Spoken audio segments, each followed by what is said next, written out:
Faster.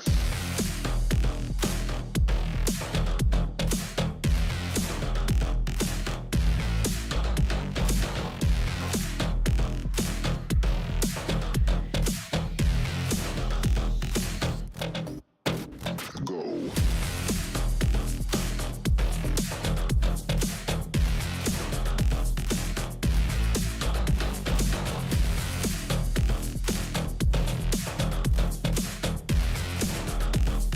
Faster, harder, higher, go.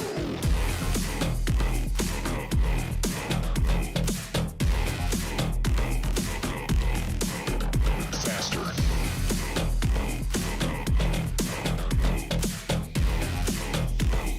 Faster, harder, higher,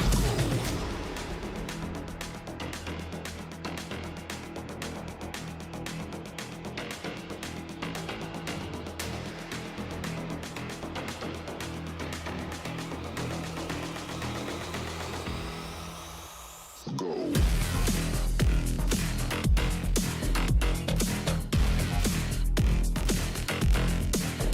Faster.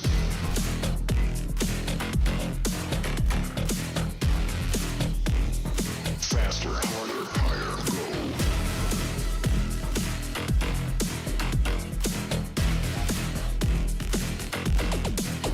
Faster.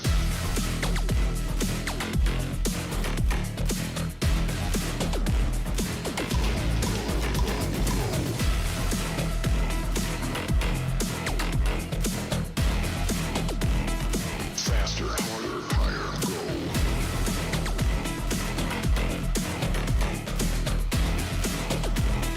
Faster, harder, higher, go.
them running, never touch the brakes. See they're counting, we can't let them wait. Never late, cause it's time. We eat the beat and heat the street. Gotta keep moving, zooming down that winning road, avoid defeat. Cause it's time. Wanna move quick, gotta move faster. Wanna speed up, gotta move faster. Time is time, it has no master.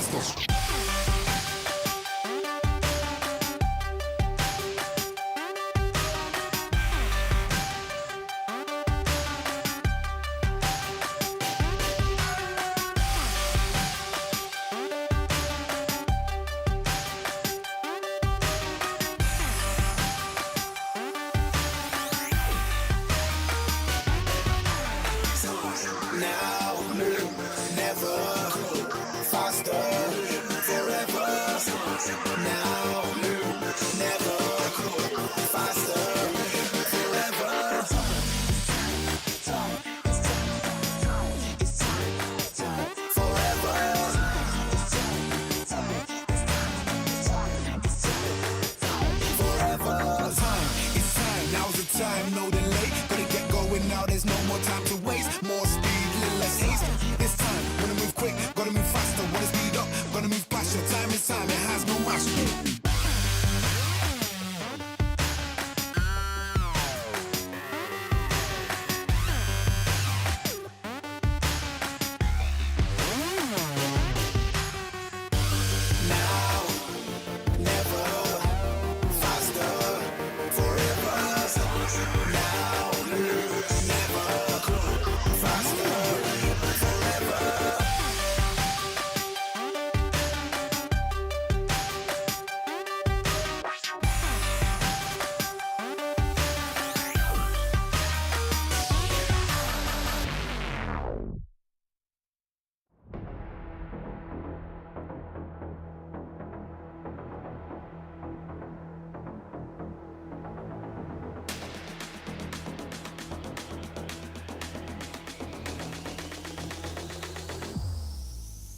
Faster.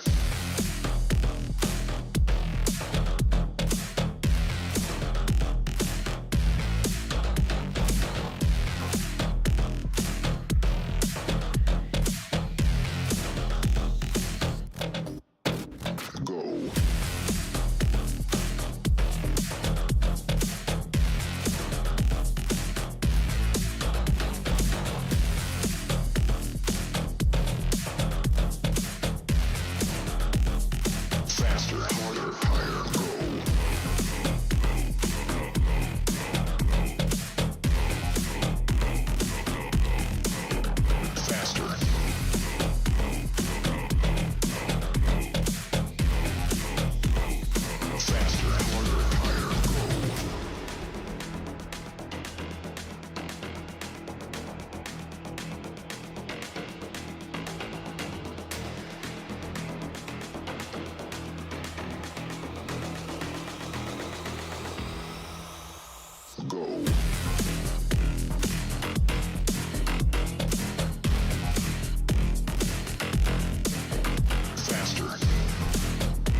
I just want you to be more patient because these guys just play contact. So Okay, Team Secret, we need you guys on the stage now. Come on, let's go. Let's go. Let's go. Tara. let's go.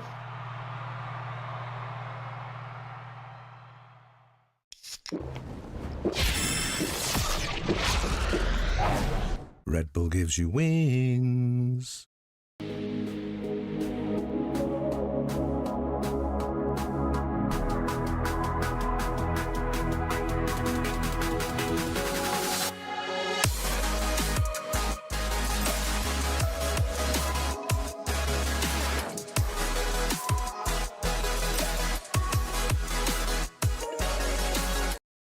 立ちグループ100周年、私たちは愛する立川にかつてないワクワクや感動に出会う場所を作ってきました。そして今大きな夢の実現に挑戦しています。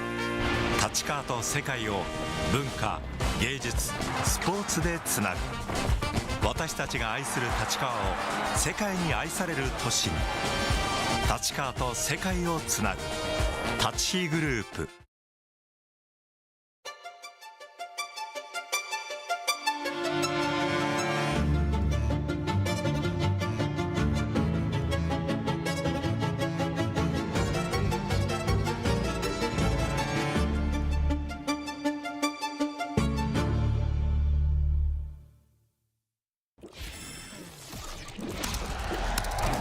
Red Bull gives you wings.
Hey, coming to you live from the COEX Shinhan Card RTM in Gangnam, Seoul, South Korea. It's another day of VALORANT Champions Tour Pacific, Stage 2.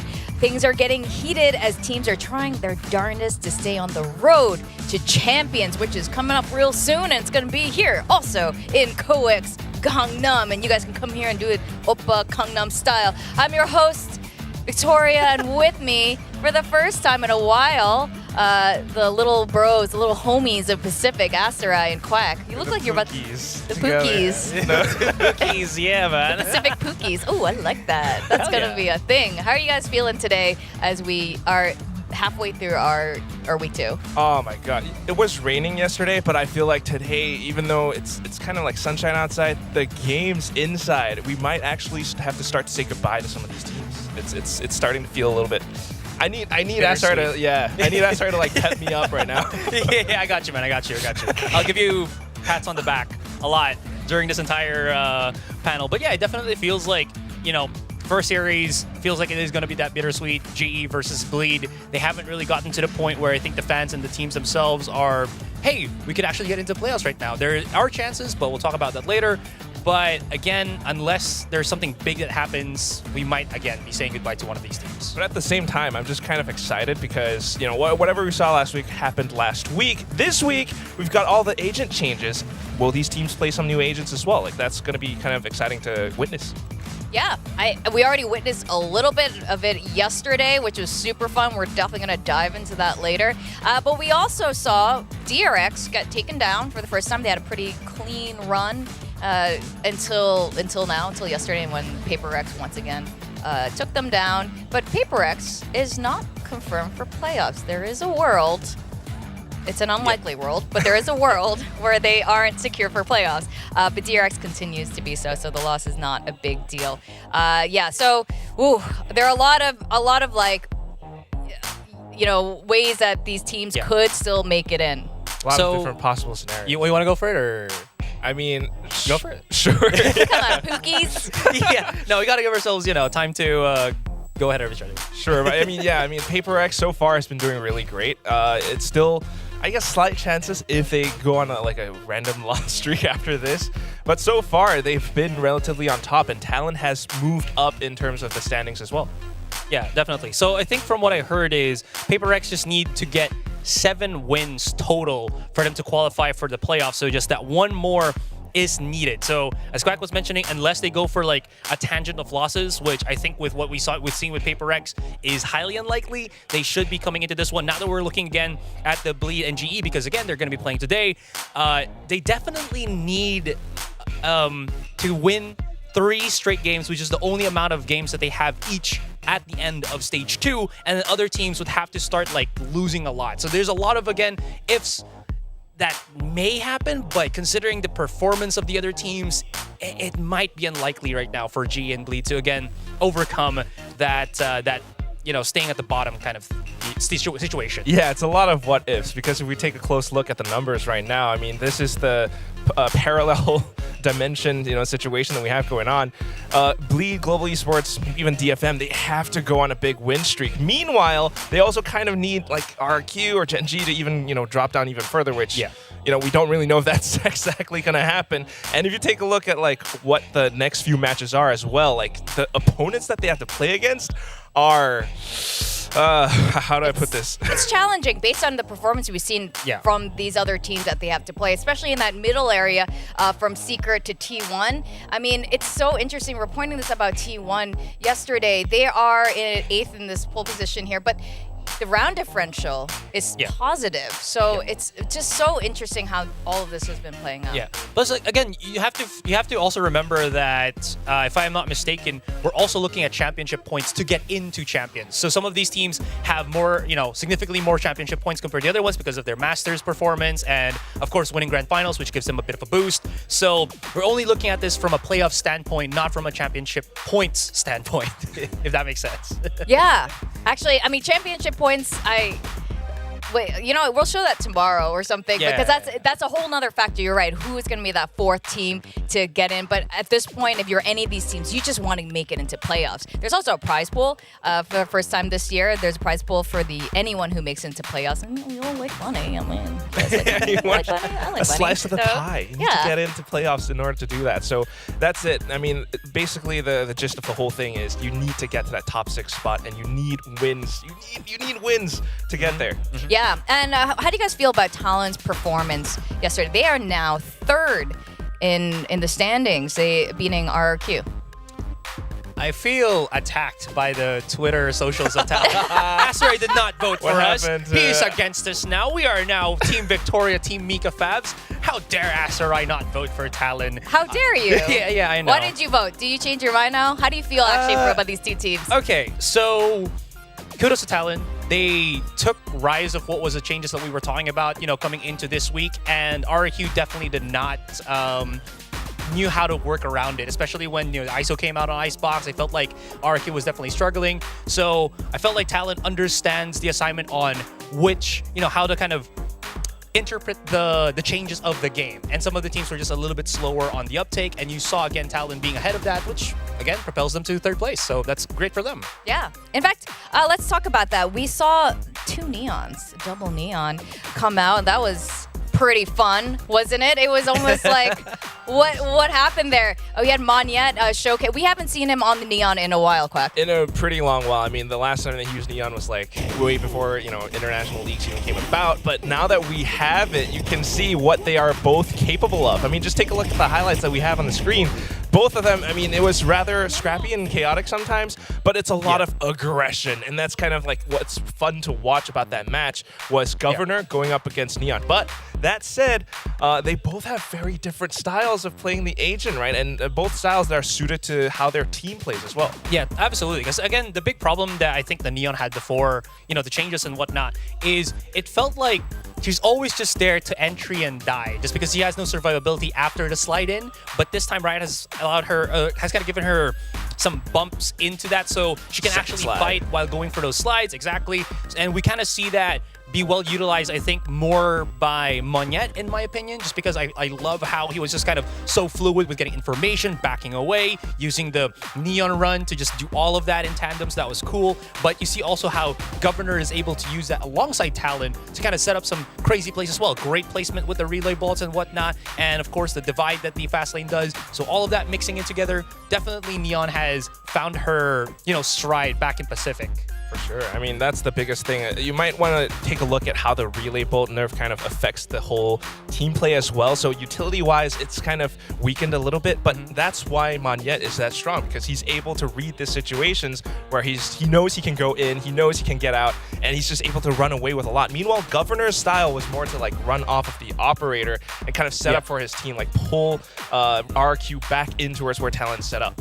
Yeah, Coach Tress has talked about that every single time he's with us, how important macro play is to them, and you can tell how they're just Talon's really working on that, and it's starting to really pay off. And Monette, I swear, you see the influence of Paper Rex that happened to him, and I think that's exactly what Ewok was saying with us. He kind of went through, global, went through Paper Rex, like picked up a little, things along the way, and then returned to RQ. He's like shouting stuff on the stage right now. Like he never used to do that. He was so quiet in the video where RQ picked him up and they announced it. He's like, "Hi, I guess it's me again."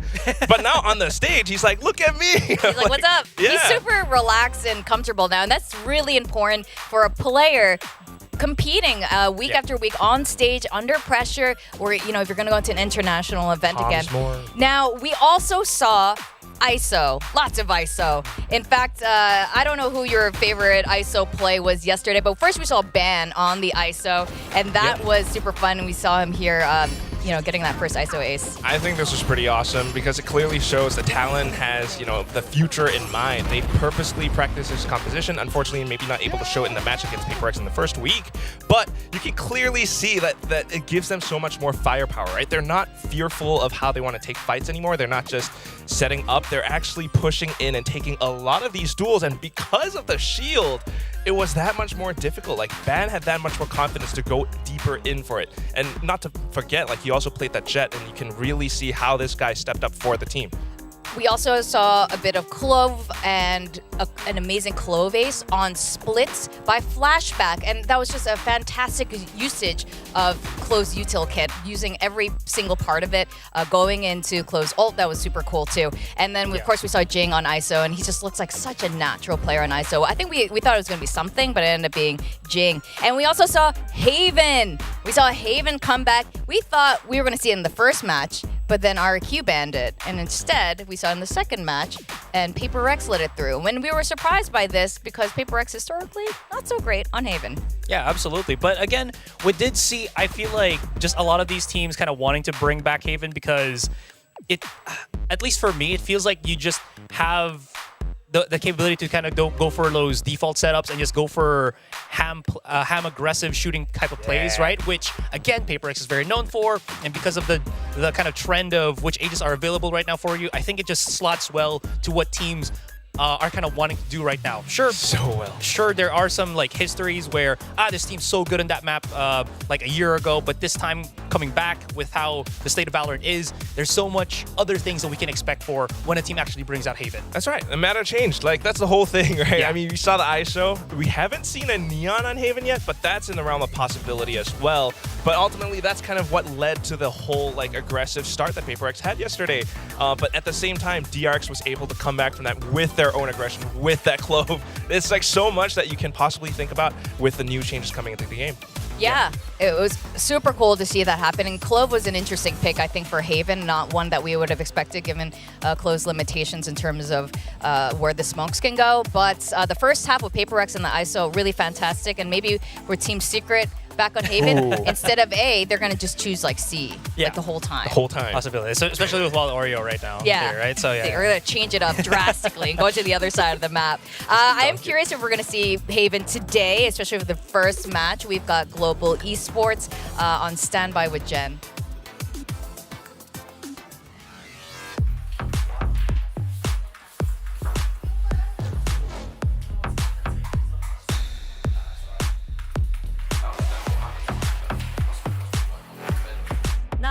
namaste, Polvi. Namaste, namaste. Now, if you beat Bleed today, they have 0 chance at making it to playoffs. So anything you want to say to them? Best of luck, but please going home. Shukriya, bye. Shukriya, bye. Thank you.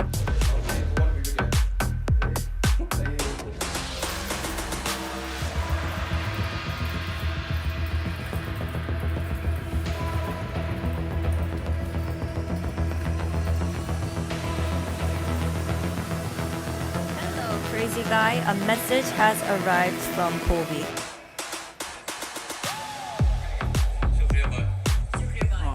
I think he misunderstood a bit because in the end of the day, both of them will go home anyway. Win or lose, you go home. Yeah, but I think we're gonna win today. Do you wanna go home right now? No. I want to get a win first. I go home. Okay, good. Sounds good. All right. That's, yes, technically true. Also, Polvi whipping out the shukriya. Oh man. Yeah. You guys, like, I Cindy. learned all these, yeah. Well, or he learned it from Valorant. Harbor says it. True. I learned True. so many words from all the different agents. It's pretty cool. And you need to add in like a Vietnamese agent, Yes. or else Crazy Guy can teach us a couple things. Anyway, yeah, they want to win. They both know they need to win. And in fact, let's talk about it again. We touched upon it at the beginning. What is it going to take to keep either one of these teams in for playoffs? And what are the implications of today's match? Oh my God, there's just so much at stake. I mean, I really have to take a look at like who they're facing up against next, and also just their current standings. If we look at global esports right now, a little bit over Bleed, so not too bad, but they still need more wins to really cement their standings in for playoffs. If they lose today and their next opponents, that they're playing up against, they lose those as well, it's kind of like instant KO. So they definitely do need to win against Bleed. I mean, you can clearly see, as we have on the screen right now, 2 wins. Still kind of need to pray and like hope for your other opponents to kind of lose their games. But if you win every single possible game coming up next against Gen G, against like all of these teams, Anything's that they have possible. To play. It's actually nothing to scoff at. Like, crazier things have happened. So, yes, unlikely given the track record for Gen G and getting a trophy. But you never know with these things, that's right. Yeah, absolutely. Because again, arguably, at least in my opinion, I feel like this is one of the best eras that we might have seen global esports in terms of their teamwork, right? Sure, again, they might be struggling somewhat in that firepower department, but it can always get a lot better. We've seen how Polvi and Russ, on a good day, can really explode, and I feel like the ground where GR is standing on is a lot more stable from what we saw from maybe even before Stage 1, during Lock-In, and even last year. So I think there is a possibility right now for global esports to get into playoffs, depending if they can beat those 3 titans that they're going to go up against. Yes, so Bleed has the same future opponents, just 1 week after the other here. And what is their situation like?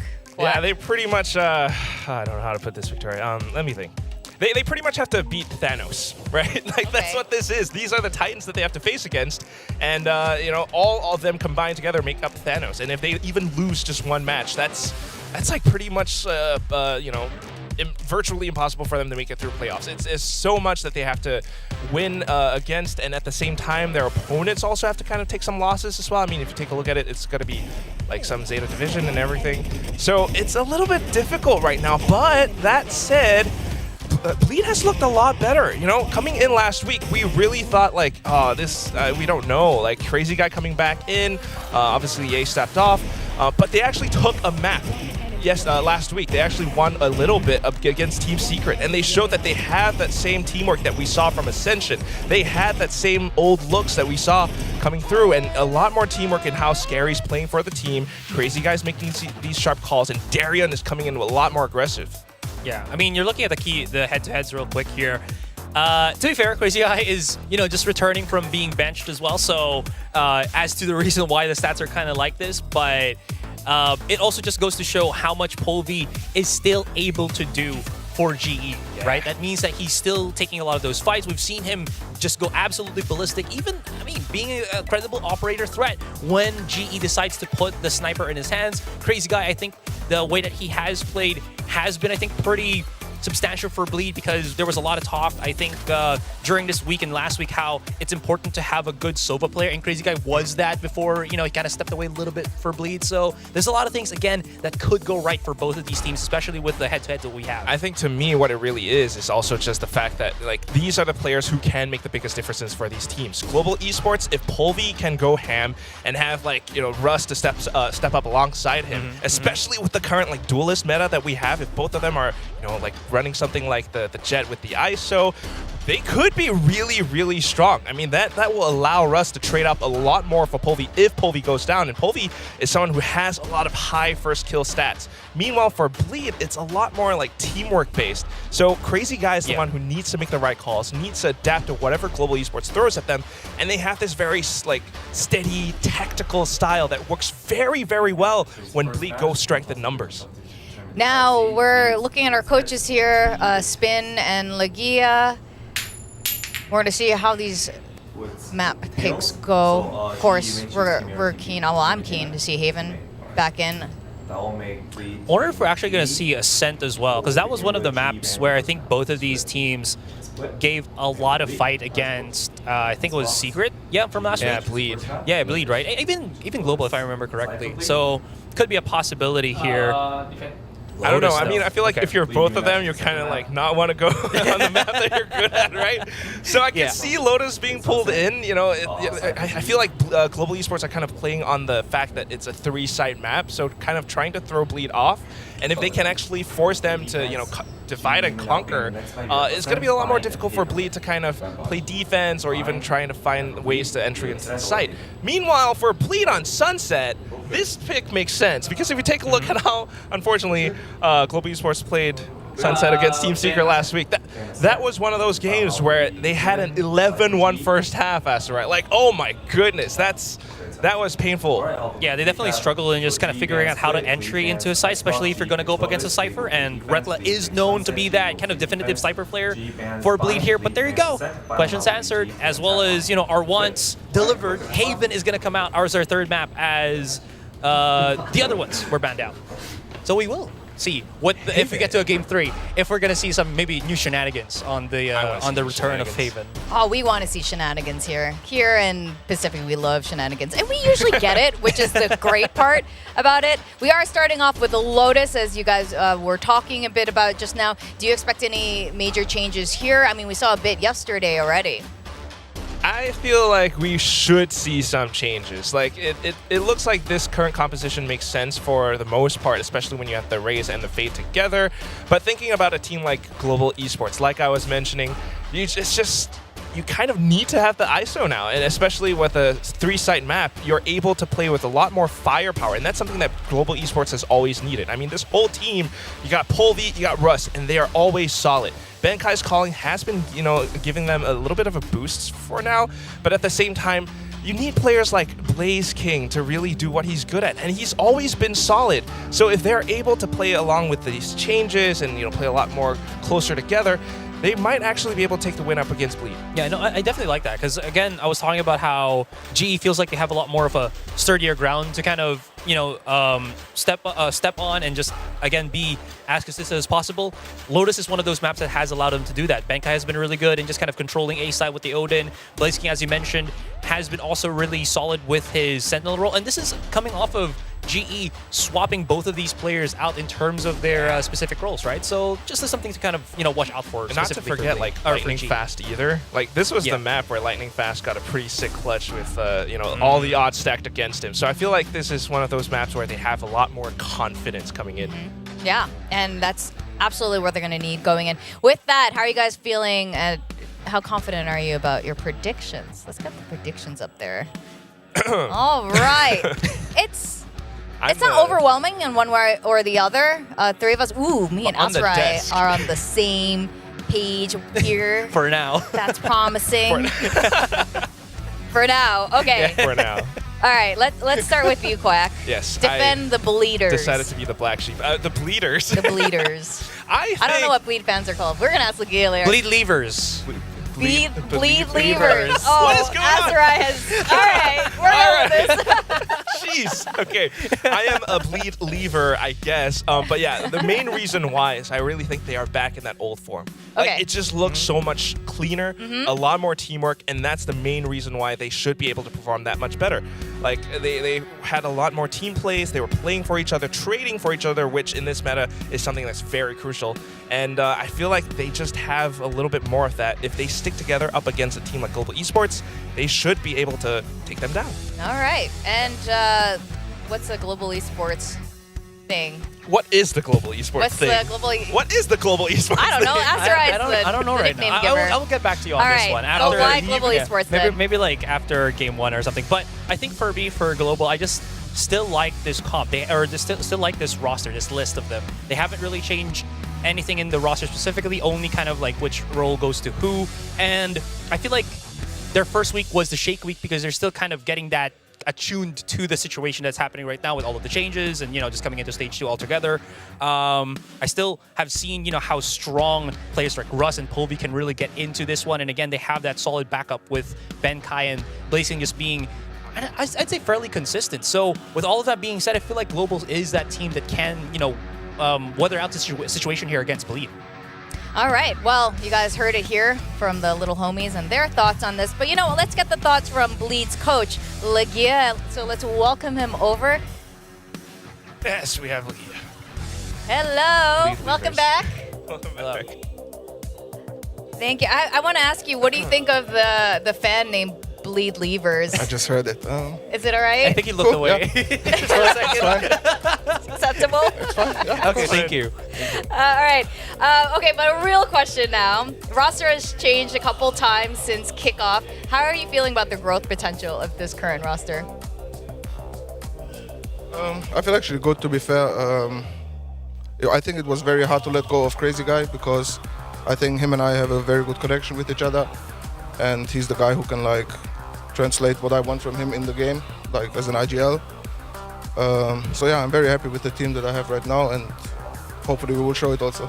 Yeah. Well, speaking of IGLs, that's right. Yeah. So you were talking about how he can relay what you want as a coach, as an IGL. Is there I guess comparing it, because I'm just curious, comparing him to, let's say, Scary, that was also the IGL for Bleed. Is Crazy Guy a lot more aggressive when he makes calls as IGL, or is he a lot more passive? Is this how you want your IGL to be making the calls for Bleed? For Scary, it was more like he wanted to have more set things, which I'm not a big fan of, because I think you will give many tells to your opponents for future games, so you will always have to adapt your game and all this stuff.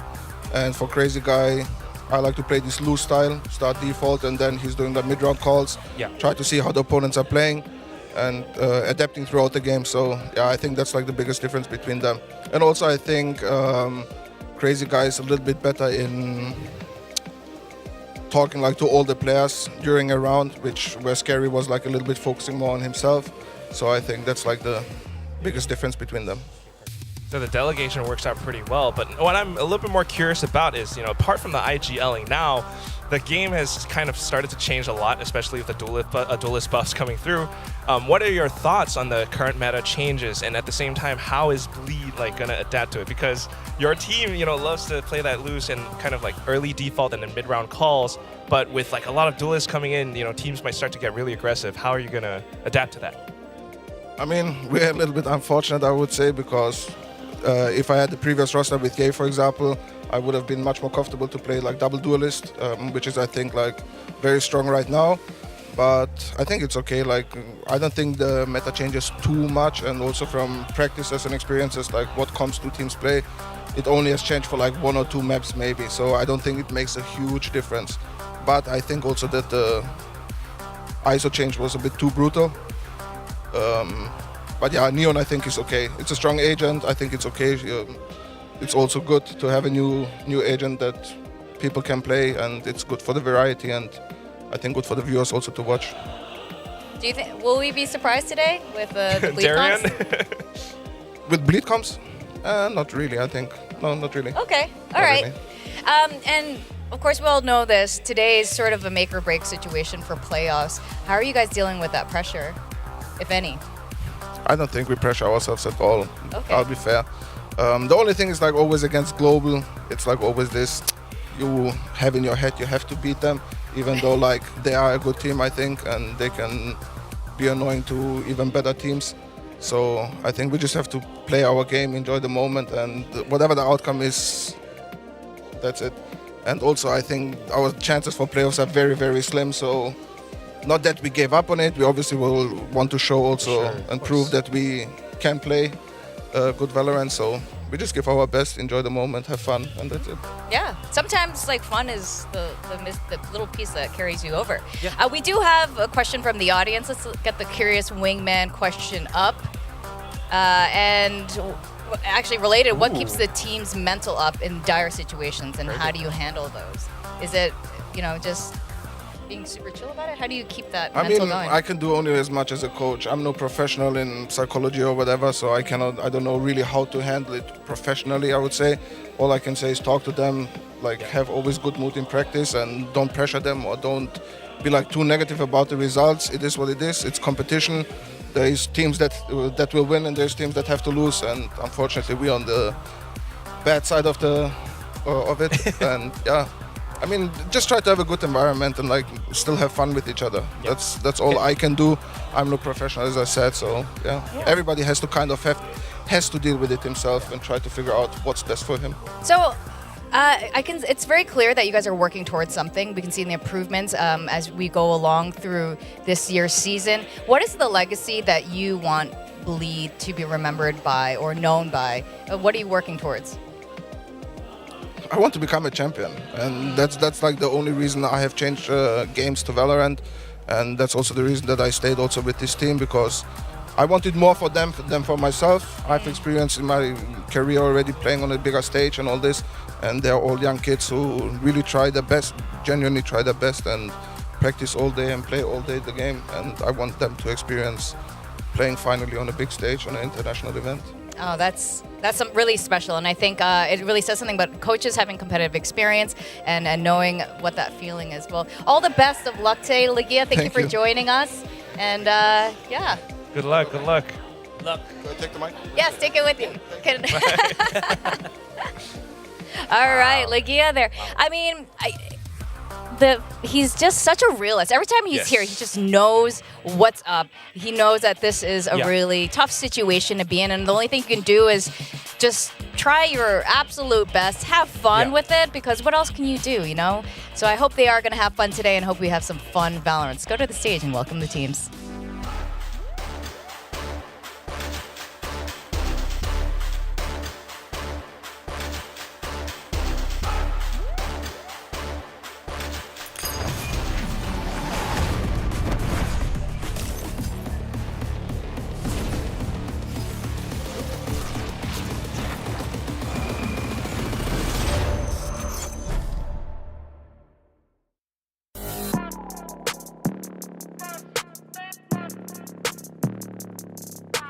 Global Esports.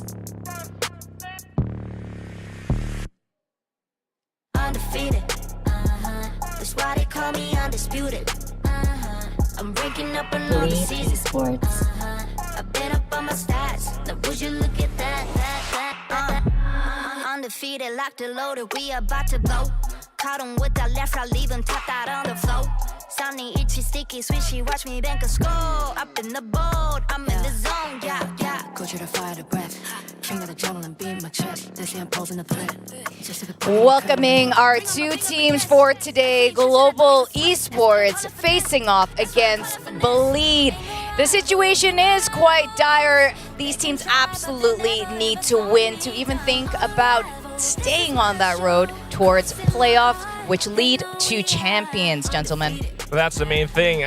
You heard it from the coach's interview. Everyone's just trying to keep their spirits up, trying to do their best, and the best is what they will give. Although the standings are what they are, you can see and feel the improvements with every passing week, and Bleed Esports certainly, possibly in a good chance to take down Global Esports. Absolutely. Again, don't forget that Bleed is also integrating Zest, that has been getting better and better with other agents that we haven't seen him on when he was still in DRX. So there is a lot of tools, that Bleed has, or Bleed might have, that they can employ right now to kind of start building that, that win streak that we're looking for, that win condition that they have to get into playoffs. Even though, sure, Liga is a realist, there is also a real chance for him to get into this one. On the side for Global Esports, again, they also have that same capacity. They just have to start getting those dubs right now. They definitely can. I mean, once we've talked about it, Pol v Rust, they have a lot of potential to really bring that firepower that Global Esports needs just to fight against Bleed, and Sunset is the perfect map. Lotus is the perfect map to set that up. This is the moment for both of these teams to show their absolute top potential, and we want to see it. The fans want to see it. The what is it? Bleed leavers? Don't stop bleed leaving. Don't stop bleed leaving. Oh, this is so hard to say. We still need to come up with a Global Esports one. I will come back for the Global Esports one later. But we'll have to think about that nickname. We're going to go to the casters for the very first matchup of today.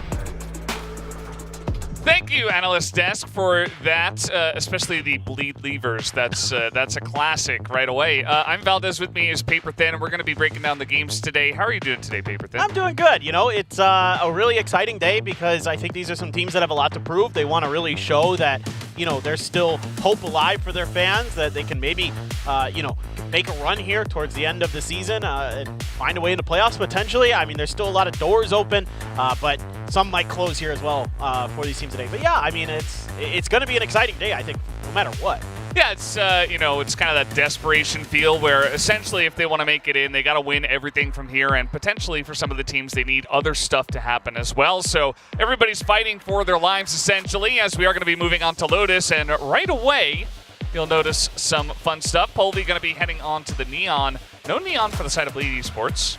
Yeah, it is kind of interesting. You know, Bleed just kind of standing pat with the old meta comp for Lotus, just saying, okay, we're going to, you know, run what we know. We still feel like this is a pretty good comp. Over the other side, the Neon and the Breach, you know, interesting decisions with the Breach, I feel like. With the Neon, you can really use those stuns at the longer ranges and stuff to set up the Neon. So that could be fun. I think the real question for me is, starting on this attacker side for Global Esports, like, how well are they going to be dealing with the Cypher utility of Retla, you know, not having as much ability to displace those with, like, the nades and stuff like that. So that's something that I'm definitely pretty keen on, but it should be pretty straightforward in some ways. You know, Bleed obviously going to be running something that we all know and love, something that we've seen many times. So it's just kind of like, how is this new Global Esports lineup going to function is the real question.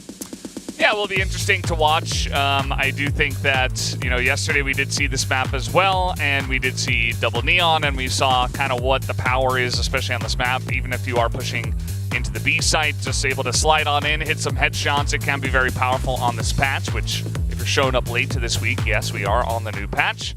And it'll be a lot of fun to see who's going to come out here strong. We did see most of the predictions going for Bleed Esports. Who did you go for? I went for Bleed, but it was close in my mind. It's very, very close. I mean, Global did beat them the last time they played, which was all the way back in kickoff, but it was a very close 2-1.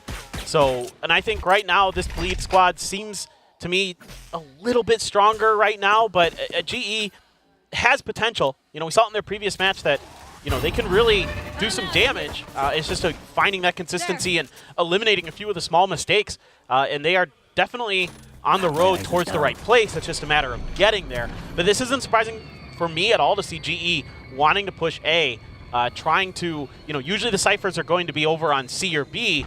So this time around, though, a little bit of a change up there. Retla's trap wire right at the entrance to A. So this is kind of a big question mark. Is this going to be cleared? He jumps over it. Just jumps straight on in, and now we do see Tree still held here, but Polvi is able to get that first kill, and now nice look away from the flash, but actually he stays flash. Benkai and Russ able to clear out the back of the tree. Now Zest hitting a couple of big headshots. That's his third kill on the board. And now trying to wrap around the left side here. Still no spike plant as it's way back, you see. And they're going to take the door out and try to rotate away from this one. This is a smart move, but Crazy Guy watching the cross. Oh, he just, the timing there, just a little bit off. He had the right idea. Yeah. Well, at least he is going to see them on the move, but still, it does feel like in control of the pace here is Global Esports. Now, they have kept Zest on 40 health. Oh, but he jumps away right at the wrong time. So this is going to be huge for GE. And this is so smart because Lightning Fast just sent a smoke all the way over to Waterfall at C. So this has completely baited Bleed into believing that this is going to be a C or B hit. and it's going to be a bit of a rude awakening when the spike is planted on A. So now it's all going to be down to the timing and the coordination here for Zest and Crazy Guy. I mean, they've got some good weapons. Zest is very weak, though, with 40 health, so he has to be clean. He has to continue this hot start that he's had in the pistol round. Yeah, just a couple of shots into him, and he will go down. Benkai going to be the first guy on this angle, and there it is. Second headshot right through the box, and that's going to get GE in a fantastic spot. You mentioned Zest's health bar very low at this point in time. He's going to have to tap on a couple of heads and defuse the spike. And there's really not even that much time. You see that Global Esports are playing this very slow. He has to run, and there it is. Benkai peeks out, gets the third kill, and gets the first round for Global Esports. Yeah, it's a really nice start for GE. And they're improving on their pistol win percentage. It was 50%. So they're going to be above that now, but you know, a team that really used to be known for their pistols last year in particular, but Colby just getting ahead of Retla just enough there. A lot of times you'll see those rope players with that smoke in that position win out those battles. And Benkai doing a great job getting ahead of the retake attempt. And a really nice start for GE. And again, I'm expecting them to really hammer the A site. It's because it's going to be more difficult for them to clear the Cypher utility. You know, this is where they can really do a lot of damage on this attacker side.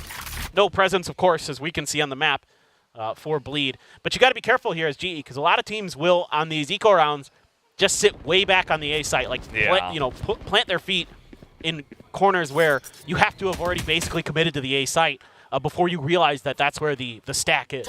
Yeah, as you mentioned, you know, trying to stack. Unfortunately for Bleed, it's over on the C site, so not over on A. But Global Esports are pretty slow with their push, actually, so there is potential. But with this trap wire now, they are going to give up their position of at least one member.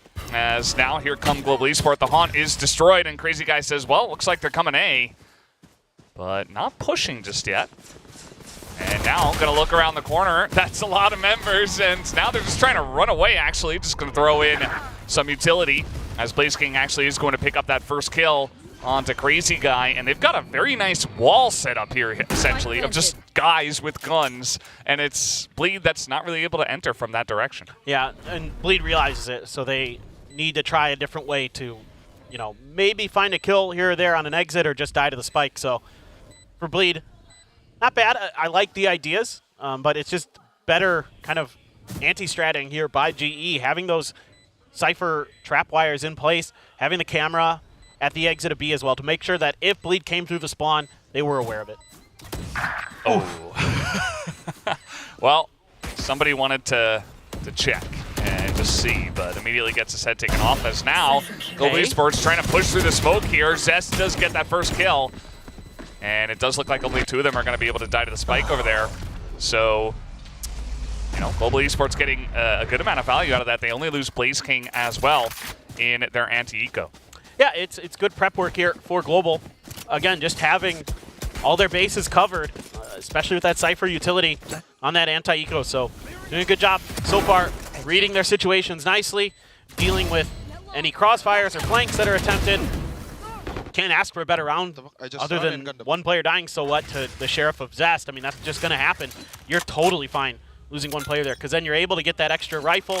You're able to keep the other guns from the previous round. Still have a Bulldog for Russ, but that's not the biggest of deals, as Rubble Control continues to be in the favor of GE, but Bleed, Scary, Crazy Guy, and Scary as well getting involved.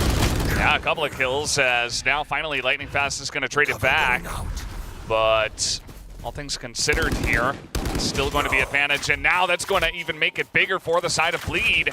Only two members left, Blaze King and Russ, attempting once again to just force it here onto this A site. As the Boombot as well, gonna show the position of one of the members, Russ. I think he's got a read on Crazy Guy here. And there it is, quick shot, but he does take a little bit of damage. And carrying that spike forward, nice peek, and that's going to be a couple more kills over to the side of Global Esports, and all of a sudden, they've opened up this A site. That's huge. I mean, just a great piece of work there by Russ. Spike planted. Really picking things up. Retla with a 1v2. Crossfire once again set up similar to what we saw previously, as they are holding deep in the tree. One by the baby door, just sitting this out, and Retla trying to clear all these angles. Has to win this fight against Russ. One enemy Can't. remaining. Takes quite a bit of damage, though, so him and Blaze King pretty even. It's just going to come down to who can suss out who first and get these shots to land. Well, Retla has a good idea that he is over there. He has cleared a lot of the other angles, and now he's going to try to hold to half. Blaze King looking for the peak, but there's the half, and there's the kill. Retla going to save the round and clutch it for his team. Pretty huge performance there. Able to get the weakened Russ and Tree, and then eventually win the duel against Blaze King to just barely get Bleed across the line there and deny the bonus. Yeah, this is great work on the early part of the round. Seeding that space intentionally are Bleed. They understand kind of some of the win conditions that their opponents are going to be going for, that GE want to work with. And not necessarily always being able to contest Rubble is going to be part of it because of that Neon, because of that ability to take that space, the deep relay bolts, things like that are going to make it a little bit tougher, that extra layer of utility. That's a great paranoia. And it at least stops up GE. And Tyrion fighting 2 with the Guardian.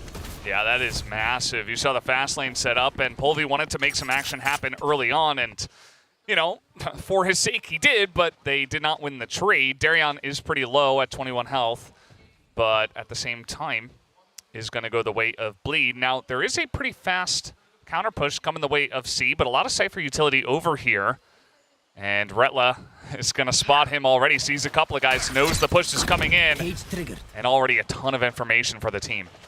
Yeah, that's huge for him. Ooh, a little slow there to react to Blaze King. Has to back out. Blaze King gets ahead of it, gets 2 with Russ. Oh my god. Yeah, that is massive, and the blind coming out, the flash on the breach just allows them to get in, and now Russ has got the Nightfall. They still have not planted the spike yet, but still they do have a decent position here on the site, and it's really going to be mainly up to Crazy Guy, but he has a Bulldog here, so let's see what he can get done. Trying to utilize the Prowler, but immediately just going to get shut down here, and it's only Crazy Guy, and he's not even going to get that shot down onto Benkai. So nicely done by Global Esports to pick up another round. Yeah, I mean, this play by, I think it was Blaze King there, was really necessary, because Retla's trying to back off to bait them into that crossfire towards Waterfall, but he steps just ahead of it. Watch this. That peek around that corner finds the headshot, and that breaks things open, because then Russ can take his angle a lot more safe from on top of the site. Really nice push and pull there, but Blaze King with such a quick peek around that corner just changes the destiny of that round, because Bleed had all the info they needed. GE's just getting ahead of it, and it's not even the Neon, right? It's just good play from their Sentinel player. Yeah, and they were spotted the whole way, essentially. You know, you've got the cam there, the trap wire, they make a lot of noise. He spots more than one member, knows the full push is coming in, and yet still down a member, Global Esports are able to win that round. So definitely one of the more important ones, you would say. Feels like the very close rounds that could go either way are just a little bit more important to drag to your side. Now, Bleed once again on an eco, and Crazy Guy has already taken some damage here. So Global Esports for the 5th round in a row, essentially. You know, they did plant on C, but they started out pushing A for every round so far, as you did predict, paper thin, and they're here once again.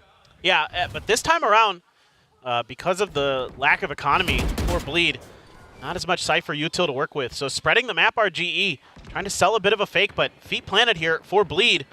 Right around the corner, already taking one down. Well, in the corner here is Scary. He's got a classic, and he's looking for some free kills. He's going to pick up 2 and a gun, but immediately does go down. That is a lot of value, though, that he was able to get out of that classic, and a very sneaky spot right behind that box. Lightning Fast now going to just teleport away as he does get this plant down. Still should be Global Esports' round, but Scary certainly making things a bit more interesting. Yeah, no doubt about it, but so weak now. Hearing those footsteps and just spraying down through the smoke is Lightning Fast. Nice round for him, good recovery. But I like the idea from Bleed having that extra player. You're not often going to have 3 there. Usually you might do like a 2-1-2, like 2 on A, 1 on B, 2 on C, something like that. But having that extra player hiding behind the box catches GE just enough off guard. It's a great entry, great coordination. I have to say, I'm really impressed with Benkai's breach so far. It feels like he's been hitting some really important flashes and stuns and things like that.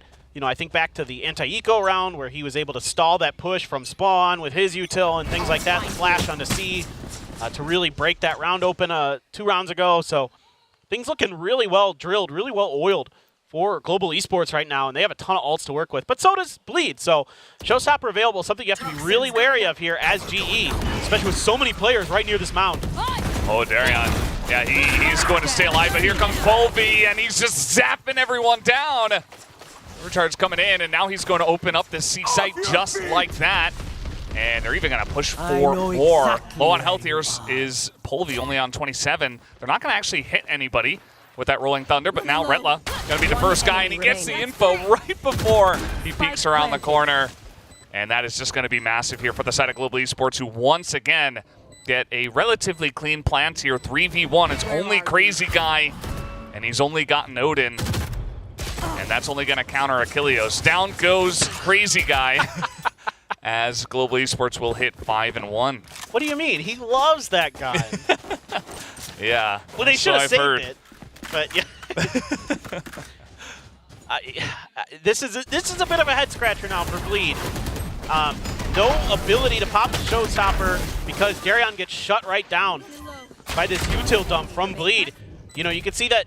I think the idea for Bleed was to just wait for contact and then pop the Showstopper, but it was too fast from GE. And that's the kind of value that Neon gives you, especially with the ult as well, that you feel a lot more comfortable to be explosive off the back of those util dumps. And also another problem for Bleed was that they, that was all kind of like a gamble there because they had the Cypher utility shifted over to A.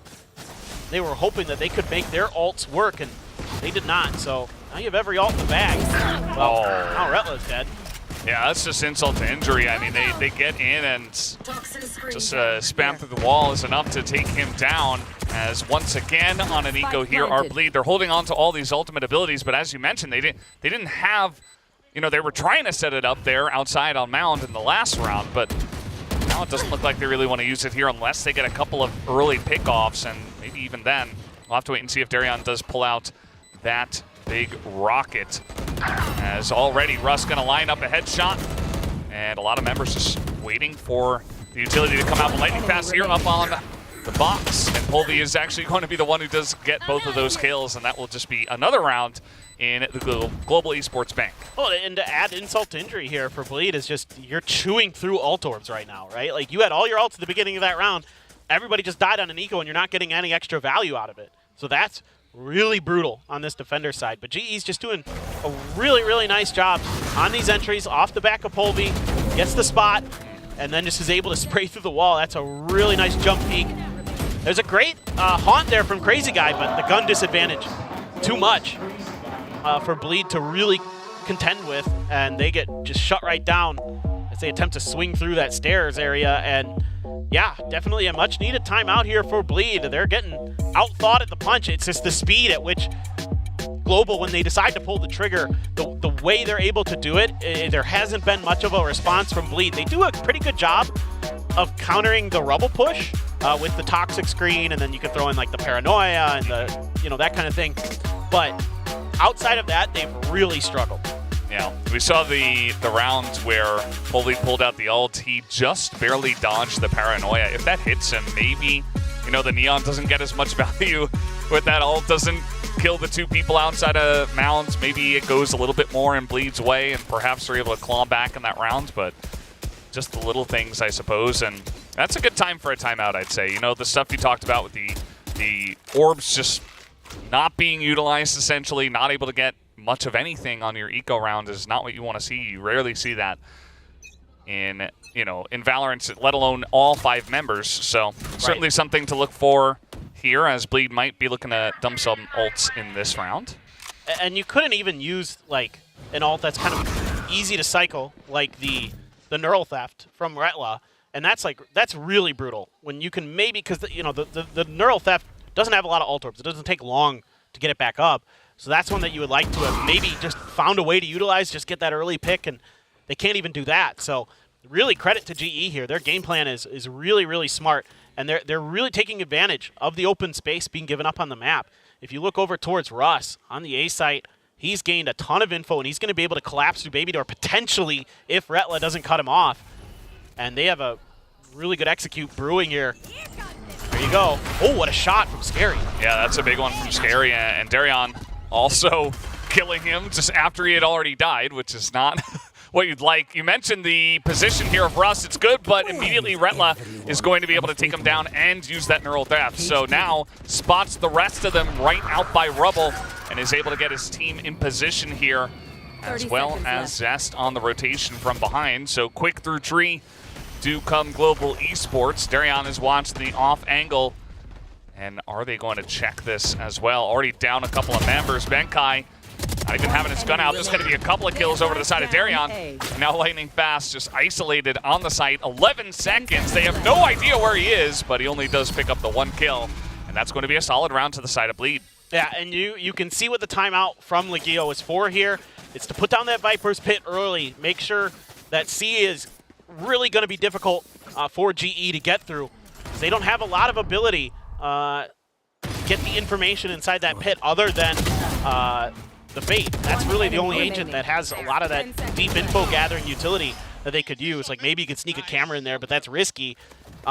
So that's stage 1. Stage 2, you put 3 players on B, and then leave Retla towards A stairs to watch for any lurkers, watch for any deep rotations, and then he can, if they go to A, call in the rest of the team for that retake. And with the Nightfall, with the Showstopper, all those ults there, you could have a really powerful retake. But this go around, all the trapwire is going to be dodged. It's just a full-on tree push here. So a good identification by GE of some of the space that's being given up by Bleed. You haven't really seen them contest the tree area. Usually if they're fighting for Rubble control, it's been from the link door towards B or the stairs. So they're able to find that open space and force a retake out of Bleed. And they are going to have the Nightfall here. It's going to hit, I think, a couple of members there. And now Russ is going to get that first kill onto Darion. They are looking to push through the smoke here, but multiple members of Global Esports watching this angle. Also, Scary has been taken down, actually, by Polvi, who was able to slide in and get that immediate trade back. Now Retla and his buddy here are just going to back away. Retla and Crazy Guy moving towards B. They say, well, that retake didn't go so well, even with the ult used. So they're just going to let this one go. Yeah, this is a great read from GE. Great shooting on top of that. Yeah, Polvi is going to get traded down by Retla, but honestly, I'm really liking the way that they're playing this Neon. It's not like breakneck speed. It's just wait for the right timings, find our moment, and then there's always someone there to back them up, whether it be Russ or Benkai in particular. You know, those initiators doing a really good job supporting their duelists, whether it be with utility or just swinging with Polvi, because it's so hard when you've got that Neon breaking your ankles like that. You know, yeah, one player might die, but the other very likely to get the trade out of it. And when you're defending against a retake as the attackers, that's a great situation to be in. And here goes the overdrive again, and he's just W-king through, but takes a ton of damage from that spray.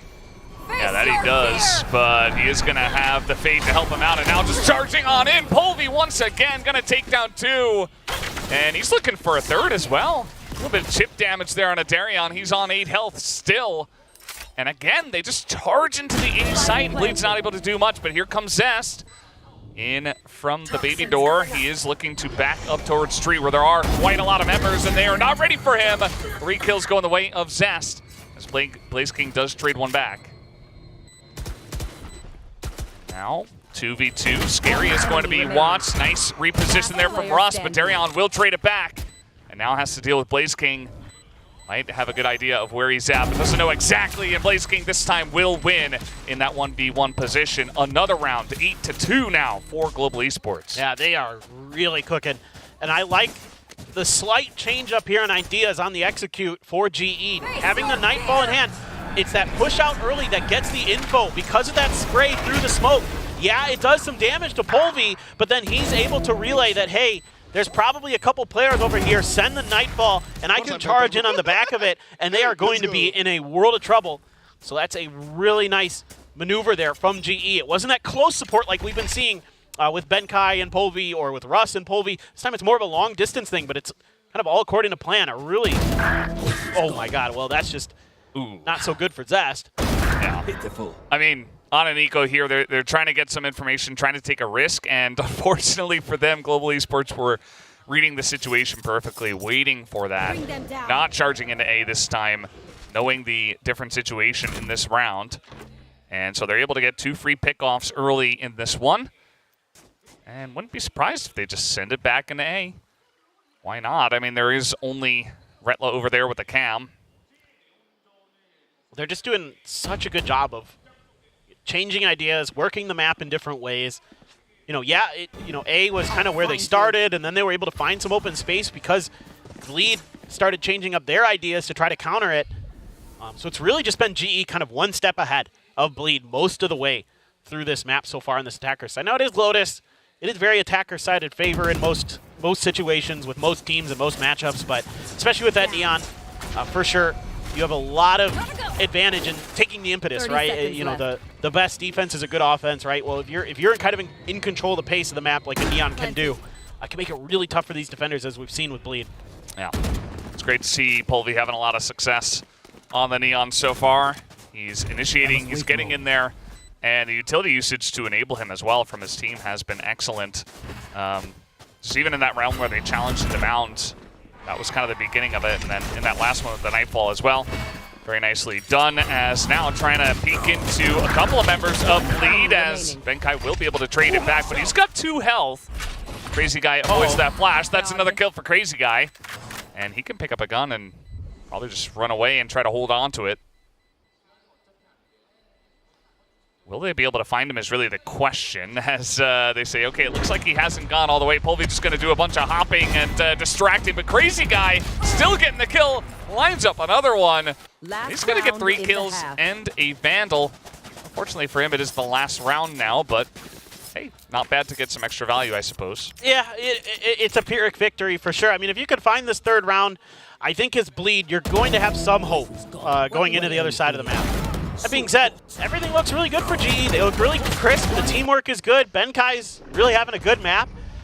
You know, something as an IGL that's very, very important for him to kind of lead by example with the fragging, which he's definitely doing on this breach. But I'm more impressed overall just with the util coordination and the macro ideas from GE. I think they're really understanding how this matchup would work. You know, they've got a good read on how to play against this meta comp that people have been running for so long on this map.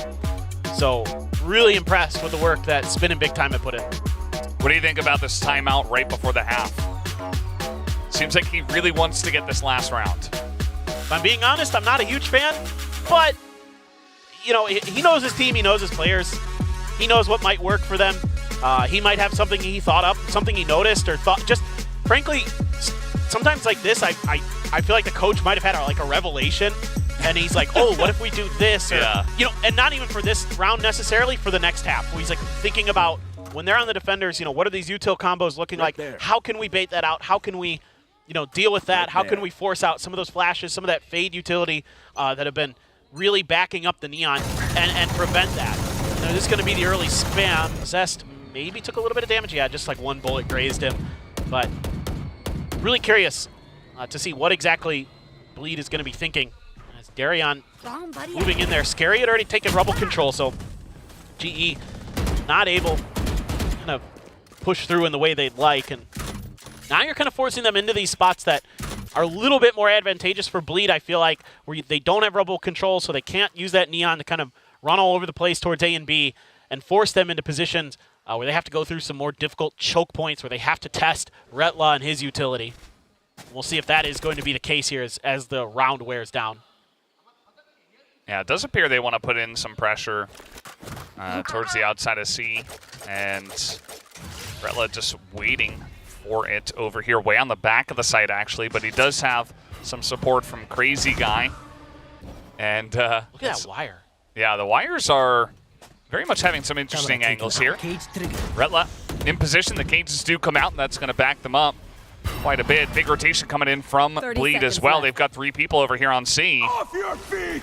As now, and ult's going to come out from the breach, and Polvi's already made his way onto the site. They have no idea, but the turnaround is huge for Retla, but trade back from the side of Lightning Fast. And now they make their way onto the site, but Zest still here and still pushing them back as he's just going to ult onto A and just get out of here. Benkai left alone. He does pick up 1, And eventually, Scary gets over there and denies the plant. So that will be the last round going the way of Bleed.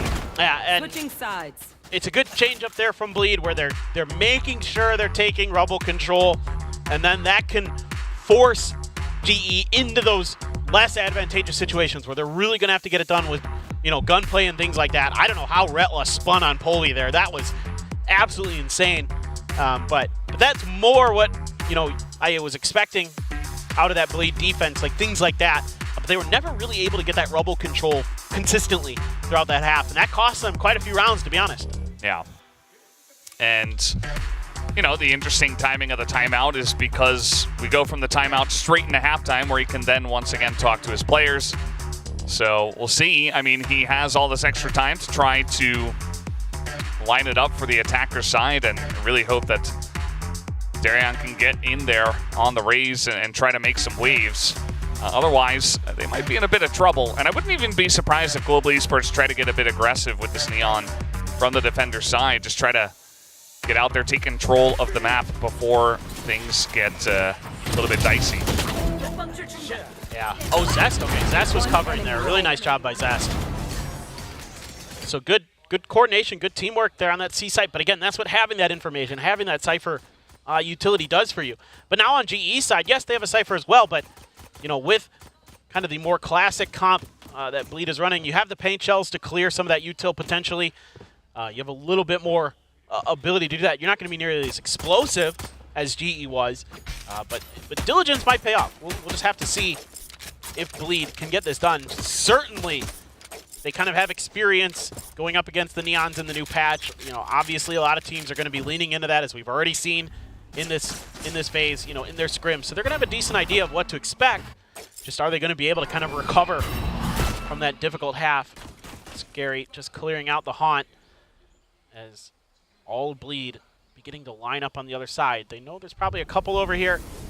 Are they just going to be able to break through? Scary, thinking about Paranoia, but the call comes through from Crazy Guy.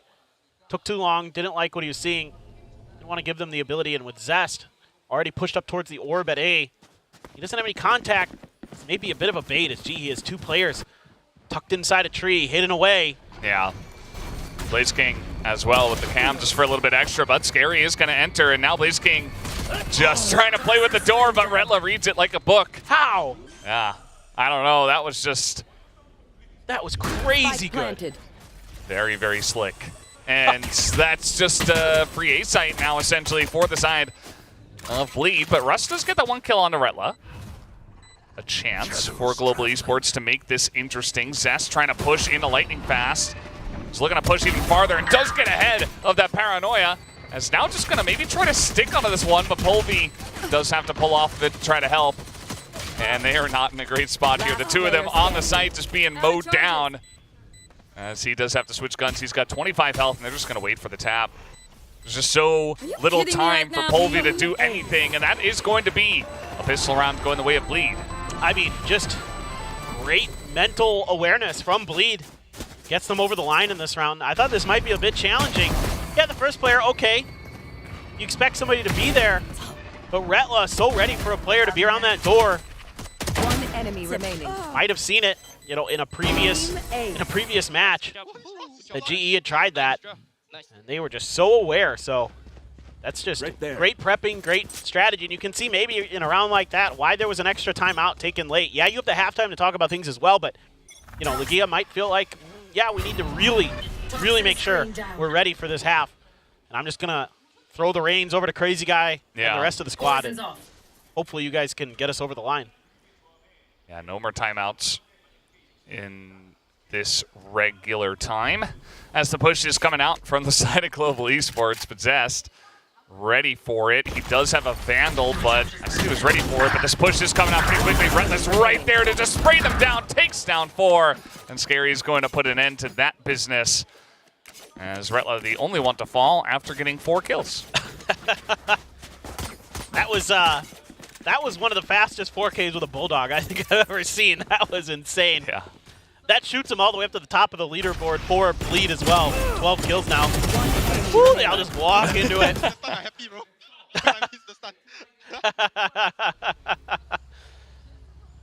work.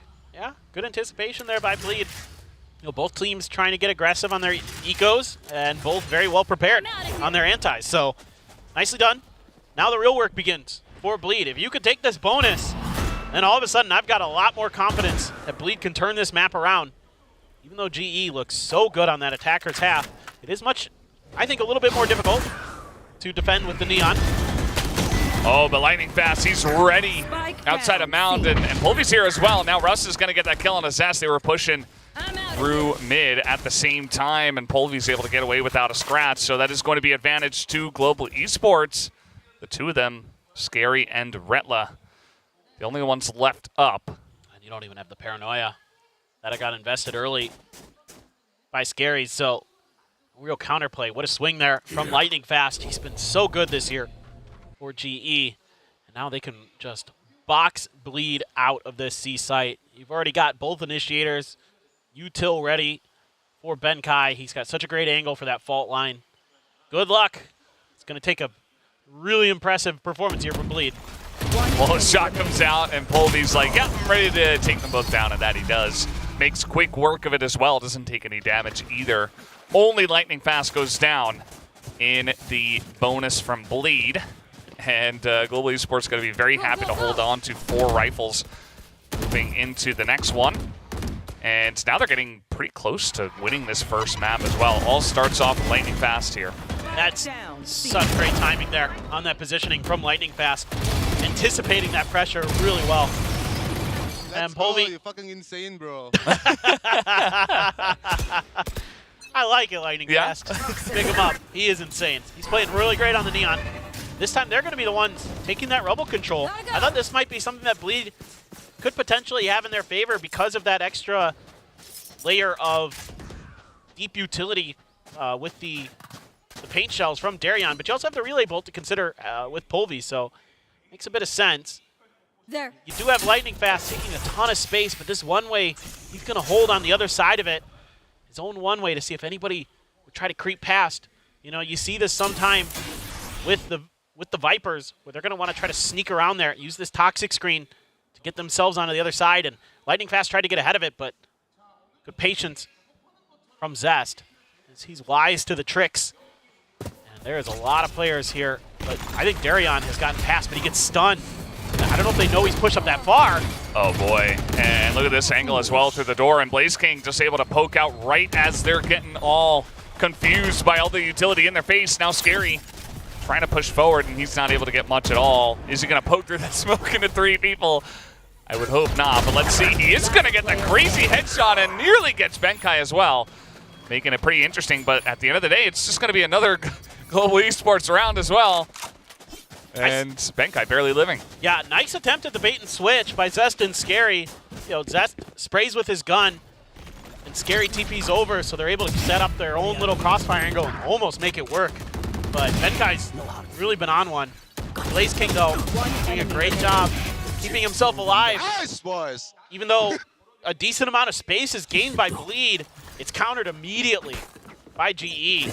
Now things get dire for Bleed Esports. Got Sheriffs, yeah, you've got a Neural Theft, but just shut right out of the round is Darion. Oh no, and they're all caught here at Rubble. And Pulvy just doing insane amounts of damage to them through the smoke. A great paranoia from Lightning Fast in there too. Yeah. Go, go, Just go. everything you could want. The coordination's so on point right now for GE. Gun here. Yeah, it is. They're really on something today. I mean, Lotus looks really comfortable for this squad. And it will be interesting when we do move on to Sunset for our next map, which should be Bleed's Stomping Ground. We'll see how they do going into that map, their choice. But this one's not over yet, although it does look pretty dire for the side. Ooh. I know this wire. I could sneak under it. Yeah. But that gives them a little bit more breathing room. Got the side open. Scary is going to get checked by the Prowler. So position confirmed, and he's going to rotate off of that. But, I mean, a chance here for Bleed. It's not going to be easy. Just Sheriffs and a couple ults to potentially worry about. Oh. I like the splash as well onto the back of the site, just knowing that they're going to try to push ahead. And now Crazy Guy's in so much trouble. It's going to be isolated down and scary as well. Just a sliding Neon right through his face, and Russ is able to hit that head. So Global Esports on map points here with this defuse. I mean, really, overall great game planning, but again, I'm so impressed with Benkai on this map. Those stuns, every time we watch a Bleed player's perspective, somebody's getting stunned up and just stuck. And oh my God, Russ. Just read where Darion was gonna end up and took him down. Unbelievable shot. Yeah, that's that comes with, you know, thousands of games of Valorant, right? You're like, all right, I know exactly what his movement looks like. I can calculate this instantly, instinctually. I am one with the game. And yeah, it was just a crazy shot there from Ross. Now here comes Polvi, but there were a lot of guys in his face before he even realized what he was looking at, and before he can even pull the overdrive out. As now it is Benkai to trade one back and maybe give Global a chance here, but Bleed are on the side already. Benkai still just so sharp. So reliable. Very reliable on this map. This is probably one of the better maps we've seen from him this year. What a time to show up for GE. They need it most. Crazy Guy has 2 health. Yeah, that didn't feel good. Well, at least he got the plant. Benkai's still here. And they might expect that, but let's see what this retake looks like. He's trying to line up a fault line here. See if he hits anyone. Doesn't look like he will at all, and he will go down. Scary. Locking down that angle. And now the 4v2 should be good for the side of Bleed, and there it will be, very clean as well, as nobody else falls in this round. Even Crazy Guy staying alive with 2 health. Yeah, and it's just an attempt here by GE, being so far ahead to go for something a little bit wild, a little bit crazy. Trying to use that Nightfall plus the Paranoia to sort of crunch outside of Mound. Just doesn't quite work. Bleed just able to step just enough ahead of it to avoid all that utility and shut down Polvi, who didn't even buy a gun, just went right for the, why not? He's been so good with the overdrive. Yeah. Screw it. Might as well just go for it. Not waste the creds. If you know you're going big or going home in that round. Yeah, absolutely. I mean, if you're going to send it, which is what I always like to say, if you're going to really send it for everything you've got, and you know this round isn't going to last long for you, you just got to go. As Darion makes his way in, but there are a lot of guys waiting on B for this. Look at this, 4 people here for Global Esports, ready for a push to come in. Crazy Guy, 1 away from that Nightfall, but they're not going to be able to get it to him just yet. Zest out in the open, just done. And now they have a Neural Theft as well. I mean, this is really rough for Bleed. This might be the nail in the coffin. So Right at least is going to get some spawning going down onto that C site. I know there's a bunch of members as he's going to push through the door. And an orb is picked up. That is going to be all-tier Nightfall for the side of Crazy Guy. So I think they do just want to send into C with this one. They don't have much choice. They have no control over the rest of the map. The gun barrel's going to stick out. Polvi sees it. Your fear!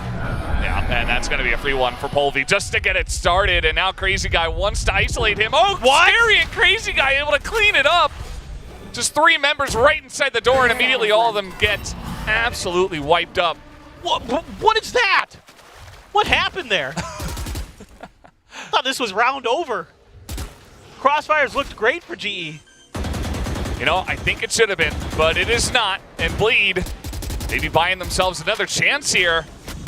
10 seconds left. So those shots are not quite ringing true, but it is going to be a plant coming down. Scary's getting low. Crazy Guy's taking some damage already.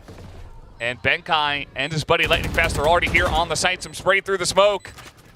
As they have a lot of time to work with here, Global, to try to retake this one. And Lightning Fast is going to run on in as the fault line gets maximum value. And they know exactly where he is. That's going to do it. The nail in the coffin. Global Esports to win Lotus 13-6. Yeah, absolutely. Phenomenal stuff here from GE.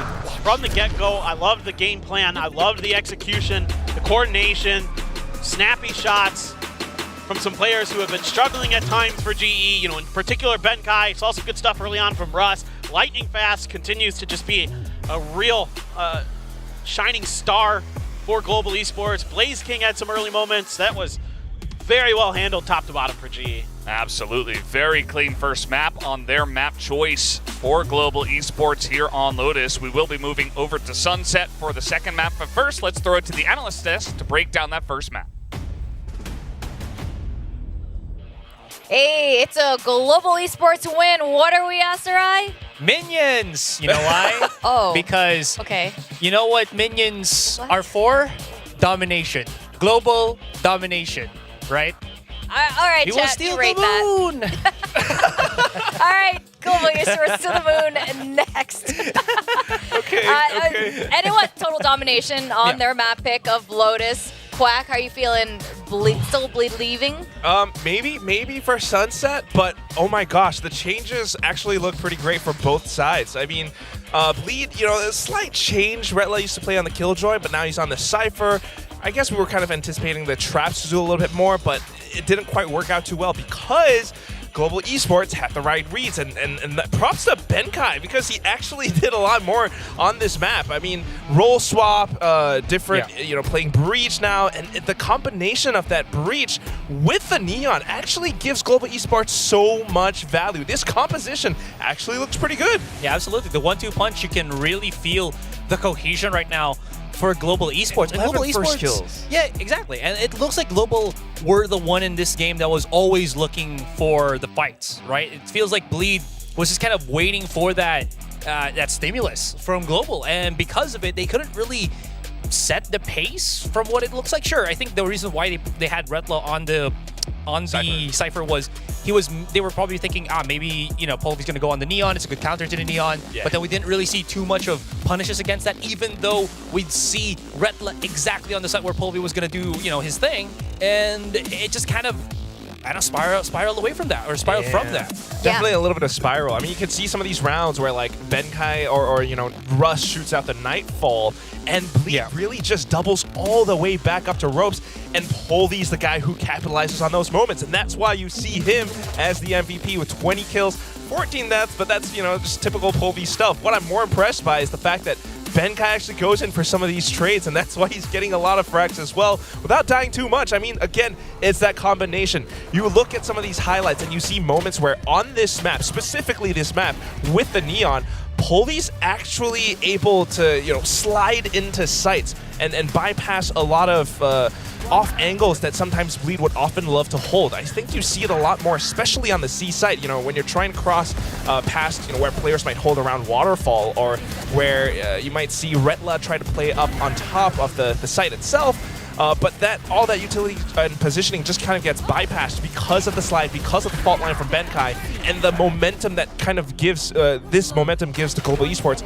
is just so valuable. It looks like they figured out the formula for Lotus today, which is great to see. Like you mentioned, Benkai in the Breach was a fantastic change up here. The last time he played Breach really memorably was on Fracture when he was still on Paper Rex, and Paper Rex did phenomenally on Fracture as well, Asrai. Absolutely, and I think this is one of the things where we also see the risk that Global kind of took in this right? We were talking about how, Global doesn't have the double controller, so they're not going to have too much of that, bigger presence on Lotus. It's going to be a lot more compressed, and I think Bleed didn't really realize that as quickly, because they were still spreading out for, like, I don't know, the 3-1-1s, where they would have a Cypher, or, even a situation where you have a Killjoy on Lotus, you could actually go for the 4-1 split, because we would see, sure, Bleed holding certain angles, but because they lack like that extra one person to help them holding on, and then Global still pushing with like 5 players, they would get overwhelmed and they give up the site. And I think this is where you kind of just have to give props to Global for realizing how aggressive the comp is, and for Bleed just not really wanting to fight that kind of tempo that that Global has kind of placed on the first map. They definitely tried. Bleed had those timeouts, and you could see that Legia was trying to get them to use their utility, get those ults that were just kind of sitting there. There's one point you pointed out, Quack, like 5 of them had their ults like in storage. Yeah, it was like it wasn't the hottest start for Bleed, so they really felt a lot of setbacks, and Legia called 2 timeouts in the first half. But that said, even though the performance was a little bit lacking here and there, they managed to come back a little bit. You still saw moments of hope, like good shots coming through from players like Scary alongside Crazy Guy sometimes. Like that last round, Paper Thin was saying, I thought this was round over, but it actually stayed for, a couple seconds more until players like Lightning Fast, so steady as a rock, just comes back in. You would have thought Lightning Fast maybe was the Neon player, but no, it's he's still on the Omen. We are going to be going Sunset. This is Bleed's map pick now. Are we going to see a flip here in terms of, is it going to be win your map pick day, or I don't know, because the tempo that Global has amped up, Bleed needs to kind of figure out how to counter that. I'm going to stay obstinate. I'm going to be stubborn, and I will say Bleed is going to win this map, all right? Bleed lever. They picked, I'm a Bleed lever now, I guess. It's already set in motion, man. You cannot go away from it. Stop. But yeah, Bleed levers. I mean, they picked this map for a reason. I think we saw a lot of gaps in how Global Esports wanted to play attack last week when they played against Team Secret, so maybe that's what Bleed's trying to exploit. And again, like Gia mentioned, this patch change, it's not going to affect them too much. They have a good set plan. They have Darian back in, and their Raze, it's not like shoddy or anything. It's just they need a little bit better reads and teamwork. And on a map like Sunset, where you have 2 sites, 3 lanes, I think that's where you have that Bleed teamwork. That's where you have that Bleed steady snowball start to build up. Okay, now with map 2, you guys know what that means, right? Map 2 means guess and gain. Game! All right, get out those whiteboards. The question is, which role is going to achieve the most kills in map 2? Is it Sentinel, Controller, Initiator, or Duelist? I see most of the audience pick Duelist, and that... we can talk about that. We can talk about that. This is Sunset. So remember, this is Sunset. I want to change this my is answer now. Yeah, this is Sunset. Yeah, so I know what my answer is. It's not just the fact that it's Sunset, too. You got Bleed, you got Scary, who's a controller. Yep. What are we This thinking? is really Actually, hard. with Scary as a controller, that's a very good point. That's a fantastic point. Whoops. Whoops. My whiteboard. All Throwing away the whiteboard. I will change my answer from what I was... Ooh, we're going to have possibly different answers. all 3 of us, possibly. Yeah. So, yeah. I don't want to rank down. Why? Join me. Fun. It's fun where I am. Where am I, bronze? It's okay. I don't want to have I your got almost bronze win. at least. So I'm going to talk through mine while you guys put this together. I'm going to go with Sentinel. Sentinels have proven to be very effective on Sunset. I've seen amazing Cypher plays. They played a double Sentinel last time. I think that just doubles your chances of that happening. And so I'm going to Sentinel. But we don't have We see a Wild lot of Oreo today. Sage and Cyphers. Yeah, but... Okay, Yeah. Initiator, why? I think Duelist will be the first to die, and then Initiators will have the second chance to get more kills. Simple as that. Especially with how aggressive Global have been playing. But Initiator stands so far back during... Okay, anyway, go. They trade. Watch us This get is all for this both wrong. teams. I Russ think it's plays Controller. on a KO. Controller because of Scary. I believe in the Scary. I believe in Lightning Fast also. I think they can definitely What is find that? some Is frags. that a wheel? I tried to draw a smoke. Sorry, my art skills are not Is that fantastic. like Sauron when he goes for LASIK? For LASIK? Omen smoke, with the effect. What is that? Like, just, I don't know. It's round. It's a dome. I tried. All right. But Initiator, I understand the Shaming my art logic there, skills but the Initiator is... Okay. Ooh. Yep. This is what your I was answer? thinking. This is what I was thinking. Both Initiators would be the KO. Meaning second to go in. Yeah, I see. And therefore the trade too. But how is the KO going to work with Polvy's Neon in place of something like a Breach? Breach is a viable agent for a map like Sunset, as we've seen Team Secret employ it so many times before. But of course, at the same time, Bleed Esports sticking to the tried and true composition, and just hopefully that teamwork will be able to give them a big boost in performance. Here's something to add as well. I think this is the first time we're seeing Zest play as the KO on Sunset for this one, where last time he was on the Gecko, just pointing it out there. So at least there is a shift up in terms of what agent goes to who for Bleed, because last time I think we saw Ye on the Raze. Now it is going to be Durian on that Raze. So they kind of had to shift up. And of course, Crazy Guy, you never really want him away from his Sova. So there you have it for Bleed. All right, well, what's it going to be for map 2? Who's going to be happy? Is it going to be the Bleed Leavers or the Global Minions? Let's go to our casters for Sunset. Thank you, analysts, for that breakdown. As, Global looking pretty good so far, but now we do move on to Sunset, Bleed's pick, and we'll see if things do swap back in their favor. As we do have Crazy Guy back on the Sova. Do see Polvi back on the Neon. Any expectations for this map, Paperfin? Well, I mean, obviously, you know, a very important map for Bleed. This is the map that they beat, or excuse me, they lost to GE the last time they played on this map, but that was back in kickoff. Since then, GE has struggled on this map, to put it nicely. They got destroyed by ZETA, then they lost to Paper X. Okay, most people lose to Paper X on this map. That's understandable, but then they lost to Team Secret as well, so who's also very good on this map, as we have seen, as they also beat Paper X last stage. So it's been a tough map for GE, but who knows, this Neon, well, didn't find any value that time, trying that same old kind of, you know, dash out, another player swings behind it with the relay bolt to try to enter, but so far back were the forces of Bleed that they were able to absorb that pressure. But right here, I you know, got to give a huge shout out to Polvi. He was awesome on Lotus, but it was a lot of that setup. Like, that's what was really impressing me overall with GE. So need to see more of that this round. Maybe not going to be the Neon show, but still a lot of potential for them as they are going full on towards B. And it's going to have to be a rotate for GE as they committed towards the A side, expecting the rotate, but enough time bought here for Bleed to get the plant. Yeah, essentially just able to run on into this one. And now Blaze King pretty far up. They're not going to expect that. With the Boombot going a little bit deeper, and now Blaze King able to trade for the 1-for-1, essentially. Scary going to get a lot of information, knows exactly where they are, but Lightning Fast still going to check it. As Scary will win the duel, and he picks up a second one as well before going down. So advantage here over to the side of Bleed in members and just in time. Really not a lot of time here to clear out behind the box as now Zest and Bretla just waiting, and there they go. Able to take them all down as they had to push there, and Bleed will start off with a first-round win. Yeah, I mean, just good patience from Bleed is really what wins them this round in two different ways. Off the rip, able to dodge the relay bolt, get the kill before the flash connects, and then Scary just kind of holding the angle at market. One enemy remaining. Stabilizing enough to get that first kill, ready for the second.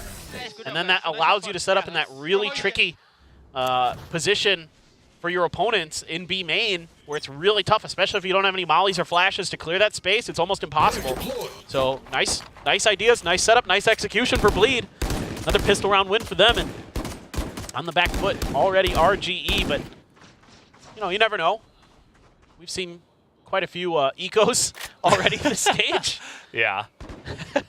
I mean, even yesterday with Paper X versus DRX, like those teams, doesn't matter if they have guns or not, they're both going to find ways somehow to pick up Thrifties. As now just trying to push through, and a very nice opening up here from the side of Darian. He does hold the spray, and it does get taken out, but at least Retla is able to trade back. So only the one classic kill going the way of Polvi so far. Not too much damage sustained by Bleed. Zest fell back to pick up that Vandal, and it dropped off of Darian. Good kill for Retla, but Lightning Fast, quick to trade that. He just sticks around a little bit too long. There were 3 members there just firing it in, but now Scary does have this angle, and he will take them both down and make quick work of that. A couple of kills to go the way of Global, but expected round win over to Bleed.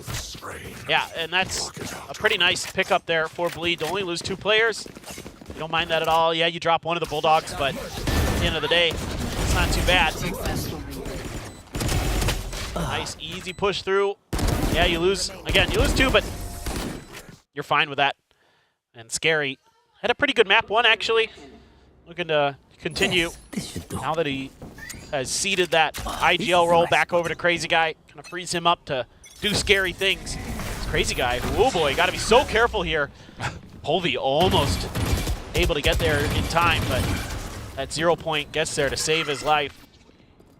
Force the players of GE back, as a lot of space being taken. Elbow control there. Yes, the cam will spot this. What's going to be the counterplay here? A couple trap wires on the site for Blaze King to play off of. But how are they going to do it? Using that drone to check, but Russ knows that that came from right behind that box. Oh, he turns. Oh, he turns, and Russ is in a bit of trouble, but not actually punished. Darian not able to get there, and now there's going to be a kill going over to Russ. This Crazy Guy kind of just runs into him. I feel like that should have been communicated that he was right there. And now that gives a pretty good chance here for Global to get this retake, although Darian pretty far up Gonna take a bit of damage through the box and will go down to Benkai. Spamming through that one, and now Retla pretty low. The paranoia does come out, but only able to get Polvi down, as it will be Global Esports to deny the bonus and hold on to 4 rifles. Yeah, so some good thinking in this round for GE. You know, having that cam there for the early detection if it is going to be an A push kind of allows them to work that space a little bit easier. Even though I thought for a second there Russ was done. I thought Crazy Guy was going to swing that corner, but he actually didn't. Didn't want to open up that angle by himself. And then when he chose that timing after the contact was made on the site, Russ had been able to backpedal and was ready for it. There was no second player to follow up, no coordination there for Bleed to help Crazy Guy out. Went for the hero play, and Russ was able to outreact against his opponent. So now you got a couple ults to work with, though. Benkai does have the Hunter's Fury as well. Obviously, there's no lockdown, so find some early information, find a pick here as GE. Might be able to set up a free kill. Benkai sitting all the way back there towards spawn. Could have some good angles. The only interesting thing is there's no mid control from either team, so no real ambiguity and a lot of util coming in. Blaze King, oh, look at that. He waits to set up that second trap wire. That is very cute, but they are still going to be able to just force their way onto the site here, and they are spotted the entire way. Now the Hunter's Fury, oh, it's lining up multiple members back there, and meanwhile, Blaze King able to push in. He's on the back of the site, picks up 2. Now Scary able to trade, stopping that play through Market, and now he's just gonna TP, get some information, but does TP back? As here comes Benkai, gonna send that drone forward. Trying to get a mark here on one of the members, but it's going to be taken out as the slide comes in, and Benkai able to finish off the last member. Oh, that was nasty from Polvi. Broke the angles. Open for Benkai there to follow up. A great setup for GE in a lot of different ways. The patience there from Retla to wait for that second wire, but there was a good counter from the side of Bleed. They used the drone to open up that trap wire because there's that momentary delay when you put a piece of utility through the trap wire that allows Darion to actually break into sight. So that's what gets them into the back of the site to start knocking players down there with Scary and Retla. So they're able to do some serious damage off the back of that timing with the Owl drone. So that was a smart play from Darion. It almost got Bleed over the round, but at the end, that coordination again from Polvi and Benkai has been so good today. And Benkai really feeling it. 5-2 right now. Having a phenomenal day. Yeah, it really does feel like every single member of Global is really pulling their weight. I mean, Russ is having his moments, lightning fast. Polvi kind of goes without mentioning. Blaze King as well, having a big first map. Yeah. Just holding down the C side from the defensive side after the swap. And yeah, I mean, it's just been all very smooth. It feels like Global Esports very practiced. And now, coming on in, that flash is going to be huge. Is on the back of the site. They are trying to push them in here. The Bulldog kill, and look at that, the double flash. They're both just sat there with their pants down, and now Polvi going to be taken down as he's not going to be able to get anything going with that overdrive. Lightning fast left alone. Hence, this is not the round. You know, just as we were praising them, Bleed come in and smack them down on the B site. Yeah, and I mean, great entry from Darion. Doesn't get stalled up by any of the utility from Blaze King. And then it's just a brilliant flash. Great timing. Hits so many players at GE. GU was playing to disrupt the plan and could not because the util was so good from Bleed. And it just broke things open. And what a huge Thrifty round. There's no way Lightning Fast is going to go for this. He has already opted to go for the save. And that's like guns picked up. That's such an economic swing for Bleed in this one. And what a response. I mean, no fear after just getting kind of bullied at B there in the previous round. This time they're able to kind of do a similar thing just with an extra layer to it where it's just like, okay, well, let's throw a flash in the back of sight this time and make sure that we really get that clear. They were able to clear with guns. This time around, just brilliant, just lands right in their face. Yeah. I mean, they had no chance. Like, they were not expecting that. Just the lob right into the face of both of them. And it doesn't matter what guns you've got at that point. You're just dead. And Scary putting up the big numbers there as they do push into the back of the site with some excellent flashes. And now it does look like Bleed once again looking to pressure towards the B site. And you're seeing a change-up. You got the camera on top of the wall. Trapwire a little bit deeper. But it's been that left-hand side of the B site that Bleed have been pressuring. But now they're thinking about taking some mid-control. Smoke to cover a little bit of space. Spray down to come through. That's Shock Dart did quite a bit of damage. I mean, Zest is down to very, very low health. Crazy Guy lost all of his armor down to 75. So definitely GE getting the better of that exchange, even though Bleed trying to create some pressure, create some space, but not able to do so. Better response from Global Esports. And now they're just going to send it into B once again, as they do send the Paranoia and some smokes from the Omen. A couple of smokes just to try to cut off all of the sight lines from the side of GE. And the spike carrier Zest there, he is going to go down. So now they kind of have to rush in, but Scary is going to pick up one. Benkai in the back of the site will be heard, but it is going to be the rest of the team just flooding on in, especially after getting that first pick. Going to make it much easier for Global Esports. And Scary left alone is just going to run away. And that change-up of the camera position makes this timing a lot easier for Global Esports to disrupt the plant, to make sure it just never happens. Because it's really good patience from them. 10 seconds left. Even though they lose Polvi, when they're setting up those crossfires, it allows everybody to get into place and really just punish Bleed. So very nicely handled by Blaze King. And it's been a good back and forth. 3-3. No, I think we need to see some kind of bigger picture ideas for Bleed. Right now, it just really feels like they're relying on these executes to get them over the line. And this time around, GE just has a better response. I'm not sure if we're the only ones without sound on this replay. Seems like. Okay. Well, we're going to get a timeout. You're just like, yeah. Did we get paranoia there? Like we can't hear anything? Yeah. Nightfall on our faces. Yeah.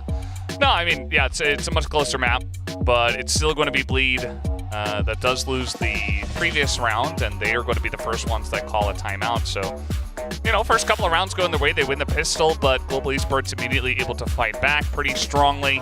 Bleed only get one more, and I suppose they want to take some time to talk about it. And he is not scared to call early timeouts, is he? No, he is not.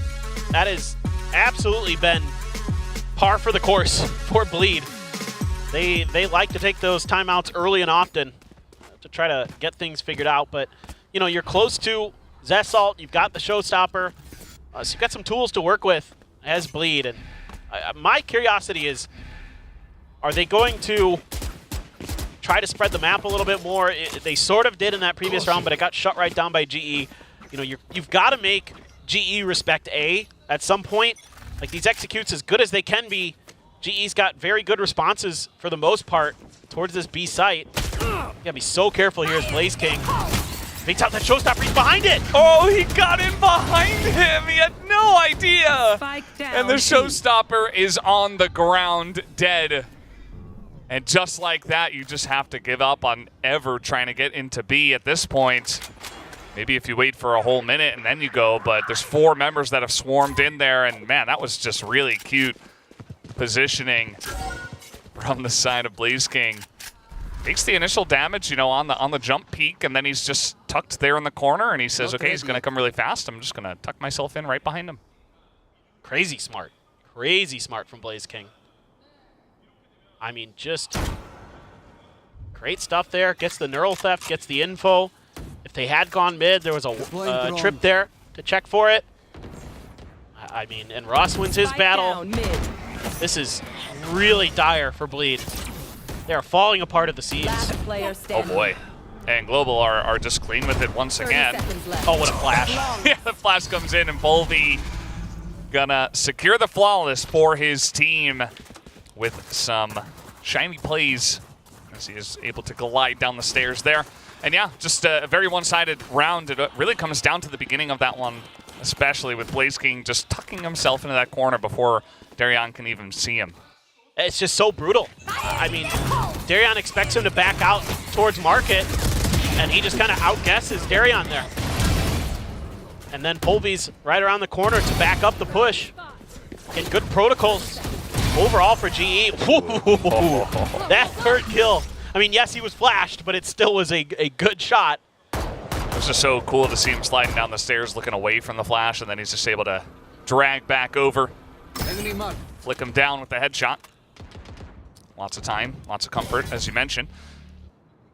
The fact that you see Darion there is a big giveaway for GE, that they've got a little bit of time to kind of figure out what's going on in the map, because you know it's very unlikely that Bleed is going to try anything without Darion there to lead the charge. It's been a bit of a struggle today on this raise. Oh, lightning fast. I know exactly. I'm thinking he can get ahead of it. That's tough for Polvy. Smart to get out. He had no hope. He gets spotted by about 8 things, and that is going to be the B site given over. Smoke to come forward as well, but now Polvy tries to go in, and it's just a lineup to the two of them. Scary and Crazy Guy getting 2 apiece as they try to enter the site real quick, and it does not work out for them. Bleed back on the board.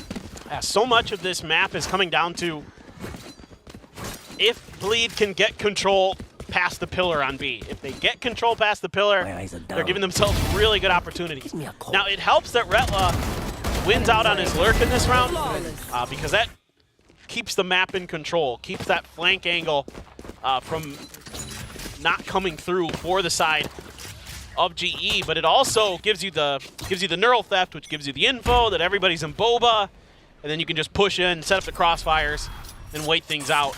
So nicely set up by Bleed. Great play by Retla to really give his team a great round, and it continues to be just a phenomenal back and forth. Now you've got both no commands available for the KOs. Crazy Guy does have his ult, so GE this time though going to be giving up a ton of space onto A. Basically going to have to play for retake at this point. I mean, if you challenge this, you better have a really nice timing on Bleed's entry, because you don't have a lot of support. I mean, especially with just like a paranoia and some flashes, it's going to be really tough. There's that Hunter's Fury, and the good news is you baited out this ult and didn't take any damage. Yeah, I mean, as you mentioned before, just essentially just going to look for the full retake here is Global Esports. They didn't really get hit by much of anything. And now a chance to go for your counter null command. We'll see if they're going to throw that in, and that they do. We do see Lightning Fast with the first operator kill onto Zest. It's now Polvy trying to run on in, just doing some dipping, some diving. He is going to go down, and Retla is so clean on the side. He hits another head, and Lightning Fast, okay, he's going to shut that down, but already the damage has been done. Lightning Fast, he tries to switch over, but it's really just not a lot of time. There's a lot of spray. He has to rush with it. 4 kills over to Retla. And it looks like he's just going to try to get his op and get out. But look at this. Scary trying to shut it down. Lightning Fast has a good idea, but it doesn't matter. Scary will still shut him down. It's another round over to Bleed. Yeah, I don't mind what GE does in terms of their macro strategy for this round. It's just great execution from Retla to just shut this round right down. It almost looked like it was going to be another one of those. Polvy jumps in. He's got great support. You know, they follow up behind him to get that first kill. But then Retla just so ready there. This is a good time to take a timeout after a round like that. You know, settle the nerves. Saw Retla could hardly believe it himself. And yeah, I think for Global, I think the idea was fine. You know, you got a lot of value. You didn't get hit by anything really, and then you just try to go for the retake. But sometimes the other team just shoots insanely well and shuts down your entry. Perhaps there could have been some better utility onto the site to get them on there, but that's going to be up to the coaching staff to try to help them with that here as they do take this timeout. This is actually the first timeout we've seen for the entire day so far for the side of Global Esports. They didn't take a single one on Lotus. Just let them flow with it, and they just kept on winning, so not a big reason to call a timeout, of course. For sure. And it's been overall a really good day for Global. Now Bleed's starting to really come alive, and the last 2 rounds have been on Retla. I mean, with the pick and the neural theft to set up the B hit, and that round just holding his feet on A. And there was no extra layer to that that dive from Polvi. He dashes in so far that, yeah, they're able to trade the first one from elbow, but then Polvi's left on an island, and that just kind of sets up Retla for success in his position. So you got to give Retla a lot of credit there that just being where he was smart, because it was in an anti-neon position, essentially. So good job by him. Good job by Bleed. Let's see what Lightning Fast can do. Try to dodge the boombot. Nope, still going to get spotted, so has to clear it, but Bleed doesn't like that. They smell a trap, and they're not wrong. They're definitely not wrong. We got, 2.5 guys looking there towards mid. Smoke coming down. And the Cypher's set up here on A. That's where Blaze King is going to stand and hope to stop this push from coming in. We do have Polvi pushed out just a little bit from that B site, trying to see what he can see, but there's a smoke there to deny some information, deny a push, but this is just going to be a full push towards A once again, it looks like. Look at GE. I mean, they're so ahead of this. It's going to be important that Retla can maybe win this flank battle against Russ, but he does not. Russ is ready for the angle and takes him down. This really breaks open the space for GE. Going to be really difficult now. Oh, what a spot there for Blaze King. Yeah, that's just massive. I mean, they're just so ready for this. They saw it coming a mile away, and nobody on the side of Bleed is able to do anything. Even Crazy Guy just on his lonesome. Okay, he is going to pick up 1 kill, but it is definitely the round going the way of Global Esports, and GE just going to let him go and save. So yeah, as you mentioned, they got the early information, and they were able to set up so ahead of time, and that was shut down very easily. Yeah, and it's so crucial there that Russ wins that 1v1 against Retla, because that forces Bleed to have to pull the trigger on that execute, and that means Blaze King is so ready for it. His util's already set up, so he can play off of that as well, but it's just the ability to have that mental preparation to know that, okay, they're in a really bad spot because we've got that flank angle, we've got the pressure, and unless they can completely commit like 2 or 3 players to try to clear Russ, they're going A, and that's a really, really nice setup and execution. The mid control is really the most important part of that round for GE. Yeah, absolutely. So maybe some of that coming from the timeout. Coach is just helping set them up for success for the future round. We're all tied up here. Wouldn't be surprised if this does go 6-6, but see if one team wants to take the advantage, as Polvi just going to go for a dry peek, does get taken down by Darion. Yeah, I was hoping with that 0 point, catching the Sova, eliminating the drone, that he could catch Bleed a bit off guard, but they were very ready. I mean, there were 3 of them standing there watching for that push. Did not work out in Polvi's favor. Yeah.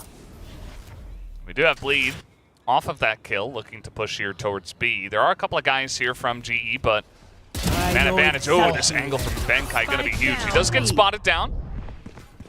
And they're still going to go for this push here, just a little bit slow on this one as they're spotted. And a lot of members from Global Esports going to flood in, so they flood out of that B-man area and look to go towards A. Oh, lightning fast. TP'd with Scary. So he's already here, so Scary has to pump the brakes. He has to reconsider this plant. 30 seconds left. There's trap wires all over the place. This is dangerous for Bleed now. He just teleported into a very dangerous area, but he is going to set up control, at least on the site. And Global Esports is pretty far back on this one. They will let this get planted. And immediately will call Russ over to help out with this one. This is going to be really tough for GE, though. Bleed was able to stabilize. Oh, what a flash. Oh, the flash is big, but still going to go the way of Scary, who is incredibly low. Crazy Guy also going to be taken out on lightning fast. He's on the site, and nobody's able to lock him down, really. He's going to tap this. He's going to try to hold it, actually, but does come off of it as he takes some damage. Darion is going to pick up 1, but Retla was eliminated, and now the defuse is coming in, and that's just going to be the straight-up defuse. Darion also will go down to lightning fast, who ends up being the hero of this round. What a great read from Lightning Fast on that TP from Scary. Just kind of hard to out-omen one of the best omens in Pacific is Scary. And Lightning Fast does it there. He buys so much time. Even though Bleed is able to get the plant down, getting to some decent post plants, it still sets up GE as well to get over into B a little bit quicker. So that was really nice, and then able to hold down that round, get on that defuse, Everybody doing their job. Ovi going aggressive. The Outlaw saw the beat. Oh, can't land the shot. Yeah, it's pretty rough. He does have his overdrive and is going to be looking to use that here at some point. This being the last round in the half, but able to poke forward, able to get some information that there were a couple guys sitting outside of B. And a great decision by Polvi to buy the Outlaw, understanding the economy that Bleed had. It's going to be very, very weak. They were going to have to either cut guns to go for full armors or get half armors and get some weaker rifles to back it up. So really good recognition. And like you mentioned, Valdez, he has that overdrive as well. So he's got some great ability in this round to really kind of shut Bleed out. Somebody's got to poke this butt. Ovi down to 4. He hit the one player who had full armor. Unlucky, but he's able to get the zap anyway. Just what we were talking about, utilizing both weapons. And now the Hunter's Fury coming out here. Some fancy feed work here from the side of Bleed, but... Oh, please, no. Not like this. Yeah, well, sometimes it does go that way. And he does put the cage up. He's got his camera shot down. Ooh, the Shock Dart going to get that kill on the Scary. There was a lot of damage done just by the Hunter's Fury and multiple pieces of utility. And, oh, quick one from the side of Lightning Fast. And a big chance for them as it is 4v2 on the retake here. But Crazy Guy able to trade one back. Does get flashed, and now coming in from Market, that is going to be a kill from Blaze King. Crazy Guy the last one down. He gets one, he gets 2, and he will be taken down. Benkai barely able to clean that one up and secure the round for GE. Oh, man. I mean, what a play there by Crazy Guy. Almost turned that round on its head for Bleed. But I mean, really generally here, Valdez, I'm very impressed with the overall game plan and strategies and executions for Global Esports. I mean, they're playing as a team really well. They're playing off the Neon pretty well. They have really good ideas on what Bleed is going to do and how they can shut it down for the most part. Yeah, Bleed has some really good executes. And when they're able to get those to connect, they had some really, really good rounds. They had some success. But Global was always able to answer back. They were always able to bounce back and kind of find those resets. So it was a very, very smart half from Global. And now Bleed, it is, you know, going to be on the defender side where, in theory, should be a bit better. Yeah. I mean, those stats are kind of... just in general, not good. Not great. Like, I don't think the side really matters, honestly. I think it's just kind of these two teams haven't had too much success. Yeah. In general, but the real concern for me is, you know, this Neon, is it going to be able to kind of run all over them like it did on Lotus, right? Like, you know, the Roadrunner is in full effect and you end up looking like Wile E. Coyote against it. Just, you know, like getting smashed by anvils and running into walls that aren't there. Yeah. Making rockets. Is it Roadrunner that runs off the cliff, or is it Wile E. Coyote? Is it both? Well, the Roadrunner can, like, keep going so it doesn't, like, fall, I think, and then Wile E. Coyote, like, tries to chase to follow, it, and then follows. Like, stops in midair and then falls. Yeah, it makes, like, a dust cloud. Yeah. And it oh, man. Those old cartoons. There's probably one guy in chat that gets There's got to be at least one, right? This is like one or maybe two. Maybe it's us. just us boomers, yeah. Yeah. Well, this is really going to set the tone. Global Esports in the lead. If they can pick up a pistol round quickly, this could be big. They haven't stacked Polvi or anything like that. It's just going to be pretty standard. And we'll see what this strategy does look like for them. They do have a lot of presence here in the middle of the map already, as now 4 members heading over towards A. I mean, my eyes are really on to Benkai, not just because he's having a great couple of maps, but because it's going to be a little bit different with the way that he is potentially setting up Polvi, using those recon darts just like that to help him break the angles and a good paranoia to follow up. Great setup there from GE. Yeah, I mean, they know if he's going to stay there after the boom bot, then he's just going to get paranoia. And that he did. It's an easy pick off. And now the entire team, after that pick, is looking to rotate towards B. And as we see, the entire rotation already came out from the side of Bleed. Everybody's over towards A. Look at Blaze King, though. They have no idea. The timing on that was so good.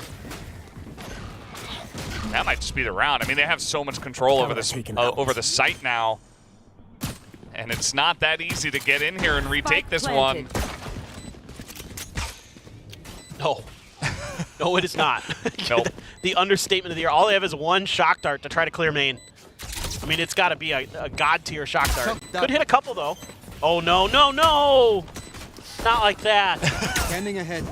Well, it's not going to hit anything as Polvi also just going to spam on through as Crazy Guy just has to try to send it, just has to risk it. And Zest is, well, they know he's the last guy left. And it's not looking too good for him as they are hunting him down. He does pick up one. And yeah, just going to slide on forward. Does pick up a second one, but it's an easy round over to the side of Global Esports. They continue with their onslaught here against Bleed. I mean, a lot of, even though there was that shock dart, that's, I mean, look, I had my head in my hands on that one. That one feels bad, man, for Crazy Guy. But this is a great setup. Again, why I said my eyes were on Benkai is because he can use things like the recon darts and the shock darts to set up Polvi as well. It doesn't necessarily have to be, you know, the stuns and the flashes that the Breach gives you. He can use that Sova as well. I mean, there was the combo with the Paranoia and the Paint Shells too, so it was, or not the Paint Shells, excuse me, the Paint Shells were coming out from Darion, but everything in the kitchen sink to set up Polvi there, and it's beautiful. That one's just hit Polvi, just waiting. Darion, and Darion pays the price. Yeah, that he does. Maybe just trying to catch them running away after the paint shells, catch them in transition, see if he can pick anyone off with the classic. It's not going to happen, but now Retla's going to find everybody. We're optimistic about it, and Global Esports just going to say, okay, with that guy in that position, looks like B should be pretty free. Crazy Guy going to hear them all running in, so that gives them the information. And even going to utilize the drone just to make 100% sure that they can get onto the site very cleanly. They have gone for 3 big rifles and 2 ghosts after the pistol round. I'll be curious to see how they play this post plant because of what you're talking about, although it looks like it is just going to be, it's not going to matter. This is just waiting it out. I was kind of curious, you know, if there was a world where maybe Bleed had decided to go for it, like you put those ghosts ahead, and now you allow, this is smart, because now you can try to claim some of those orbs that otherwise would go into the nether as GE, so give your Neon some ability. You don't care about these ghosts. These don't matter. Yeah. Go hunting. Might as well. I mean, you don't lose anything, and you might have a lot to gain as Polvi picks up one more, and he nearly gets Zest there at the end. Would have been his 4th on the round. It's not quite going to happen, and Zest and Scary will go down to the spike. Yeah, really. Great game planning from GE. I mean, every situation, they're trying to maximize their value. That's a sign of a team that's really dialed in. And they have an overdrive already for Polvi. I mean, he's had such a hot start. Again, just Darion out there. Polvi just winning all these battles. 3 kills on the round, almost got a 4th. But you have to be feeling great as GE. I mean, truly, the game plan here today is so good. Look at that Paranoia to follow this up. Yeah, he's just running on in, but Darion is going to shut that down. Nicely done by Darion, but traded back here by Blaze King. A lot of damage done to him, though. And so Bleed will be able to stop them in their tracks here on the very fast hit of A. GE anticipating a tiles hit or something. Gonna be able to dodge that recon dart. Little information gain though. You see Russ. You have a decent idea that this is where the execute's gonna happen, so Bleed can keep all their players over here. Just hold this corner. Zest goes for the flash, but the smoke already there. No value to be found. Off the back of that, just wondering if they'd maybe push through that smoke potentially. No one did, but I think as GE, I like what they're doing. Lightning fast to gone all the way over to the other side of the map. Send a smoke there to at least maybe keep a player or 2 towards A. Set up Benkai for this lurk. This is nuts. It very much is. I mean, he's got a guy right next to him, like literally right next to him on the site, and he is going to go down. So it doesn't really pay off. 30 seconds left. And we already see the rotation coming in towards B. And Retla's already here, ready for this one. And through the smoke he goes. Lightning Fast will be able to win this 1v1. But, okay, they're actually trying to plant this down as well. Still a chance for Global Esports, especially if they get the spike planted, and that they will. Blaze King. He's got to get there. Last player standing. He does have to get there. He's only got 32 health, and they have no idea where he is. But Scary's watching it, and now they know 100%. And and that is going to be Zest with the defuse. It just took a little bit too long for these ideas to come to fruition for GE. You know, watching it on the map, we can see what's happening, and there's nothing wrong with what they did there. You know, they got kind of stymied at A. They couldn't get through the way they wanted, so they changed directions, but it just took a little bit too long. You know, lightning fast to gain control of B main again, set up for the mid push. I like the attempt with the paranoia plus the overdrive to try to push through. Just gets shut down nicely by Darion. And then Benkai going for that crazy lurk through the smoke. Just good kill, again, that bought time though, and that's why I thought maybe GE would be able to execute. They're able to isolate Retla on the site, but they just weren't able to kind of figure it out fast enough where the openings were, and that's tough to do on the fly. But so far, GE's been quite good today. Cage triggered. Yeah, the cage is going to come out, but the paranoia does hit Retla as they do make their way onto the site here. Crazy Guy's getting a lot of information, though, and already a bunch of damage as Retla's got the angle with the Guardian, but able to be traded down as they do clear out the site. GE should be able to get this plant down. You gotta save. There's no point in fighting for this as Bleed. Maybe you get one and then you leave, but that spot, you just gotta go. There's spike planted. Very little hope here. Well, we're seeing if anyone's going to give them, you know, a gimme, if anyone's going to peek them. But they're still staying. I mean, are they really going to try to fight in the B main here, 2v4?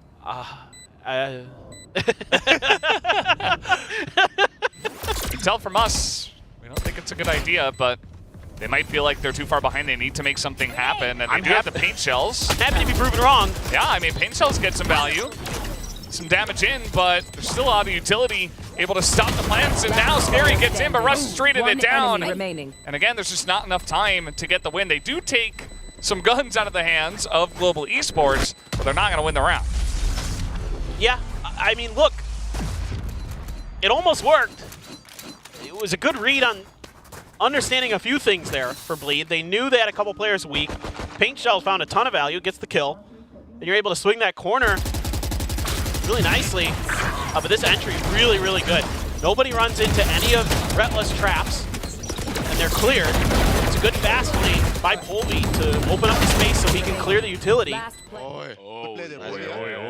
Very close, but at the end of the day, you're fine with that as Bleed because you still get the round win. You take another gun out of Bleed's hands. Their economies, you know, a couple players have some money to buy. Fine with that as Global, right? Or excuse me, yeah. Global. Yeah, absolutely. As Bleed, you're not as okay with it. Definitely not. I mean, the economy right now of Global is in a very good spot, so not too much damage done to them, and they're very close to taking the win. I think it might just be what I was saying before, where they feel like they're just too far behind. They like have to take the risk and try to get the round, because if you begin to fall behind now, you're not going to have much economy. You're not going to have anything going for you, and you might just end up losing anyway. So you can see the stress is really getting to them in the coaching booth on the side of Bleed. This has not been their best match, and, you know, this was meant to be a close one. I think both of these teams, you know, like you were saying before, predictions go either way. Like, I think it's fine to predict either of these teams going into this one, but Global Esports have just shown up in a much bigger way today. And sometimes that's what it comes down to, which team is just ready to play on that day. And clearly, Global Esports are just outplaying them at this point in time. Yeah, and this is one of the best versions we've seen of Global this year in terms of game planning, execution, strategy, gunplay. All those things are coming together.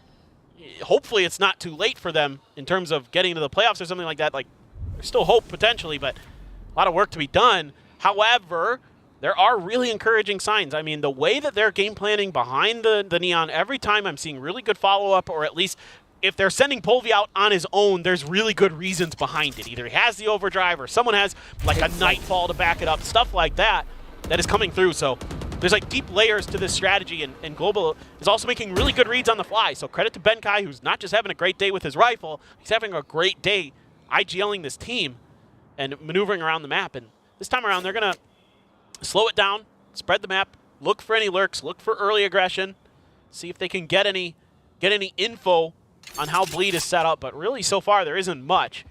You know they're not really pushing through mid because of the camp. That's about all you got. We're going to catch Zest there, but that's it with that 0 point. 30 seconds left. And Darion in here.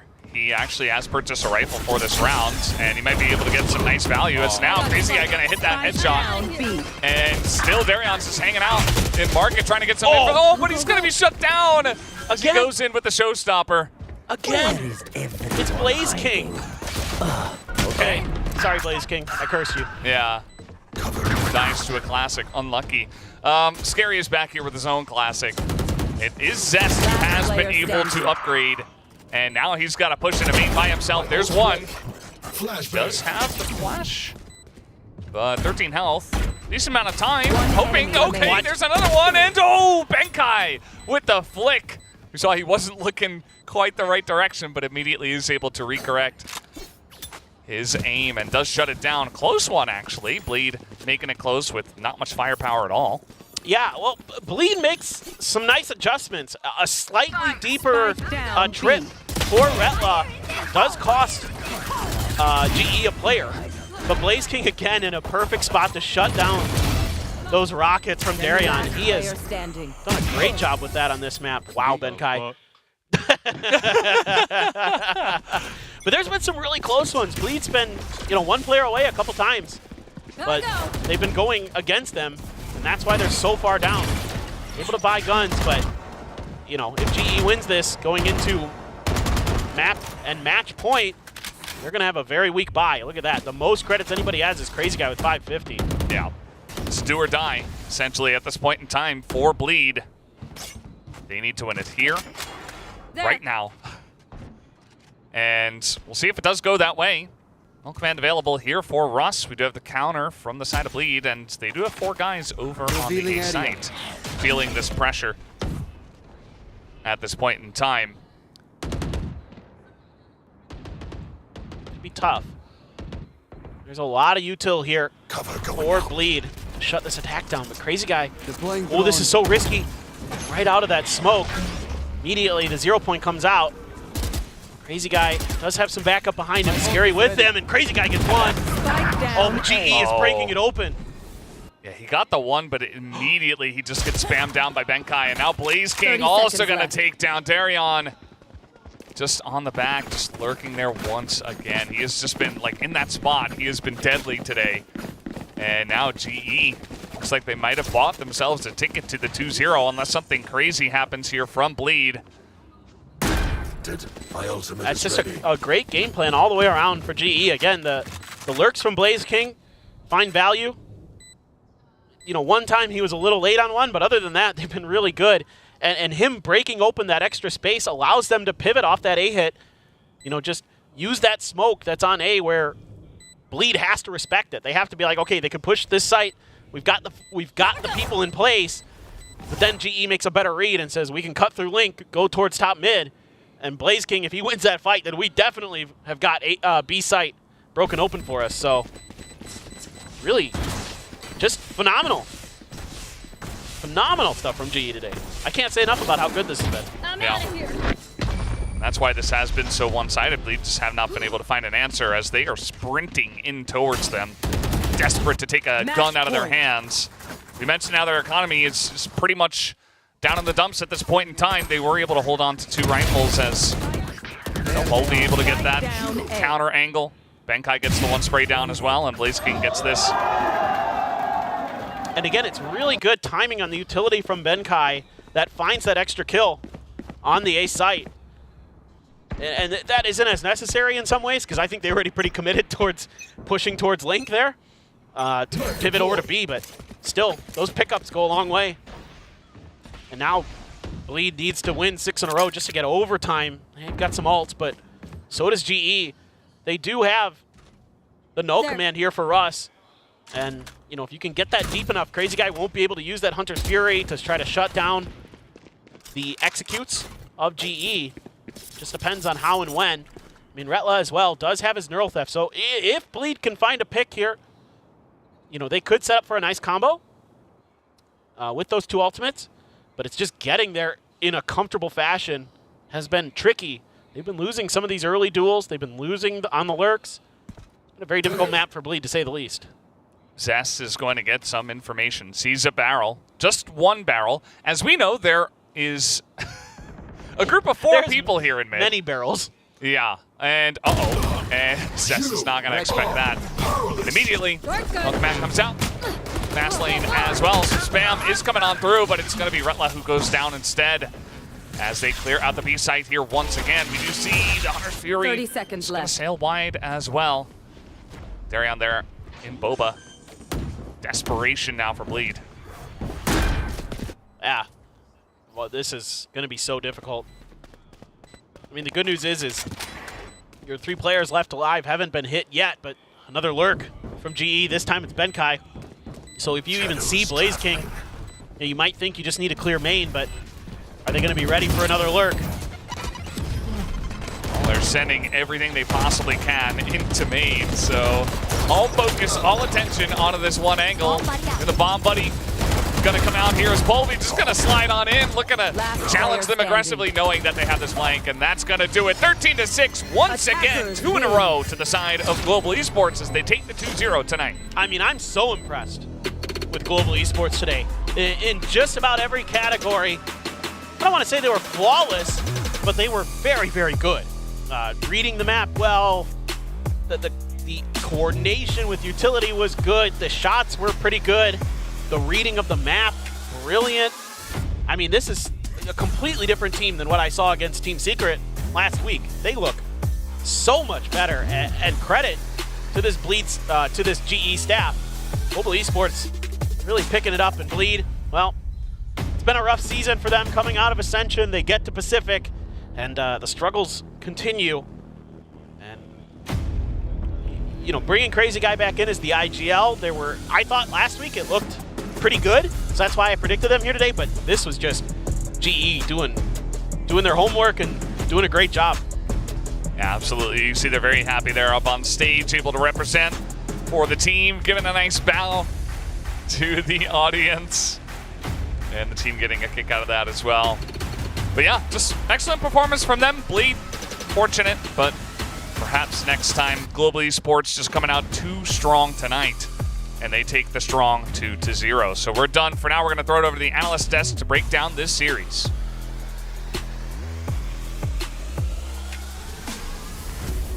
Global Esports is all well-deserved smiles as they stay on their path towards playoffs, winning this out in a 2-0 against Bleed, and also on their Sunset map pick. Yeah, looking pretty darn clean, right? Again, they have a strong start. They show that this Neon composition now works really well. And at the same time, just switching up some of the roles. Benkai now being able to call a lot better. And also really read the map incredibly well. I think in some of these rounds, they were actually able to kind of anticipate what Bleed was about to do. That's why you saw them in certain positions where they're just kind of waiting for like Darion to blast back in, find that off-angle kill against them, and it ultimately leads Global Esports to a much better scoreline. Yeah, and I feel like, you know, just kind of looking at how Polvi has been utilizing the Neon, I feel like it works so well with the playstyle of GE because right now they want to be off-tempo but aggressive, and you see him just kind of charging in. Sure, it's very aggressive, he might get caught out, but if he doesn't get caught out, you see how GE just is able to kind of supplement him, and Bleed are kind of not ready for that kind of contact speed. And you see that with how many slides he goes in on this one. Sure, there will be some times where he messes up because he gets caught by a tripwire, so on and so forth, but it still leads to this kind of refrag heavy playstyle that works so well for GE, and why, again, they have so many round leads up against Bleed in Sunset. It was pretty amazing. I gotta agree. Like, I really love that Aster. I mean, if you watch how Polvi actually plays the Neon, that's the thing about Polvi's duelist. He's not afraid to like just throw his body in. He's not afraid if he dies. He just wants to get that space for his team or to push alongside them. And that's what you see in some of these moments where, you know, they'll swing together, but Polvi's sliding underneath. That's so much more difficult to shoot. My predictions are going down because of that. So thanks, Polvi. You could say he pulverized to Polvi rise. I like that. Yes. Well, speaking of predictions, we Wow, are sorry. Geniuses. Wow. Aren't we? Yeah. I'm Oh my sorry. God. This is the punishment for getting your predictions wrong. You gotta sit between this until we go to our You want interview. to swap seats? No, I'm pretty comfy here. No, man. this is perfect. Actually, the way it is. The GE sandwich. Oh my God. Minion sandwich. Minion, minion sandwich. global minion sandwich here. Well, you know what? I mean, it's too bad for Bleed, but like Coach Legia was saying, the most important thing for them today was just to have fun and enjoy the moments. It was a really, was a tall order since the very beginning, since kickoff. But Global Esports, this is a really good sign. Their performance today, like moving forward, they have a tough road ahead. They have T1 and Gen G next. But before any of that, we got to talk about our guessing game. So we got our predictions right, but we're going to talk about our ranks. Okay, so I have... Okay, I'm going to list out the full rankings here. Scary, playing Omen, controller, 18 kills. Polvi on the duelist, on the Neon, 17 kills. Oh, close. Yeah. And then Sentinel, which was a Cypher with Blaze King, got 16 kills, and Sova on Benkai got 14 kills. So My translation of this is I thought it was overall role kills. So there's 3 initiators here, ladies and gentlemen. Well, you know what? Sentinel. Well, wasn't the If it's Cypher's number of agents played, then 4 initiators, excuse me. Then of course, like I would go initiators Yeah, because but there's so many initiators. Yeah, but you could have had double controller as well. So I'm just saying. I'm just Actually, the Sentinels came pretty close up there too. So. I'm right. You're wrong. All right. You're wrong. We'll give him this dub because he didn't get the prediction. That's true. Yeah, that's what I get. For the Bleed Lever. Thank you, Scary. For the Bleed Lever, you are now silver. Congratulations on your ring. Sweet. You are back down to gold. Gold. That's right. Yeah. The Wingman, that's you guys. Unfortunately. You're, Goes down to but you're plat. still the highest ranked, by the way. You're now at them. Chat. Somehow. And I'm back to old. Iron. Yeah, which actually tracks pretty well. I'm just gonna rock Iron this stage too. Like this is You're now my just goal. Forever You're now just hovering Ron. between iron and wood. Oh, you're just on. I'm just Iron and Wood. You know what? Those are like the foundations of a lot of builds in life. And when you're in any MMO game, what do you start with? You like harvest wood and iron, and it's just That's true. the foundation of And the everything highest should be right like in this obsidian or world. something. Yeah. I'm just saying, I have an important role there. Keeping the other bottom games other than really warm. There's other minerals For builders? Okay? Okay, Yeah, for okay. builders. There's obsidian. There's what is it? Adamantite was it? Right, but back to it still. I mean, okay, not to disparage Bleed whatsoever, right? They still had a pretty good game. They were trying really hard at some of these executes, and unfortunately just kind of falls flat because, once again, Global Esports had the better read. But that said, I mean, yeah, you see Scary being out on top of the leaderboards because they still are a team with so much potential. The strength that some of these players have, the weapons that they have are unlike any other because Scary is so smart with the smokes. He knows how to, like, for example, just make use of Blaze King's Cyber Cage against him. Yeah, I think one of the things I really like about how we kind of started this off with I'd say Bleed is how aggressive they can be, right? I think the only problem with this one is once we kind of went into that flip side, they didn't really know how to kind of go offensive against the setup that GE has. I thought there was like this nice little trick that we saw from both these ciphers where, since there's two of the Sobas, you throw out the shock darts, but we won't have the shock dart there at the start. We'll put it in after the shock dart's been used, the tripwire. So it's kind of nice to kind of see those kind of adaptations and stuff. Yeah, so it's pretty cool. Some smart reads here and there, but ultimately still, I mean, this is why I'm wondering about all these agent changes. You can clearly see 4 first kills. I was actually maybe expecting a higher number, but it's really amazing how Global Esports has played this map. And Benkai also, another just quick shout out to him. Although Polvi might be the MVP getting a lot of kills, Benkai's the one doing a lot of calls. Benkai's the one, information scouting for a lot of these plays and coming in for some of these trades, and it works out incredibly well for Global Esports. Actually, let's talk about our MVPs. We were a little divided on the overall match MVP. It was between Benkai and Polvi. And do you guys want to make I believe you both case? had ended up with Polvi. Yeah. I think for me, specifically, Polvi was just honestly doing a pretty good job at being a duelist while also feeding off of the kind of alley-oop that Benkai does, right? We saw that on both of two maps where Benkai would just have the fault line. Sure, you'd say that, isn't that what duelists are supposed to do? That is correct, but at the same time, the level of execution and kind of like the cleanliness of how you do that execute is also be important. I think Poli was able to kind of reach that high level in this series that they were playing against Bleed. Yeah, they set him up really well in some of these moments, and I just kind of want to point out also at the same time, I mean, apart from, Benkai, all the initiators played such a big role. I think although Zest on this KO, like maybe for the first time in a while, we haven't really seen it too often, it was like slightly lackluster in terms of kills, but still in terms of setting up the team, right? The flashes and everything, they still worked out pretty well, but at the end of the day, it still is just Benkai getting a great read and trying to figure out how they want to work this map. And you see it so many rounds, like it always works out so great, and that's one of the reasons why we see Polvi getting that many kills. So it's just a little bit unfortunate for Bleed. Yeah, it is. But there are winners and losers when it comes to competition, and you can see why we were split on the panel anyway, with us and the casters between who our MVP would be. And obviously these two, because they just work so well as a pair. Yeah, and I think it was particularly fun maybe for the Singapore audience because it was like some old rivalries happening here. Ooh, a little bit. All three Singaporeans have been playing since the beginning.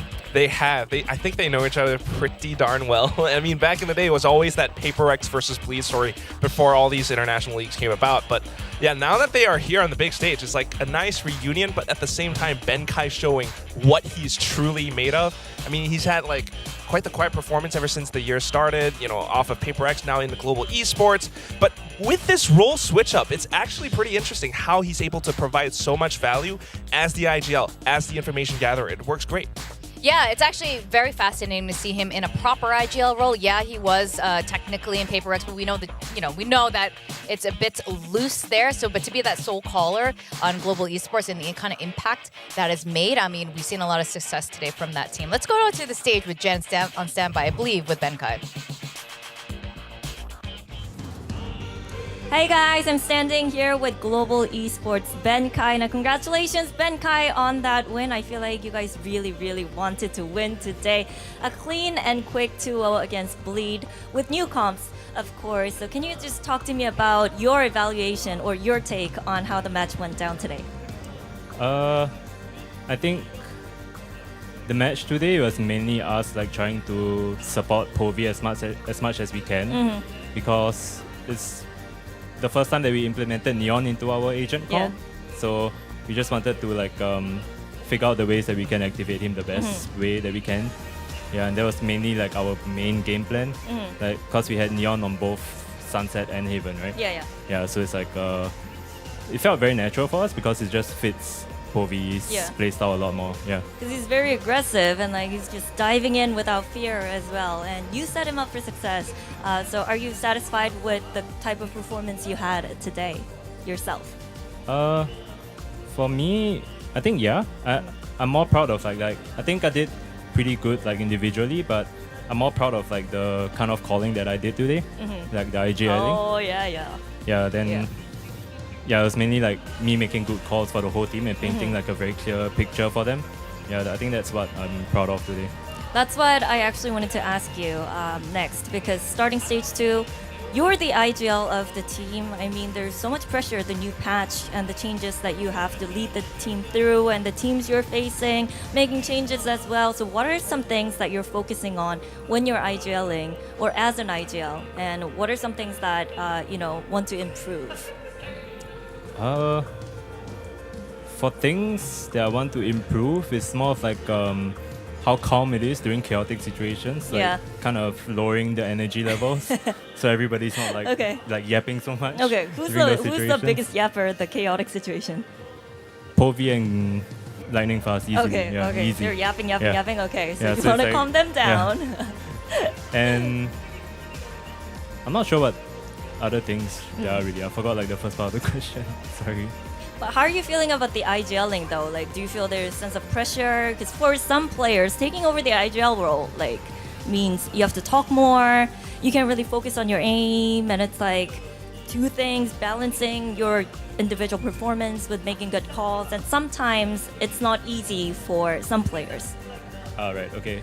So for me, it's a weird thing because like the more I talk as an IGL, the Yeah. better I perform. So I think one of my focuses for today's match was just like keeping the comms up and keeping like the calls up. Always like all the time, I'm always trying to do something, and I'm just constantly talking all the time, and then I just naturally perform better along with it. So it's weird to me. Okay, that is kind of strange because those two things, individual performance and making good calls, right, as an IGL, like usually they have a negative correlation. But for you, it seems to be working out perfectly. You have a big task next week because you face T1 and Gen G. So what's your expectations heading into that matchup? We don't really have any expectations. I think what we want is just to be able to walk away from this season being proud of ourselves. Okay. With like the amount of effort that we put in. And yeah, just walking away with a result that's good enough for us. Yeah. I guess. Yeah. Leave nothing on the stage. Yeah, No so regrets. if we win, then good for us. Then if we lose, it's not the end of the world. All right, thank you so much for the interview, Benkai. And Benkai, before the interview, actually asked me what I wanted for my birthday. And since you talking aloud apparently makes you perform better, I wanted to throw it off to a short break. Oh. So, as a host. As a host? Yes. Okay. What do you normally say though? Just say, let's head over to a short break, but come back because we have ZETA versus DFM. Alright. Ready? Alright, everyone.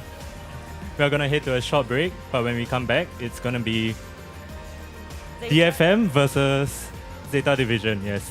Yes. We'll see you on the other side. I'm definitely losing my job thanks to this man. He was so good. But thank you, Benkai, and see you soon, guys. Thank you.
I just want you to be more patient because these guys just play contact. So Okay, TC Cream, we need you guys on the stage now. Come on, let's go. let's go. Let's go, let's go. Tara, tara. Let's go, let's go.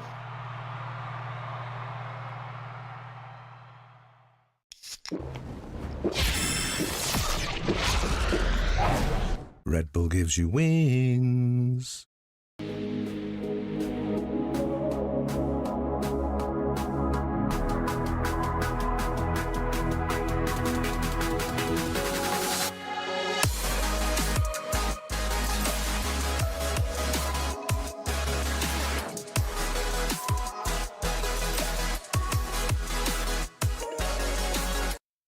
立ち日グループ100周年。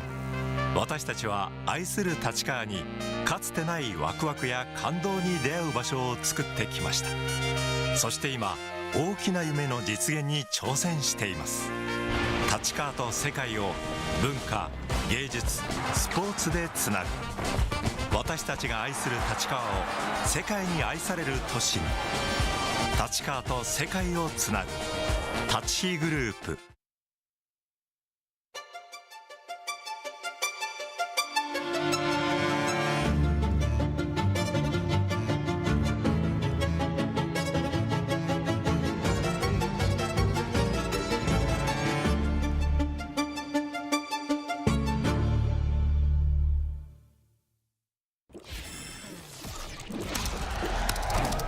Red Bull gives you wings.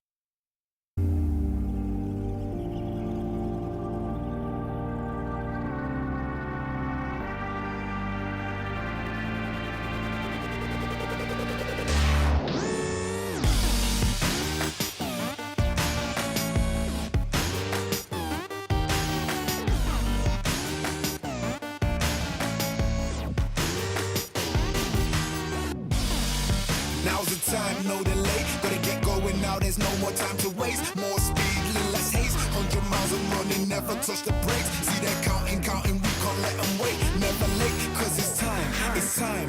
We eat the beat and heat the street. Gotta keep moving, zooming down that winning road, avoid defeat. Cause this time, wanna move quick, gotta move faster. Wanna speed up, gotta move faster. Time is time, it has no master.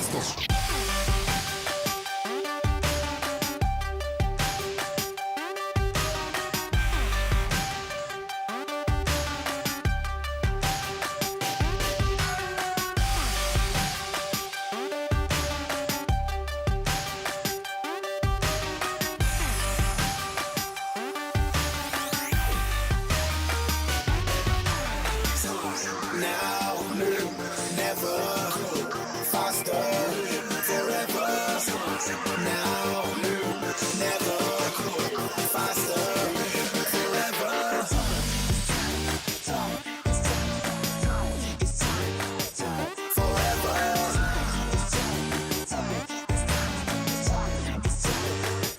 Forever.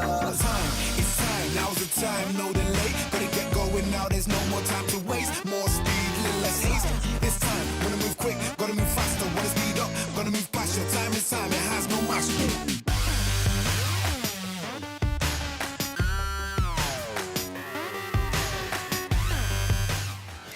Welcome back to VCT Pacific Stage 2. We're going to go into our match 2 of today. We have a lot of fans in the audience flying in from Japan for this very matchup.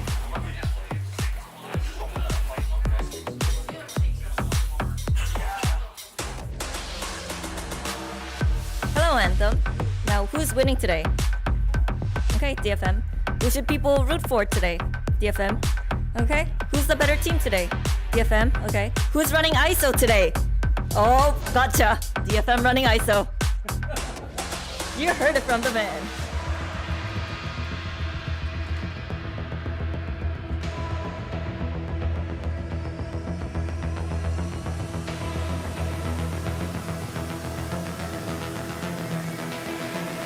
Hello, ZETA people. Hello, hello, hello. Oh. Is this for me? Did you make it yourself? Yes. Oh, it looks beautiful. What should my birthday wish be? ZETA win. Oh, ZETA win. Okay. Anything you want to say to Japanese fans? 今日大事な試合なんで絶対勝ちます。応援お願いします。 Thank you for the cake too. No, Jen, don't eat that, please. We need you. We just What was in that cake? I don't know. Don't eat that. Don't eat that. It was kind of funny though with our interview just now. There was no translator on hand for the DFM interview, so she could ask anything she wanted. Would have shown the DFM board. Now, happy birthday, Jen. Now, we do have a rivalry. We've got Civil War in Japan. We've got DFM versus ZETA Division.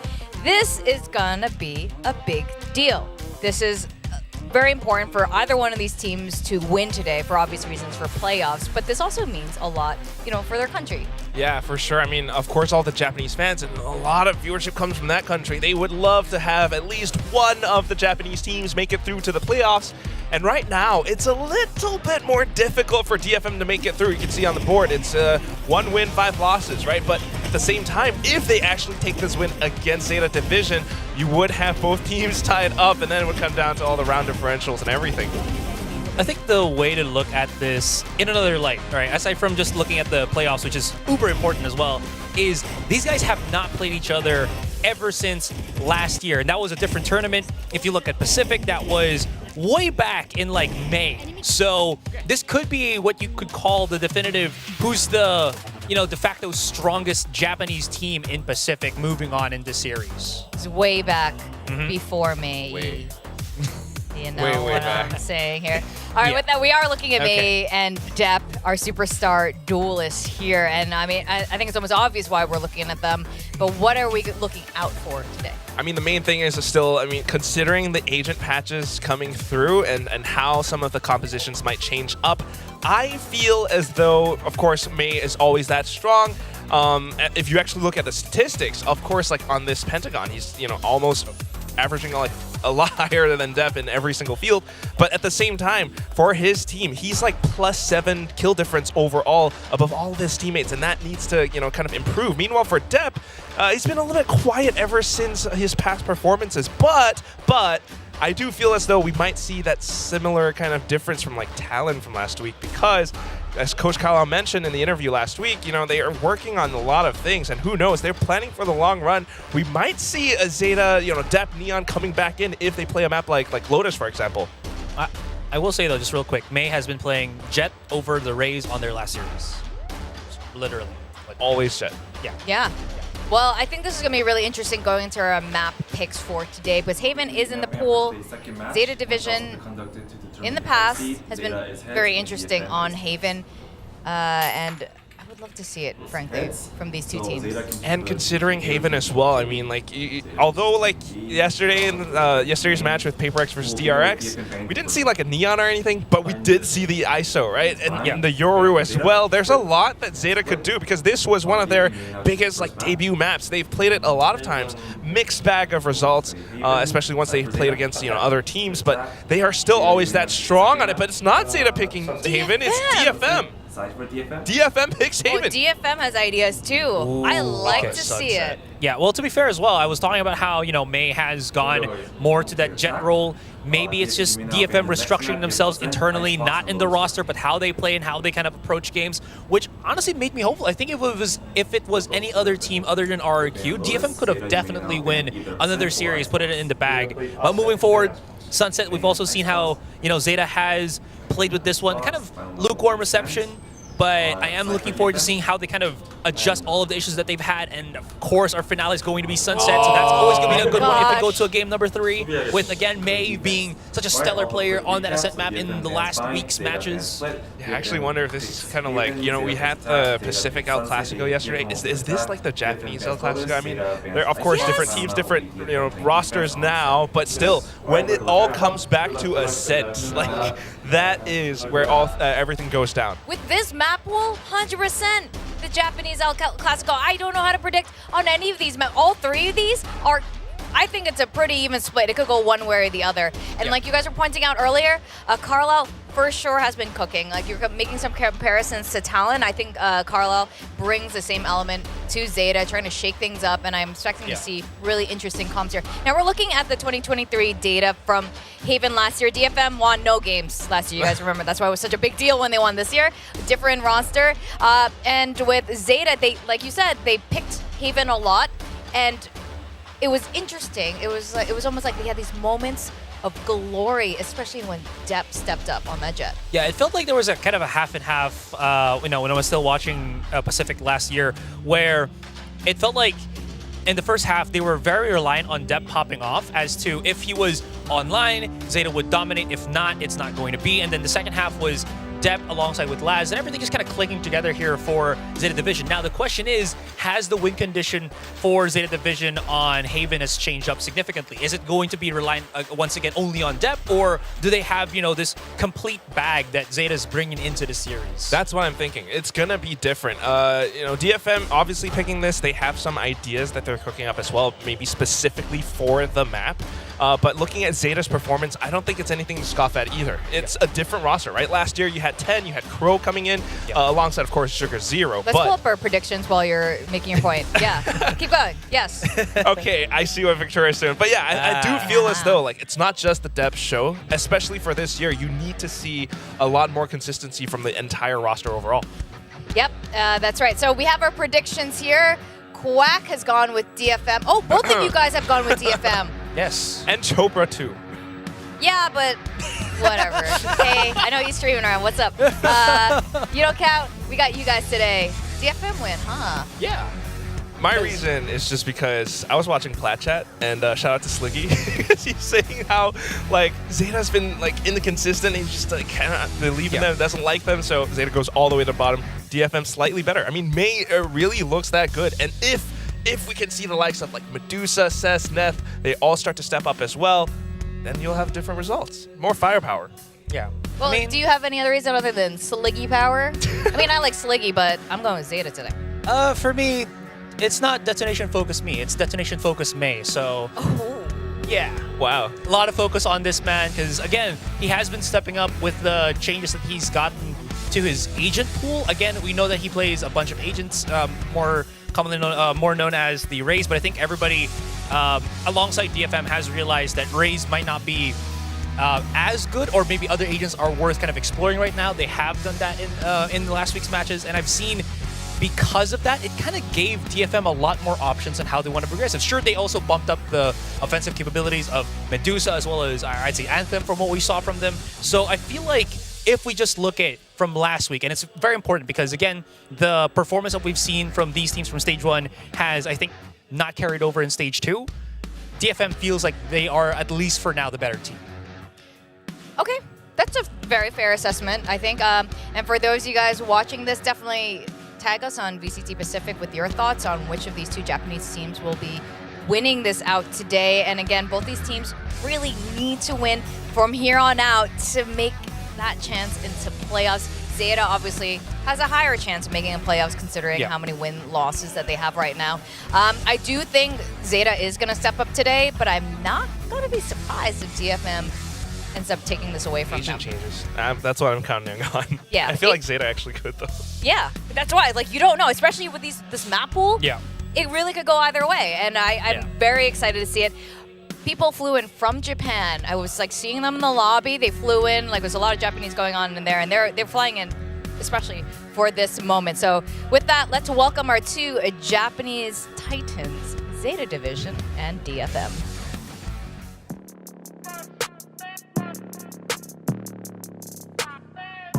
Detonation Focus Me. Undefeated. That's why they call me undisputed. I'm breaking up another season. ZETA Division. I've been up on my stats. Now would you look at that? Undefeated, locked and loaded. We about to blow. Caught him with that left, I leave him tapped out on the floor. Sounding itchy, sticky, swishy, watch me bank a score. Up in the boat, I'm in the zone, yeah. Go to the fire, the breath. King of the jungle and beat my chest. All right, here we go. Laz leading the front there for ZETA Division. And of course, we've got DFM who want to get their very first win against ZETA Division today. Yeah, it's going to be a pretty rough one. It's not easy, especially facing off against your own countrymen. But at the same time, something to remember is that ZETA Division has to shake off their 0-13 loss against DRX last week. It's been a bit of a rough ride for this team, but they could potentially come in with a lot more improvements this week, especially with the agent changes. Absolutely. And again, it's a lot closer for ZETA Division to realistically get into the playoffs as well here over DFM. Sure, it's just like a one series difference, but the thing is, it is that one step that could always make it or break it. So right now, it's a fight between these two teams to see who's now the definitive Japanese team in Pacific, as well as just who is one step closer possibly to getting into playoffs. That's right. I mean, today it's definitely going to be a good one, especially this map pool. We want to see what both of these teams have been cooking up because they definitely have been in the lab. And I like that Depp is looking nicely, cleanly shaven. Probably get out those Blade Storm there and, like, you know, clean shave there. Do you think he's going to play Jet again on the Haven? Because he's so good. Certainly hoping for it at the very least. I mean, his performance from last year was something to behold. He was always that good on the Jet. Sometimes even when he swapped over to a Sova, hopefully we can see that same performance today. All right, here we go. Both of these teams are definitely feeling that pressure, not letting their country down. Both of them want to be that team to represent Japan going into playoffs. But not everyone will be making it, and only one will survive. We're gonna go to the first game of this matchup between DFM and ZETA Division. Casters, please take it away. Thank you guys for that awesome breakdown of this Japanese team versus Japanese team matchup. This is going to be a lot of fun because, you know, both these teams have been struggling, but of course they want to win for their country. They want to be the one Japanese team on top. Who do you think is going to take it here, Paper Thin? I mean, I predicted ZETA, but I'm not super confident about it. To be honest, they got blown out of the water on 2 out of the 3 maps they played against DRX last week. Sunset was the map that they won, but it was very, very close, 13-11. As kind of is par for the course sometimes for ZETA. A lot of these maps are going to be close. Haven's going to be really interesting to start out here. Like, are we going to see maybe Depp on the Neon again? Are we going to see some changes here for ZETA? At DFM as well, I'm kind of curious what they're going to do with May. Are they going to put him on the Jet indeed? And it is going to be Depp on the Neon. Makes a lot of sense here. I mean, Depp is, you know, even before the Neon buffs, was a very, very good Neon. So this really could work a treat for ZETA Division. Yoran going to be on that breach as well to support him. So we've already seen that earlier today, right? Where, you know, you had Benkai and Polvi backing it, you know, working really well in tandem as that combo. So I'm curious to see about ZETA Division. On the other side, DFM running the old classic, the tried and true for Haven, as we've seen in the past. So they're not really kind of venturing into unknown territory. It's just, can they execute that strategy? You know, they do a good job backing May up. We need to see some extra layers behind that. You know, Anthem calling a good game, you know, leading that way as well as having some shots. That's kind of what I'm looking at here for DFM, but it's going to be, I think it's going to be really, really close, like the whole way through. Yeah, I wouldn't be surprised either. I think, you know, as one of the guys was saying on the desk, like, I think ZETA, you know, you get 0-13s, it's kind of a moment of, you know, you have to accept your reality. You have to say, okay, this cannot happen again in the future. We need to improve, and maybe that kind of boosts them in the front. That's kind of why I went for them. Actually, it's kind of, you know, counterintuitive. They got crushed, and then why predict them? Well, DFM also not having a lot of success, but last week up against RRQ, they did look pretty strong with May and Anthem actually having some big maps there, and the entire team having a pretty good showing. But there's a lot that goes into this when you're going up against, you know, a fellow Japanese team. It kind of, a lot of mind games that can come into it. I'm sure these two teams have played off against each other many times just to practice, and we'll just see how it goes here as obviously DFM's choice of Haven already pretty interesting as we have some action in mid. It's going to be trades back and forth, but Laz will get the advantage for the team. Yeah, it's, ooh, Medusa though on this lurk with the Sheriff. Almost finds another. Good for one. Still though, advantage ZETA. Doing a good job trading. Just working all together there. Euron got a good assist in the opener. Now let's see if they can win this 2v1. Neth is so close. Are they going to be ready? I mean, that was just a crisp shot, and now Neth trying to get some extra damage to the wall, but he is the one that takes the damage.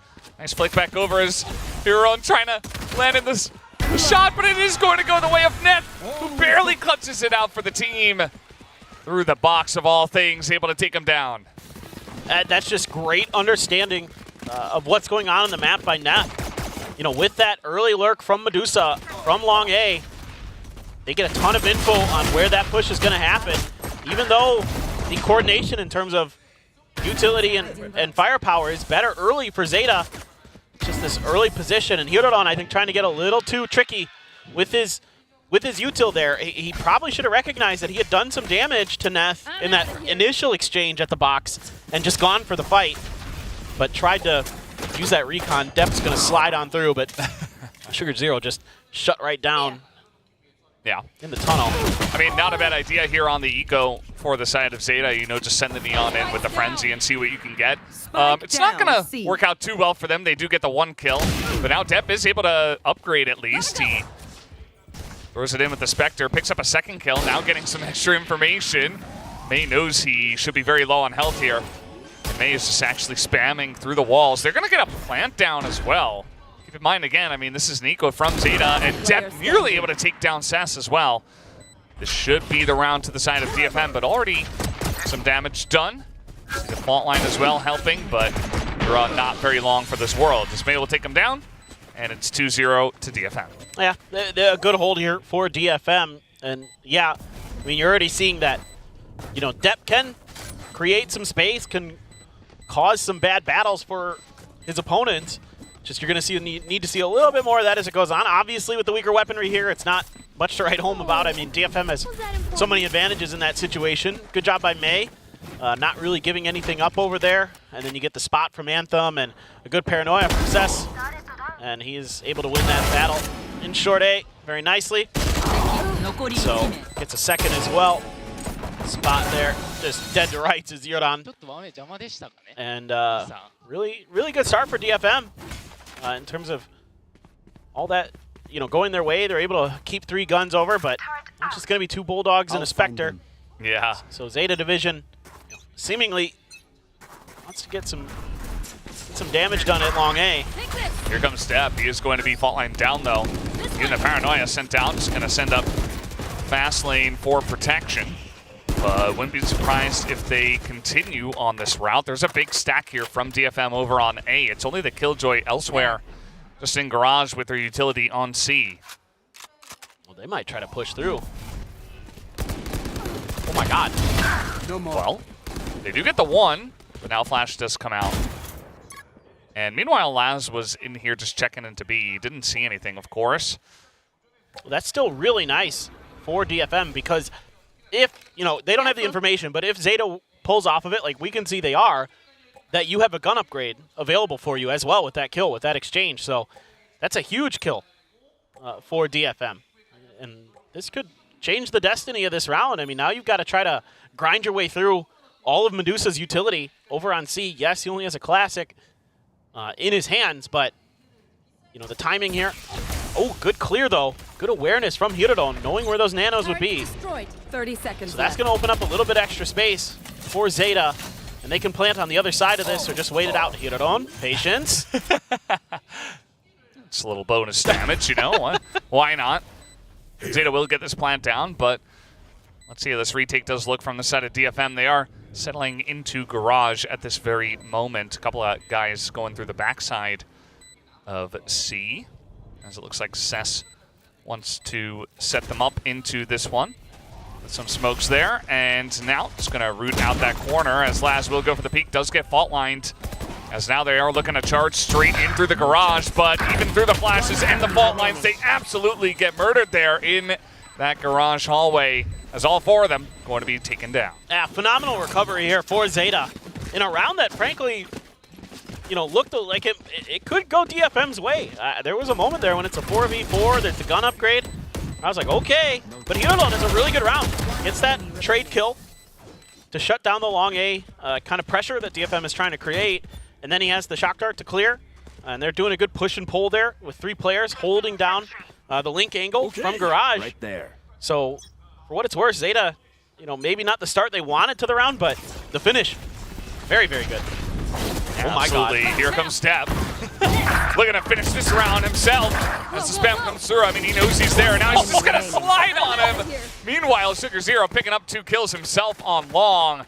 And this round is 100% Zeta's, as they absolutely clobber them real quick here in round 4. This is what I was looking forward to with this new patch, is Depp back on the Neon, and plays like that where he knows he's got a player stuck in the corner, then he can just dash past him, take him down.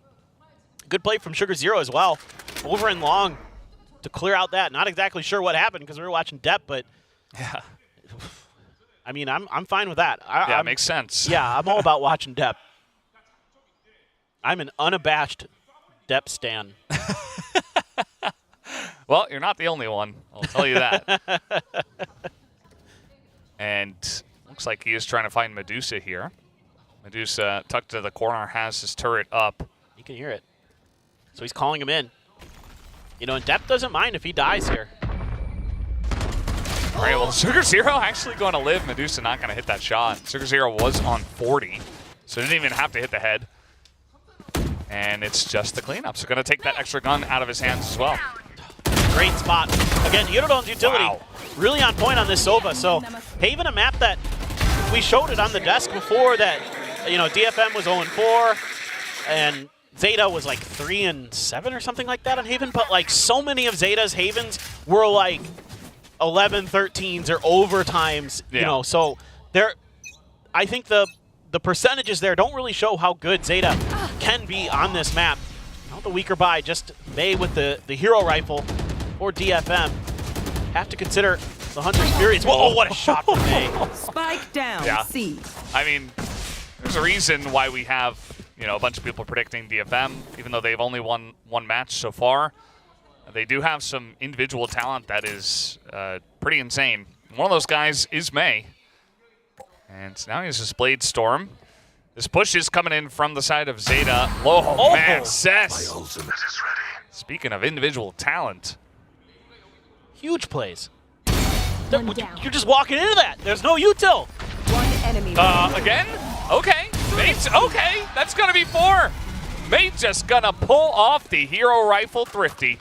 Just like that. Well,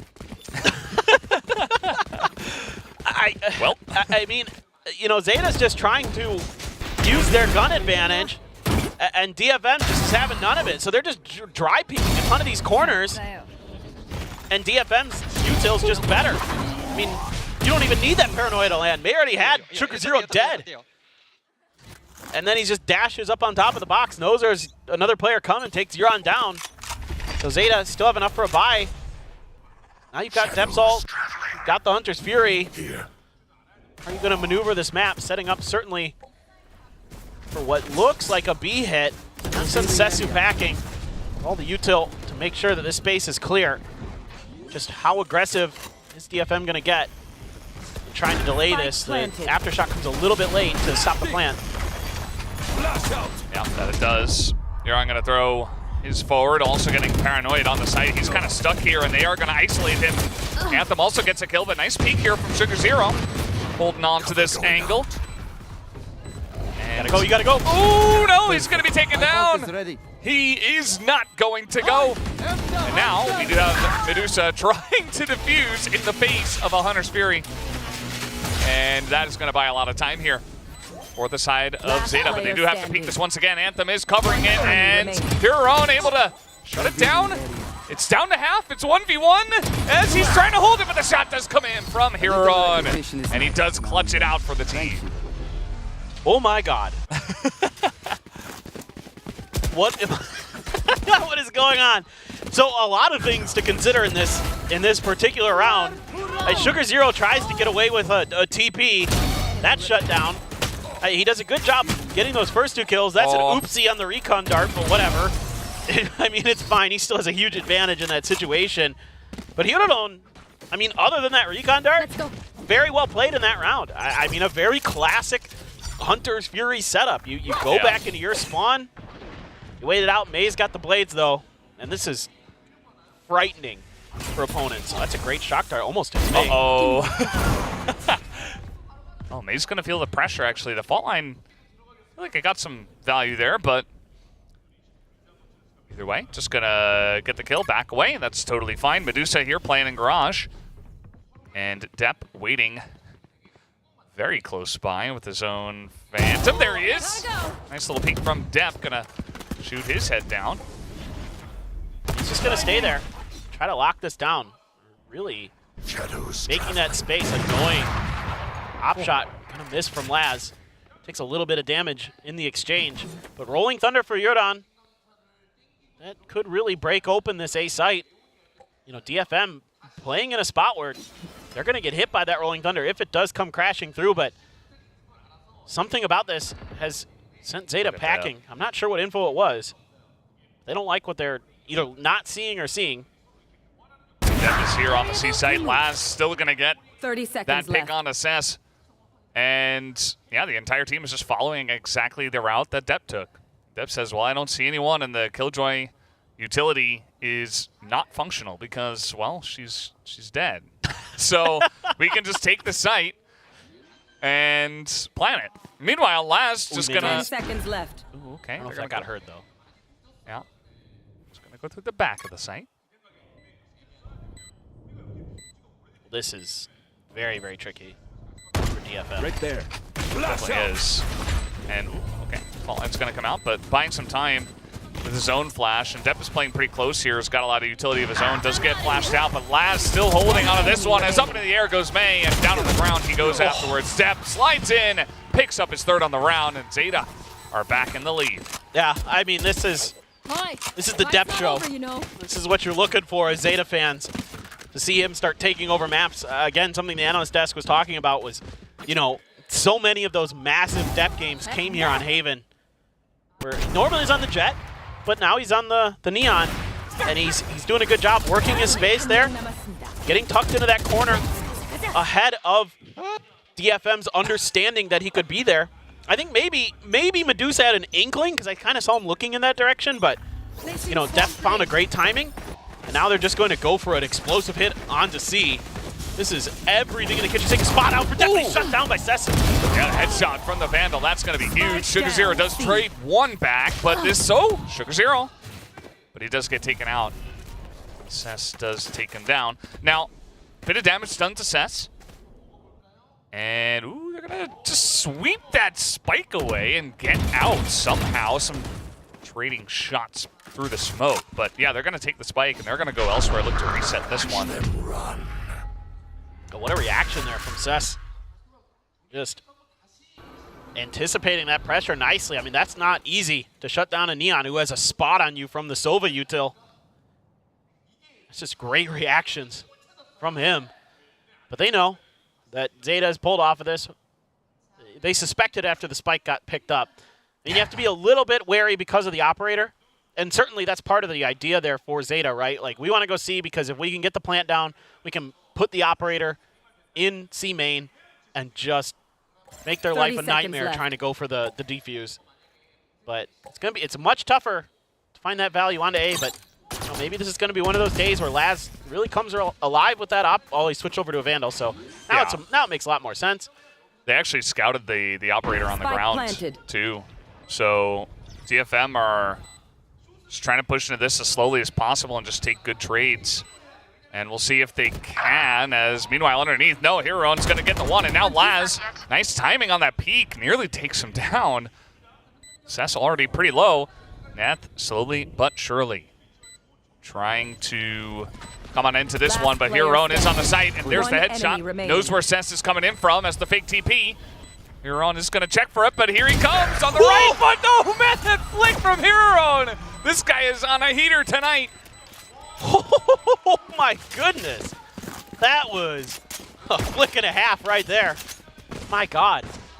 I love this play from DFM, the way that they shut down this push. I mean, Sugar Zero, though, getting 2 big kills just tucked next to that box. And a good fault line from Neth to get Laz. That's filthy. That's filthy. I mean, you're absolutely right. Hirodon has been on a heater. It's been good util usage. It's been good shots. I mean, frankly, that recon that he landed onto Sessu should have been C site theirs. Like, Dep should break that open. Yeah. But you know, just a great reaction from DFM. Something they're going to need more of. Can't just rely on May to, you know, run these rounds over. Need depth, and they almost had it. It was so close for them, but Hirodon got that first pick, made it a 2v2. Man, what a start for the youngster here today. Oh yeah, he's having a big one to start us off with. Sometimes for younger players, consistency can be an issue, so we'll see if he can continue on his heater for more than just the beginning here of Haven. He is currently in the lead of his team. He's only died 4 times, the lowest in the entire lobby. As it does look like ZETA do want to hit onto A pretty quickly here. I say pretty quickly because, well, it's Dep and he's playing Neon, and that's been that's just what we assume. That's been the go-to. As here we go once again. In position with the Sheriff. They poke their heads in, and maybe they don't like what they see. Just a little bit too much resistance with the Sova utility. Catching a spot out, I believe, onto 1, so they're just like, well, there's at least 2, probably 3 here. Let's rethink this. Try a different angle, but, I mean, Neth, to his credit, is doing a good job of mirroring what ZETA wants to do. He'll be there to back up with that util, and it looks like it's just going to be another straight-up long C hit. Ping in the back of the site, so like, aware that Sessu can be back there. Oh, what a relay bolt. Yeah, the paranoia is good, but oh, that's getting hit. And, yep, that's going to take that one down. A lot of damage done to them on the site. Sugar Zero spamming through. Here comes the Rolling Thunder. And they just evacuate just like that. Still healthy are all the other members. They're holding on to all of their armor. Now trying to regroup here towards Garage, and Medusa's little play. Not going to pay off too much, but does get the information that they have moved 30 seconds left. in towards B very quickly. You should run. Neth is trying to delay this, but the lockdown here from the side of ZETA is going to clear out the site. Oh my god. Ooh! Well, I mean, able to be traded back now, and now the plant coming on in, but that's denied as well. 10 seconds left. Oh! Oh! I mean, they're throwing everything at him this round, DFM. Every ultimate. Yeah. They still have a lockdown. Certainly getting some value. Now we got Sugar Zero able to protect for now, and that plant does come in, and no! Goes for the grenade. It does not quite work out, and now it's only Anthem alone. Has to tap on a couple of heads, but the information is given. They know exactly where he is. Down he will go. So, there's a lot of good things here for ZETA and a lot of kind of head scratchers, I feel like, for DFM. ZETA's buying, like, all this time, baiting out all this utility. Look, they bait out the Rolling Thunder. Yeah, they have to use a lockdown, but they get the Hunter's Fury out as well. And also, before they place the lockdown, the Aftershock was used, so that can't clear it. I mean, there's, like the protocols are just a little bit better for ZETA. Like, the way that they're pushing and pulling this util exchange is going their way more often, and I'm a bit surprised that Neth opted to pull the trigger on that Rolling Thunder in that round. It almost worked, though, for what it's worth. Yeah. Nearly did. Now, we do have this stack once again on A with 3 members. Not too uncommon, but now they're trying to come out here on long. Bit of information given over. Everybody spotted out here. Anthem takes a big chunk, but so did Hiron and Huron. Even Depp taking some damage from the Nano Swarm. But no big pieces of utility used for DFM, so I like their patience in this round, but here comes the Rolling Thunder. A lot of players DFM hit. Uh-oh. Yeah, that's just one. There's another one, and Medusa, even though he's all stunned up, he's going to get that kill. Hiron does trade one back here onto Neth, gives them the slight advantage. Operator here on the side of May. Not in a great spot to use it, but Sass has an angle. Oh, that's a big one. And now spam on a Huron. They know exactly where he is. That was nasty shooting from Sesame. He's been playing pretty good. DFM so far today. The jump through and it's shut down by Huron. Yeah, May just getting very aggressive just by himself, and that's just going to be the easy cleanup here for the side of ZETA and a plant. And yeah, just not the finish on that round I think that DFM were looking for. Yeah, for sure. But, I mean, ZETA's doing such a good job of trading that it makes it really difficult. I mean, these rounds have been close, but there's always that extra player of ZETA there. And Detonation Focus Me is, you know, trying to rotate that extra player to buy a little bit of time, but they're getting a little bit extra value out of their utility. I like the way DFM played the early part of that round where they didn't invest, you know, any shock darts or paranoias or any of that kind of utility early. They waited it out, but by that point, the Rolling Thunder was there to connect, and they kind of paid the price for their patience. So ZETA, again, winning those really important util exchanges has been a big part of why they're ahead 7-3. Yeah, absolutely. From the attacker side of Haven, they have been able to control the pace, and they've looked good doing it. Once again, on mostly an eco, May still does have his own rifle and has gone down to 500 creds to make it possible. He's looking for some pickoffs. They did get, you know, the value in that one round where he did go for the hero rifle. Well, that's the unfortunate barrel showed there, and that's an upgrade for Cess. Nice little corner spot for him with the Stinger. Yeah, just good bait and switch. Catching ZETA, you know, Laz thinks it's probably safe to start pushing down into the tunnel, but DFM just not the player through. Finally able to clear that. Are they going to know there's a player over in the corner? Medusa right around the side, but util there delaying this hit for ZETA. Medusa? Okay, well, how did that happen? Here comes Depp, and, you know, without Medusa, and everybody's just getting cleaned up here on the back of the site. As it was just a quick one afterwards. They get on, and with 7 seconds left, they are going to get it planted as Cess. Nice angle. Takes out Depp. chance. bullets. Cover going out. See if he's got it. No TP is actually going to come in, and even with the secondary smoke, doesn't work out. Sugar Zero has the angle. Yeah, again, they're Last good ideas round for in the DFM. half. You know, the start of the round's great, Okay, money. but there isn't as good of coordination, you know, in these attempted retakes. I mean, great, they set that up. I don't know what in the world happened to poor Medusa there. I think he just got stuck somewhere. Maybe because of an aftershock or something. I think he might have got trapped in that corner, but anyway. Yeah, I mean, what else can you say? Very unfortunate situation. ZETA still on a roll here. Here comes Step, and he's spotted early by May, who's up here in the middle of B and was ready for this aggression. Huron has been so fantastic. Now May getting out there, trying to challenge, trying to carry as much as he possibly can. Well, he's lucky he doesn't get caught by that. Well, I think part of the game here for ZETA is definitely like, okay, we see May, we go the other way. Like, you know, in the previous round, he let that Vandal be heard, right? He shot at the very beginning, and immediately ZETA pulled off of A, and they're like, nope, nope, we're not even going to give him the chance. Don't even give him hope. And a couple of players, you are leaving Sugar Zero there to lurk into mid B, but this certainly is looking like an A hit being considered. They're going to use the smoke to try to make their entry. No depth this time, though, so going to be a little bit more tricky. Sesu right in the middle of them. They don't see him. They don't see each other. Oh, man. That's crazy. That is insane. ZETA just like knew he was going to be there and just hit. They're like, oh, yeah. We're not here. 30 seconds left. We're definitely not going A. Yeah. We're on C right now.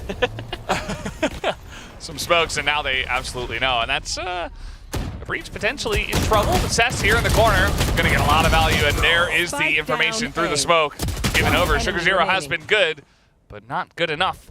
Not this time around. Laz has too much to do, and May will take him down. So 8-4 at the half. DFM at least able to claw one back there. Give themselves a chance on the attacker side. Yeah, and some of these, you know, off-angle positions, kind of players tucked into corners have hurt ZETA. They've usually been able to recover, you know, just with sheer numbers, good trading. But in that round, just too much to do at that point. And now, see if DFM can mirror what ZETA was able to do. This is DFM's map pick as well. So, certainly DFM not bad at Sunset, but now you're getting a little bit concerned.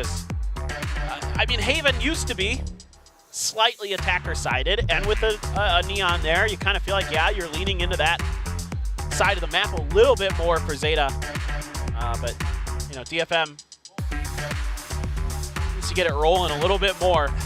Again, the utility is what has me concerned for DFM. Some of those exchanges, I think, were a little forced, if that makes sense. Sometimes it can feel like as well that, you know, much of the way that ZETA is kind of avoiding May, sometimes DFM are like, well, okay, May, take the rifle, go get it done, you know, and kind of hoping that he can pull a lot of the weight. But I'm not sure if that's really necessary. I mean, this is a very talented team. We've already seen individually a lot of these guys putting up some big numbers at different times here at VCT Pacific. And I think we're going to know very early on what the rest of this map is going to look like, just based on how DFM look here at the beginning of this attacker side. Again, this is their map choice of Haven, so they must have prepared very well for Haven to come back into the pool, and perhaps it's their attacker side that they're going to look good on. I mean, absolutely an early smoke, kind of off that recon, expecting that maybe that ZETA is going to set up for a depth push, and they were probably right. But that smoke does dissuade ZETA from that direction. However, ZETA has been completely bamboozled by that. They have pulled off of the A site entirely. Hirodon, in fact, is sitting back by the stairs, going up towards Heaven, while Medusa trying to make some noise, trying to buy some attention along with Neth. I mean, this could be a pretty good fake. You use some of this breach utility on the other side of the map to make ZETA overcommit, and then you can go get that plant onto A, and A is a very difficult site to retake, pistols or not. Yeah, I mean, Medusa's just getting a lot of information as well, just checking all of this, going in by himself. He's going to find Sugar Zero. He's making a lot of noise, keeping the attention in Garage as the A site is basically free. As you mentioned, Huron is back there. But, yeah, they're just going in onto the A site. Meanwhile, Medusa is just going to try to take a nice little trade here. We'll see how it goes for him, as if he gets any kills as well, would be huge. And there's one already. He's just sitting here by himself. And he's going to get a second one. Spike planted. And the spike is at A. He just basically potentially won the round.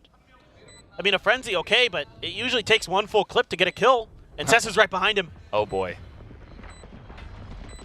Not looking like much Neon Magic this time around. Couple of kills, one to Neth, one to May. Huron is all by his lonesome. He does get one kill. There is a very small chance for him to get on in here. The one way, and he is going to go up the stairs, try to see if he can pick anyone off. Let's see if he can do exactly that, as everybody's trying to back away. He does get one, gets two. Man. Looking for Neth. Says, well, maybe he's gone. Nope, he's there, and he will go down as well. That is the pistol round going the way of DFM. And it's just Medusa. I mean, he causes so much distraction, buys a ton of time over on C that there's just no hope for ZETA. I mean, he's reloading, and Laz must have been too. Laz didn't really react. Dep's screwed. I mean, Huron again looking sharp, but it is on that guy right there. The tremendous lurk. Don't even need to use any of that breach utility to try to sell it, because he's gotten so deep. He's like, I'm going to get into C for free. You guys go. Yeah. And I'm going to buy time. Timing of it was very nice, too. It's just creating so much havoc by himself. It's pulling a lot of weight right here for the team. So, fantastically done. DFM going to start off slow at the beginning of this round. Though they do have the firepower, they don't want anyone to get caught out. We see that Depp has a shorty. Yeah, you're looking for that gamble stack, for sure. And you have to be so cautious. I mean, with a Neon there, you just never know. You know, in this case, we see that there is that shorty, but, you know, when they come sprinting around a corner and just, you know, take a player down for free, you have to be so diligent as DFM, and they are. And, you know, no contact, no pressure. So now they're starting to feel pretty good that we can probably just take this A site. Seeing absolutely nothing.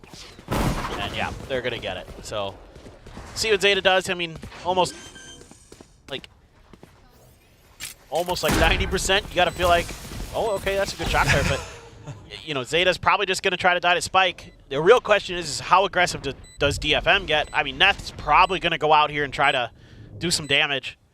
Maybe you send Anthem as well, but just kind of depends. Yeah, that really is the question. We have all 5 members swarming around the site, trying to take position. May is watching in the window to see if anyone will take a little risky peek. No reason to do that. Oh, okay. I mean, they're going to get one. On the exit there, Laz has a ghost, and now trying to get another. They do take down Cess. Well, that's horrible for DFM. Even though it's not the end of the world, but you lost a couple of the big guns. Like, Neth and Anthem are your 2 weakest guns there, but you lost 2 of the Bulldogs because of that timing from ZETA. I mean, I think DFM might kind of want to rethink the formation in that situation, because, you know, okay, if you want to play for those trades, I'm fine with it if it's the players with the lower guns. If it's the Ghost and the Spectre, whatever, that's fine. But I'm not so sure about the Bulldogs. Very true. And you see a last-second stinger by Cess. Gonna opt for that weapon this time around. And it's gonna be May leading the charge here. Cloudburst straight in onto B. And he is already in and through. Laz, oh, the paranoia hits him, doesn't matter. Just still able to get 2 kills already. Huron does trade a couple back, actually. Somehow able to deny any further pressure, but they're already on C, so Depp with the big wraparound pretty quickly. Will Cess inspect it? Looks like maybe he did, but Depp's still gonna shoot him down. Trying to gain some information here is Depp. Last Last player standing. But it's going to be Euron, and yeah, Dep does get the kill onto Anthem, so that's going to be a bonus denial, as ZETA will take down this round. This is like the Haven El Clasico. You win the pistol, you win the anti-ego, go B! Go B on your bonus. See what happens. It almost works because May is now sleep. touched by the hand of God, but but he gets that early spot onto Laz, and Laz just like, you know, ready to push off that paranoia just a little bit too far ahead of it. Nerd. But Jordan. Jordan. I'm laughing at one enemy the voice line there for Breach. Nerd. But it's a huge round for Jordan. Does a great job shutting that B hit down and then coming through with the timing push with Dep towards C. So okay. Now it's even Stevens for the guns. Only 1/2 armor, but a Hunter's Fury for Hirodon already. Again, with these hot starts that he's had, he's able to get these early advantages. Gonna feed an orb into Neth. 3 away from his ult. Dep has taken so much space. So, I mean, the good news here is, as ZETA, you've broken the map open a bit. The bad news is you didn't have enough defenses on C to hold this down. So you're giving up that site. Planted. And now you got to make this retake work, and you got to make sure you check spawn. Uh-oh. Turret down. Well, turret's going to go down, and maybe that gives them an inkling, but we do see that they are all trying to group up towards the back of C. And, you know, essentially getting onto C for free, so there should be a lot of utility available for the side of ZETA, and potentially also for DFM. As here we go, the Hunter's Fury. Going to be coming out from the side of Hirodon. Getting a lot of damage done onto a couple of them, but the spam does begin through the smoke. But multiple members coming out here. Dep is going to challenge Hirodon, also getting another. And the defuse is coming down. They're not able to peek in any further because Dep and Hirodon were able to push out of that alleyway and take them down. Now, what a game plan here from ZETA. You know, normally just everybody stacking from alley doesn't always go your way, but I mean, DFM had pulled all the way back towards C main, which I don't fault them for. That's a pretty difficult spot for teams to disrupt. But with that Hunter's Fury there, like you said, get some early damage, and then you can, you know, send in some util and send Dep in, and he can start breaking those angles so you can just stick to defuse. So you've won that essential, you know, kind of spam exchange in a way and forced it to where DFM has a hard time taking that angle. And Dep's getting aggressive once again. They have the information. The fault line does come in, but Dep is going to go in there anyway. After it does fade, May's still here. He's got his buddy. They're looking to challenge them. This ain't room, but now it's going to be ZETA. They did already get that pick on the Anthem, and they'll say, okay, that's good enough. And they've also got Laz pushed up just a bit. Yeah, great exchange there. Just being really, really patient. Good info gained off the util again from Hirodon. Just having a phenomenal map in so many ways. Can't say enough about how good he's been today. Turret down. But B has been left not undefended. It has the util, but oh, Sesu. Laz again, shut down, trying to go for these pushes. Seen that a lot here today. Yeah, and that is going to be the C site going over to them. They have the smoke ready and secured. Now, ZETA was able to push in and 5v5 essentially retake the C site. Can they do it 4v4 in this situation, which looks a little bit more difficult? That shot does come through on both sides. May is very far up here, looking to challenge in the smoke. They might not expect this. They're definitely not going to expect it. May gets one, picks up a second. Dep is in on the site, but doesn't expect Medusa on the left of him. So nice cleanup here from DFM, aggressively cleaning them off of the site. Yeah, and quickly learning from their mistakes on the last C plant, right? Like getting May up close and personal, using your smokes to obscure his position, keeping him safe long enough that he can basically fool ZETA that he wouldn't be that close. And then Medusa, great job on the backside, but again, losing Laz that early, you know, Laz just gets a little bit too antsy from that position. You know, maybe if he just stays tucked in that corner, he can take a player down and buy a little bit extra time, but as soon as you have Laz down, it makes it so much easier, so much more comfortable for DFM to just make their way to the C site. It's going to be a timeout for ZETA. I think just maybe talking about maybe being a little bit more patient. Yeah. I mean, all things considered, like, yeah, they won the round previous to the last one, but it was also kind of just a free C take with some of their aggression out of A.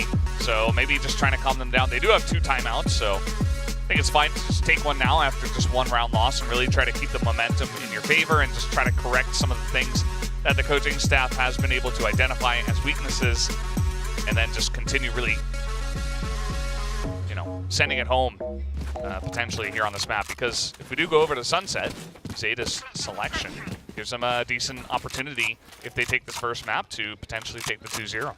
Yeah, and I think my suspicion is part of that is to like talk about how to take advantage of those early advantages, right? Like you get those opening picks, you get so much map control, you maybe leave a player at long A, force some respect out of DFM. Good relay pull, a good spot, but May somehow gets behind that tower. What maneuverability! Yeah, he just strapped on some wings and started flying around. As now they're all in the smoke. They're all pushing up pretty aggressively, pretty fast. Will ZETA expect this tempo from DFM? I do wonder. Faultline does come forward. And you're on. Okay, he's going to see him. Sends the flash. Nope, not going to send the flash. As that is going to be DFM pulling out of the A site. Yeah, but they bought so much attention here. They've kept ZETA stuck on the A site and still have a minute in the round to work with almost. So you can take your time. And, you know, leaving Laz on an island in so many ways in this round, our ZETA opting to use that utility in B to keep track of any of those rotations. And, I mean, Laz, look, very, very good in long-range fights typically, but he's been struggling a little bit here today, and now he's just got to back out. I mean, he is no hope. They have to try to play for retake or just shut this down right now. The forces have arrived, but ZETA, but Medusa, or excuse me, no, it's May. They're going to TP over to him. Yeah, they're just going to TP on over. And Medusa will go down. May over here as well, about to push into them. Going to hear them potentially. Oh my God. And now 2-0. Oh! May's going to get the 1 kill, gets a second, but Laz does finally shut him down. The last guy in. As the spike is planted, but advantage here to the side of ZETA, 3v2. And Depp is going to go on the hunt here and try to allow his team. And Hero once again, the clean headshot, this guy today. As he will go down, but Depp just straight it back, and it is the round to ZETA. And wow, that was getting pretty hectic in that round. That was all over the place. What a creative idea from DFM. It doesn't work, but it almost does, because May is insane, and I love it. I just, the way he plays that, like, gets right in between a couple different players and gets 2 kills. That's massive. It gives a chance, and you can see the stress there for ZETA, because that was a really difficult round, but no, Hirodon has been so clean, 19, 9, and 10. Yeah, clearly just, I don't know, he's feeling it today. It's a triple-double for him right now. He's plus 10, kill to death. He's got more than 10 kills. He's got 10 assists. There you go. The triple-double of Valorant. And that's just a big round as well, because it, you know, they take the timeout, they stop the momentum, they immediately take the following round, and they're only 2 away from taking DFM's map. So, you know, DFM getting really tricky, trying to bring in something right here. Maybe that ZETA hasn't seen before. Oh, that's a bit of spam through. Hits Hero. Now he's going to be spotted. That's just great awareness that he was going to try to re-peek to clear that drone. They were just spamming ahead of it to cover the drone. Make sure that that space was taken as much as it could be for DFM. Yeah, Hirodon's able to go back in there, but not without paying a price. So now you're really trying to bait ZETA into thinking that maybe this is B or A by pulling off, but Sugar Zero, I don't know if he got a spot or just there's a plan that this is looking towards B, but now you know for sure with all that util, you got to wait this out as ZETA. Everybody's pretty far away. Hirodon, though, in a lot of trouble. Medusa. I mean, this should be free for Medusa. Yep, the timing. There's a lot of movement there from Hirodon. Was pretty low, and now May trying to push into Garage himself. And he's here in quite a bit. And says, okay, well, they must be all there right outside of B. As he waits in Garage for the push to actually commence. As now the Rolling Thunder Gonna be sent forward. ZETA do make it onto the side. Zep rather, very aggressively. Gonna zip his way in, and in the corner! May gets that first kill, and the defuse is coming in. Meanwhile, just gonna defuse the spike amongst the chaos, and somehow DFM are not able to win that round. What's going on? What is that? What happened? I thought they had done it. I was like, oh, they're fine. Oh no. Paper Thin has lost it officially. I'm falling out of my chair. And that'll be the timeout. Oh man. What is going on? What a day. What a day. What a day of games and gaming. I mean, I'm having fun. Yeah, no, it's great. That's all that matters. I'm sure that DFM are not. I got so feeling too tunneled great. on May. Yeah. So I'm like, oh, he's nuts. He's going to go crazy. And I'm like, wait. And then I saw the defuse timer. I'm like, I wasn't even looking at that. I was like, oh man, this is huge. Hides himself in the corner, garage. He gets some support from Medusa. Maybe a bit too much support. I don't know. Who was watching the spike? Yeah. Sugar Zero, I guess, the only one. I mean, I think there's good ideas there for DFM in that round, right? But somehow, some way, like that C main support isn't there. Uh-oh. And oh no. I thought this was like, I was really starting to hope that this is just an Achilleos thing. No, it's It's a both you of thing? You. No, I had no tech pauses when I cast with other people. Oh, really? Yeah, it's just you two. What the heck? Well, it seems like it's an audio issue, and we had a couple of these yesterday, and they were resolved very quickly. Yeah. So I wouldn't be too worried about it. Those are the best ones. Also, here on why fix the audio issue when it seemingly is having no effect on your play. That's true. He's just let clicking. it- Just clicking heads. Yeah. Who needs audio anyway? Yeah. Overrated. Clearly, it's helping him out. Yeah, I mean, it's not like he needed to hear the spike being diffused or anything. I mean,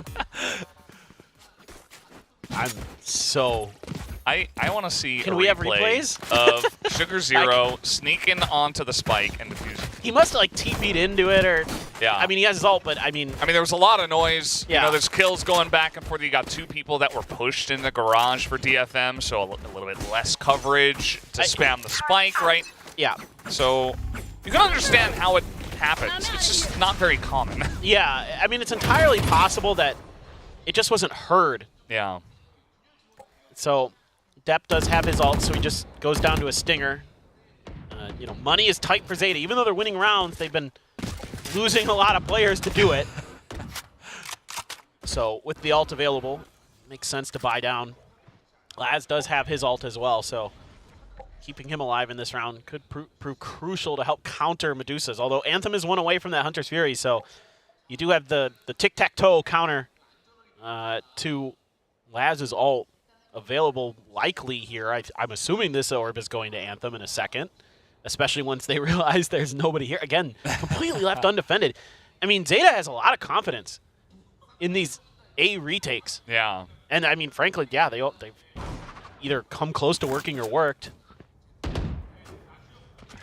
I mean, immediately... Are they not? Right here. They're not going to get the Hunter's Fury, are they? I guess maybe not. May is going up there. Left. As... Yeah, no, he... You should run. Nope. And now we got lockdowns coming in. Okay, well, you did clear... Okay, you do have that ult. You know, you don't need the ult. Flying in is dead. He's going to go down. Kind of smack down like a fly.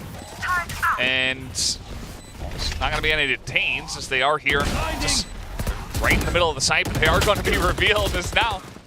You're on. And that's a kill over to Sugar Zero, but it is being cleaned up by the side of ZETA. And they are going to win this map of Haven. The defuse will come in for the side of ZETA, and they will win the first map here of Haven. Yeah. Well, I mean, again, Hirodon playing out of his mind, and you can see a lot of support there from the veteran Sugar Zero and Laz. You know, knowing that at times Hirodon has been struggling this year. Let's just, again, be honest about it. But this was an amazing map for him. I mean, from the get-go, he was really dialed in, had those Hunter's Furies, turned up early. He was doing a great job in clutch situations. He had just tremendous util as well. I mean, everything you could ask for and more from a Silva player. Absolutely. Well, guys, we're done for the first map. Let's throw it over to the analyst desk to break it down. Hello, and yes, Zeta Division takes away DFM's map pick of Haven to kick off this Japan versus Japan series of today. How are you guys feeling about it, seeing Depp move on from the Jet to the Neon? It looks awesome. That's enough said. It looks awesome. Yeah, exactly. You're able to take fights with the Neon where if you compare it to like the Jet has to do like, you know, one dash too far away, you're back out of the position. But with Neon, if you just want that little bit of micro adjustment to your position, just kind of mess up your opponent's aim and just go very aggressive, sure, why not? And Depp just embodies that. We've seen that with all of the Neons that we've seen so far, and now Depp is kind of continuing that trend. It looks very strong. We talk about how important it is to have, you know, a kind of a good follow-up with a Breach in that mix, and we're seeing that as well with his teammates. Yeah, and I think Laz played his role really well as a master diffuser. He was just so good at that. It's a new utility in the Killjoy kit. I don't know. That's like you a Killjoy You thing. never get hit, and you could just diffuse, apparently. How many was that? 2 or 3? It's like 2, yeah. Yeah. But it's so insane how those rounds like sneak by DFM. I mean, look at these stats, okay? I'm like losing my mind over this. 12 first kills. They had like that thrifty clutch round with May just really going off of just a lot of kills. And then even though they had the post plants, how they lost so many of those objectives. That's crazy because like they are just not really having the confidence to go for some of these duels, and it's a lot of Zeta doing everything incredibly well as well. I mean, Depp has the aggression, but he's playing alongside his team very well, and whenever he throws up that fast lane, yes, the relay bolt is just one of them, but he creates a lot of pressure just through sheer presence alone. DFM almost knows that it's like, okay, he's around this spot. If I'm going for a heads-up duel against him, I don't know if I want to do that by myself. And they're like taking things so carefully, so slowly. Meanwhile, Zeta Division is doing everything. Look at Hiroran. I mean, he's getting the kills, yes, but also like Paper Thin mentioned, you see those shock darts he uses to clear out alarm bots, to clear out nano swarms. There's just so much value for the Zeta team as a whole. And I'll kind of add to that as well. It just also felt like positioning-wise and how they kind of rotated around the map. DFM was, I felt like overreading the situation. There's kind of 2 scenarios. You'd see it here on the highlights where they just kind of run through things, see how it goes, and then maybe they get, you know, some of these rounds, which is great. But then they'll have these kind of rounds where they're going to be pushing up onto C.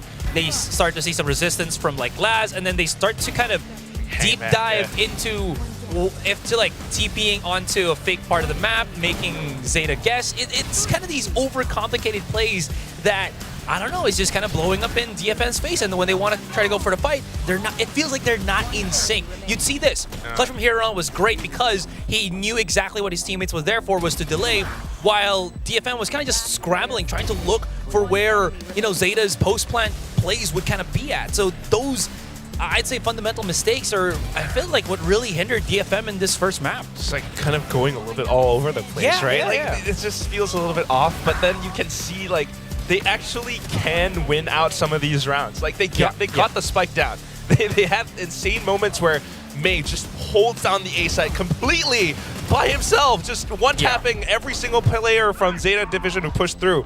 Like, he's that good. They are able to actually, you know, get some advantages in the rounds, but then they lose the advantage afterwards because of, I don't know, like just trying to overcook or whatever it is, but at the same time, Zeta Division doing things very, very well. The teamwork has improved quite a bit, and just hopefully we can see this consistency improve. I mean, you got the agents coming in, Hiroran is stepping up, Laz is diffusing spikes. This is Zeta Division slowly coming back into play. Yeah, this is very promising start for Zeta Division here, and yes, Hiroran stepping up, not succumbing to that pressure as that last man standing often in many of those, especially in the attacker rounds. Yeah, I think that made a huge difference, and for the overall, I think, confidence for this team moving forward. Now, Zeta has picked Sunset. I know there are some people watching, maybe his name rhymes with piggy is horrified that DFM hasn't picked Icebox. What do you guys think? Because that had changed the fate of things. Because we are going to go into Zeta Sunset pick now. I mean, okay, Zeta's Icebox wasn't that great against DRX. That one is just, you know, it's in the books. But Zeta picking Sunset, I can see exactly why. First of all, DFM, they haven't played this map too much. Meanwhile, Zeta has, you know, experimented with this map. They figured out this map quite a bit. So I can see why they're picking it. The thing that I'm wondering about is what's Depp gonna play? I mean, we've seen Last Chamber before, but then they go back to something like the Cypher. But now, today, Depp Neon looks really, really good, and Sunset is a viable map for that, as we've just saw, like, Bleed against Global Esports. Yeah, absolutely. And this is a map where we've seen Zeta, I think, fundamentally just play the pace, right? They start to create that pace, they start to lead it, and DFM feels like they've been, I don't know, trying to circumvent it, trying to make their own, but it feels like they can't match it just yet. Sure, there will be some highlights from May and so on and so forth, but you're absolutely right here, Quack, that there's a lot of things that they can bring into this one. We could even maybe see Depp still bring out the Phoenix. I wouldn't mind seeing his Phoenix again because it was very detrimental against the team that they were first playing it against, and DFM might not be too keen on that because, again, it does allow Zeta to play this hyper-aggressive style that they can employ from time to time. That's the biggest thing, I think. Remember that interview from Coach Carlisle like last week? Again, he's been saying like they're working on, they're increasing the pace, going a little bit faster, but at the same time keeping things flexible, so they want to still be able to play some slow rounds and not go like overly aggressive and kind of lose their heads. So that works out really well for Zeta now. And on a map like Sunset, it's big enough, it's wide enough. As long as you have, you know, a decent Sentinel who can watch your back at the same time, I think it's going to work out pretty darn well. And Laz as the IGL, Laz as the Sentinel, that's something that could really give them a lot more value too. Well, it's map 2. Thank you for your insights. These insights will be helpful for the map 2 guess and game question of the day. Yeah. Well, this is hard. My prediction's already going down the Look drain. at our ranks. We're all like, we covered a rank each at the very bottom there. Will there be an ace in map 2? We've only seen one ace between these two teams. That was during stage 1. Oh, no, it was earlier. It was May on Ascent. Yes. Yeah, last week. So will there be an ace? And if yes, this is like just a side question. Like, who do you think it'll be? Like, which team do you think it'll be? So, yes or yay or nay? Yay or nay? Yay or nay? I think yay. I will. Okay, so why I picked up, you know, this one, because I wanted to say nay and just bring out the black side of this one. Yeah. Okay. Yes. No ace. There's no rhyme or reason to why I did this. Probability-wise, I think this makes sense. On top of that, it is Sunset. I want to say on top yay. of that, it's that, you know, these two teams. So. Yeah, it is Sunset, but it is these two teams. I just want to say yay. So you think May is going to do again? Yeah. Well, assuming it's May. May is pretty good Probably May. Yeah, at the game. killing a lot of people. Probably. Like 5 in a row. He's probably the best at that. But you know who's Depp's really good at that too. True. So I'm going to go with yes because Zeta is overdue for an ace. And yeah, I think this is it. I think they want to, you know. Once again, they peek, double peek into him. Needs help. He definitely does. Here's Euron. Gonna go in front. The double peek does get him down, and that'll be it for this round. DFM will take the first round. Yeah, and this time I'm very happy with what I'm seeing from DFM. Not just because their shots are landing, but because they're understanding the util exchange really, really well there. Again, this Dizzy from Anthem off the back of that Paranoia is so good. And then they're sending May out on a lurk. Something you never expect if you're Zeta. But May's just so good. He's just reading some of these open spots that Zeta has in their defenses. We saw it on Haven coming out of A-Link there. And now he does it again. So great start for DFM on this attacker side. Love to do a ton of damage. And, you know, Zeta already on their way over towards B off the back of the Boombot and some footsteps. But DFM is aware of the noise they're creating. He's going to try a different approach. That camera never got spotted, so for Zeta, that's a good in a way because you're going to understand here pretty quick that they've changed directions. I mean, he just queued it on left to watch it, but not bad. Will there be an ace, though, is the big question. What do you think? No. No. No, there's not. You're just a hater. I'm just going by the stats. Yeah. Wow. Nerd. Yeah. Nerd. Thanks, Breach. Oh, man. Okay, that's going to put an end to that. And now they're just running away. Again, I mean, Shift comes over from ZETA. They get dizzied, and they say, well, we didn't want to go away anyway. They're just going to go right down the middle, take down Sugar Zero. Right down through the door. Here's Depp. The fault line, pretty big, actually, and that's going to be a kill going over to Laz. Medusa, though, does follow up with his own ghost kill. So they have a crossfire here. A chance says the classics coming together. They get a couple of kills, and now Hiruron, the guy, the man himself, who had a huge performance. No, he'll go down to the Bulldog. And Seth says, yeah, I'm just going to pick up the better gun instead of planting. Definitely more value. But still, these anti-ecos have been painful for DFM.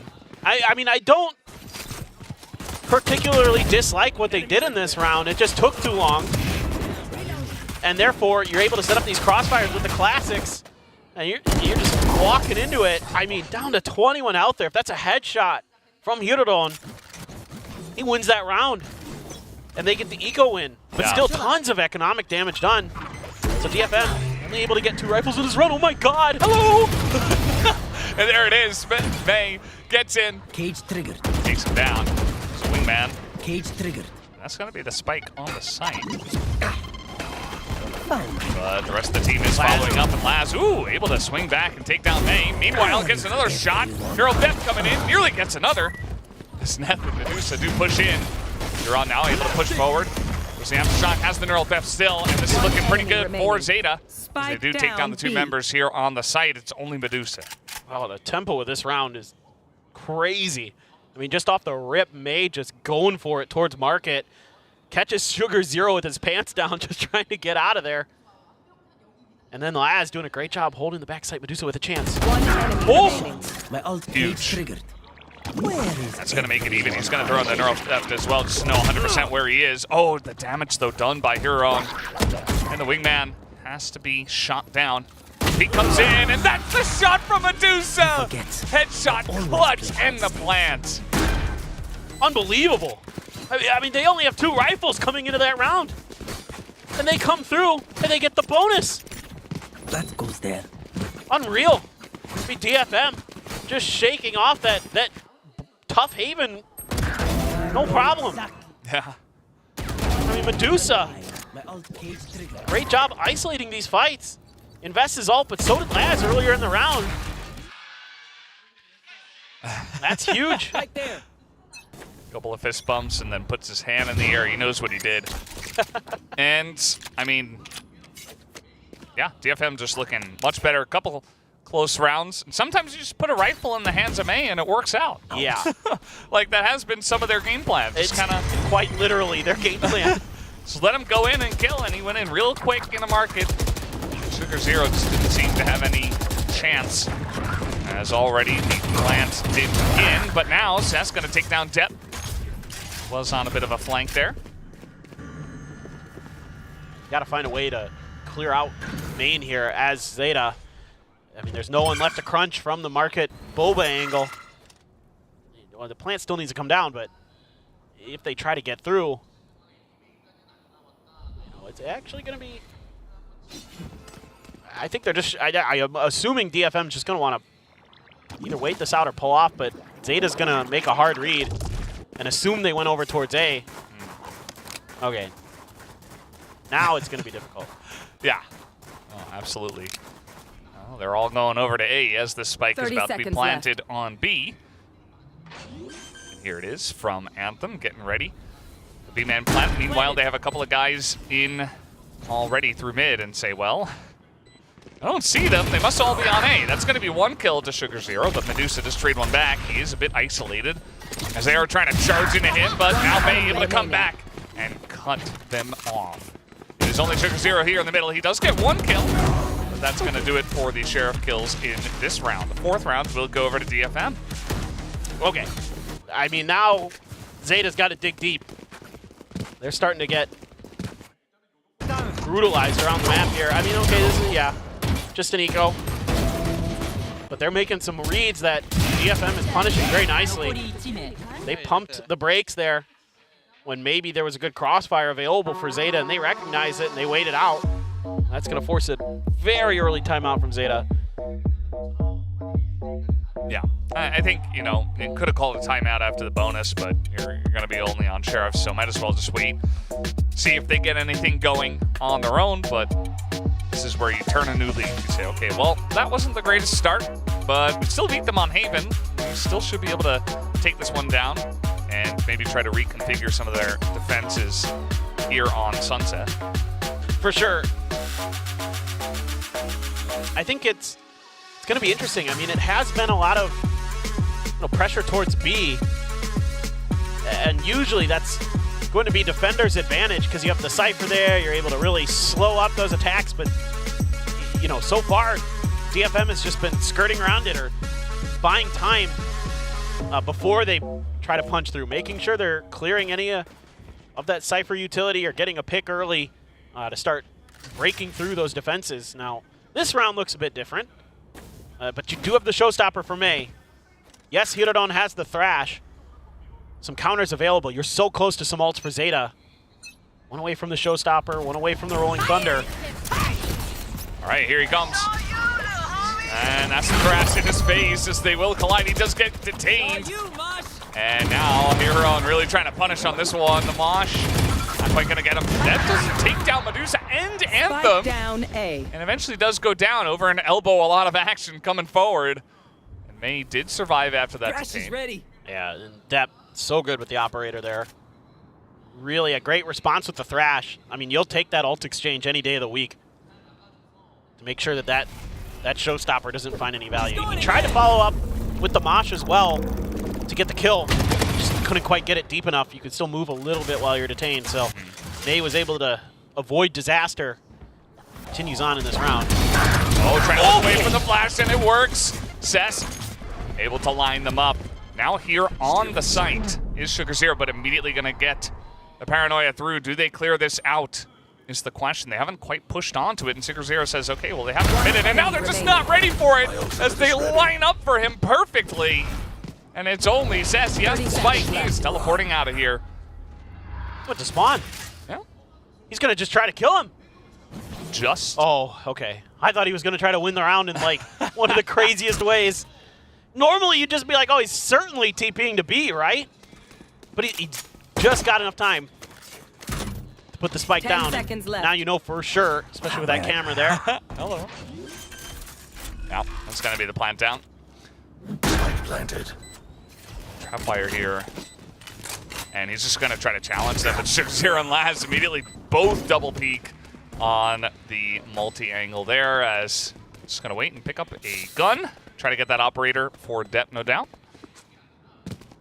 No doubt. And I mean, just... my brain is expecting madness after that Haven. I'm just like, really, Ceci? You're just going to hold and spawn and try to kill him on the rotations? I mean, maybe just gets a one and done, but with the time left, he's really playing with fire there. You know, I think he's maybe hoping that he can catch Laz, sort of being a little slow to react towards this push, but both of those kills for Sugar Zero, Laz was really hustling to get over there. Nice job by ZETA. Getting that op into Depp's hands is huge. Now he's got his ult, now Yodan's got his ult, so a lot to consider for DFM. Even though they have the Thrash, there's a lot of good retake utility available here for ZETA, or you know, if they so chose, they could set up for like some kind of big hit towards B main. Like I'm watching Yodan to see what he's gonna do with this Rolling Thunder in particular. Yeah. Well, he's hanging around B for now. We do see that DFM are gonna take this one slow to begin with. Just hanging around tiles, and well, there's one guy that tries to peek into Death, who does have a forward angle, and Medusa was not quite expecting him. Medusa has had a lot of luck so far today, just kind of going in on his own, trying to find the lurk. But this time, he meets an operator bullet. It's true. He has had a good day for that. As far as those things mattered for DFM on Haven. And this time around, it's going to be punished. They're tucking Laz into the corner. You don't know on the other side. Oh, what a pickup. Oh, they had no idea. And he just runs into it, and now Anthem just gonna be able to trade that one back though onto Laz. Not bad. The Mosh just come down, buys some time. Sugar Zero does come over with his own ultimate ability. Throw down a smoke here as well and delay the push from DFM. Someone's there. 30 seconds left. But you get the confirmation off the Dizzy. They're still hanging around. And DFM is taking this slow because they know of the 2 ults that they're going to be facing. Now, they do have Neth's ult as well, so they can ult, but they need to find the right angle, the right opportunity. Okay, you're going to back Sugar Zero down. Yeah. Probably get the plant to go. Sure. You've got to find the right timing for this Rolling Thunder from Neth. Well, spam comes through, and the Rolling Thunder does hit them, but Anthem totally fine, actually, in the corner, and he's got a very nice lineup here. The Rolling Thunder goes the opposite way, and doesn't hit too much, as now they're going to try to push, I would imagine, here into Elbow. The Dizzy does come out as Heron in the smoke as they push in together, but Neff does get the first one. Cess gets another, but now Sugar Zero has the angle and will take them down, and that will be the round win here to the side of ZETA. Yeah, that's huge. ZETA's able to get ahead of that Thrash as well. Anthem had it, was looking for an opportunity. I saw it in his hands, but wasn't able to really pull the trigger. That trap wire really caught him off guard. Taking Mei out of that round is such a big win for ZETA. So a nice change-up. Wow, what shooting there from Sugar Zero. He's having a great day too. Yeah. Maybe Heron took his great day and just gave it over to Sugar Zero, and now, like... Torch has been passed. Yeah, Sugar Zero's like, I'll take her from here. Oh. Here comes Step. That's a bit unfortunate, but he does. Oh no. Spike down. Okay, well, he's not going to hit anyone, but he does get a kill on Assess anyway. And Heron's going to get his own kill. Heard me talking smack. Okay, nice lineup here from Neth. But it is just the 2 of them, Neth and Medusa, that are left over. Yeah, and that Spike completely covered now by ZETA, so DFM has to fight their way through it. You would have to anticipate that ZETA's just going to set up crossfires, hold the angles, or maybe back off a bit, but eyes on the prize for sure here. Trying to keep DFM stalled. Hirodon just going to jiggle peek the angle just to watch and see if they pick it up, and ZETA's going to spread the map. Just didn't feel comfortable. Too many angles to cover of that Spike, so they're gonna seed that to make sure that they can have some semblance of map control. But you're giving them a bit of an opportunity now. Laz does snag the operator for himself. And obviously, he is no slouch with that gun. 30 seconds left. Trying to buy a little bit of attention to the other side of the map is DFM, but has not fooled ZETA in the slightest. Yeah. I mean, at this point, even if they do get that plant over in B, I mean, you've got a camera, you've got set up there, you could easily rotate over if that gets cleared out. I mean, there's only 14 seconds, so they're saving. Yeah. They're just going to sit 10 back. seconds But left. yeah, I think it's just fine from the side of ZETA to do what they did. And yeah. They pick up another gun, so let's be able to bring those into the next round. But that is 3 in a row now to the side of ZETA. I wonder if, as DFM, you consider taking a timeout here at some point to try to hold on to the tempo. For sure. But looks like not this round, although I'm not sure it looks like it's stopped. Yeah, it's just a great crunch. Sugar Zero lands. Some good util. The Dizzy as well comes up and over the wall through the window, and that just sets up depth. It's got that showstopper. Even though, I mean, Cess has a nice idea there to TP up under that box, but, you know, gun's already out. It's a little bit faster to recover from that for depth than it is for Cess, so yeah, he dodges the ult, but still pays the price, and you were right. Timeout needed. Yeah, I mean, you got 4 in a row. You got the bonus. You were able to string it into 4. Timeout was called by ZETA. They string 3 in a row. They're beginning to bring some momentum in. So as DFM, you want to just stop them in their tracks here and get a buy round and try to send it in.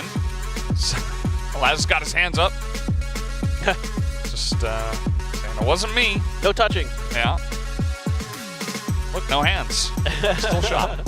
Well, I mean, I think one of the keys here for DFM now is like, okay, and it sounds so reductive to say this, but we can't lose Mei early. Like these traps that ZETA had started setting up at the points of attack, starting to cost us. in these rounds. So we got to be a little bit prepared for that. Is Laz, you're gonna buy a gun, right? Oh, you're okay. You're taking the op. Okay. I was like watching him. I'm like, nah, please. It's just saving. Go again. Here comes Depp, and yep, he's able to tuck into the corner. Throws the paint shells. Now he's gonna go for his own little beat. Oh, that was so crisp. He gets a second, and May does take him out with the paint shells. Thankfully for DFM, just to get that guy off the map. That's ridiculous from Depp. Goodbye. Huge. Goodbye. Huge pickup for Laz. And now you're just down to May and Cess, but I'm not counting them out of the round yet. You just get these, you see these players and you're like, you know what? They're pretty good. Yeah. I have the spike.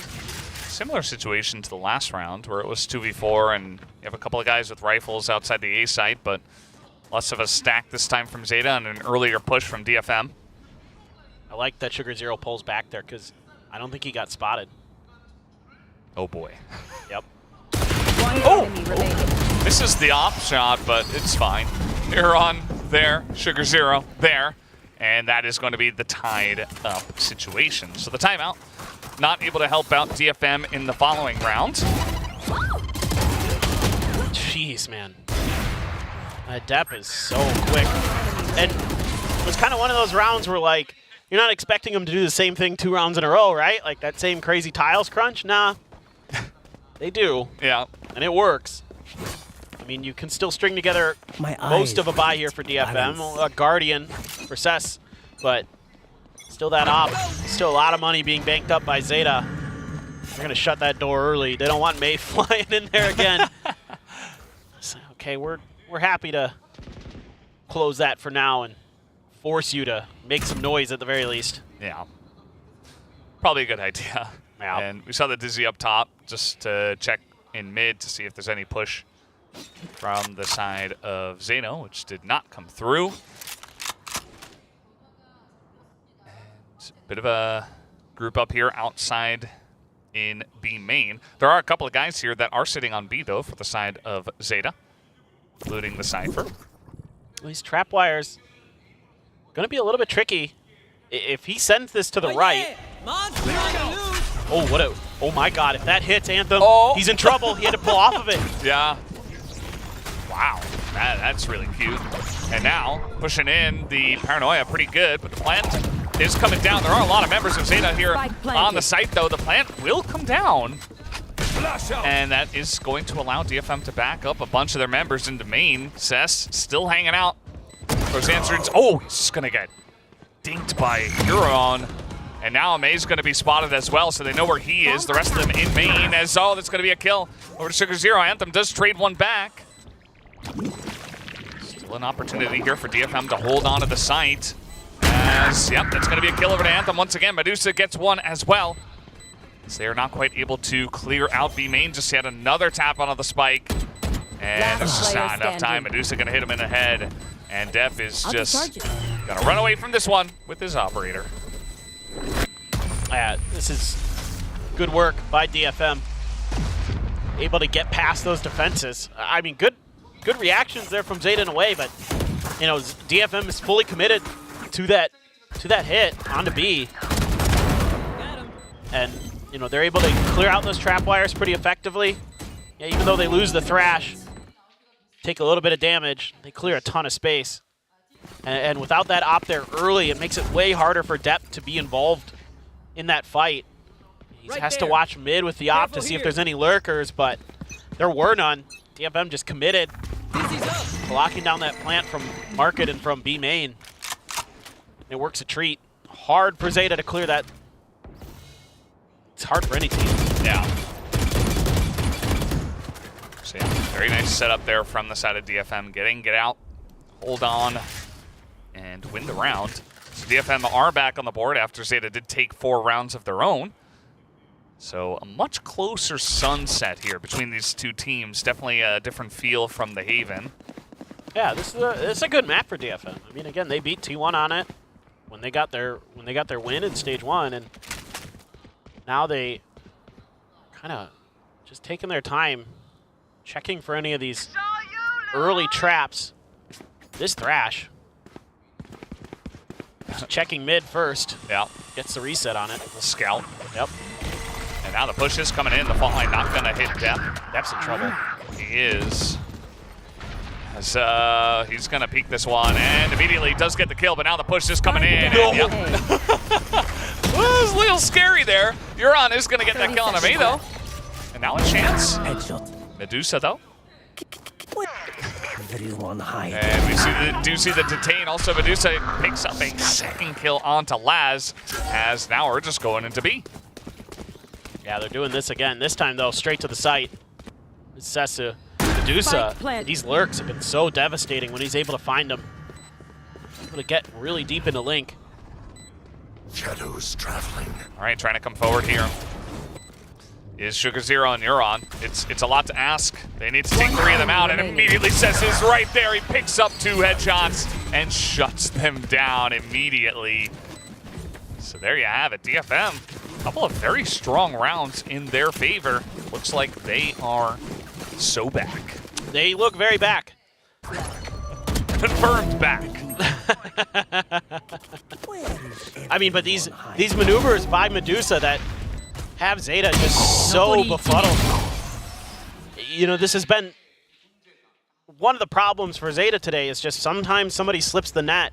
Frankly, it's been a problem a few times this year. Somebody slips the net and they're just very not aware of it. And it really costs them rounds where they potentially have a chance to win. Oh, look at this. Ball line in their face. Ow. And yeah, that's just gotta tank that.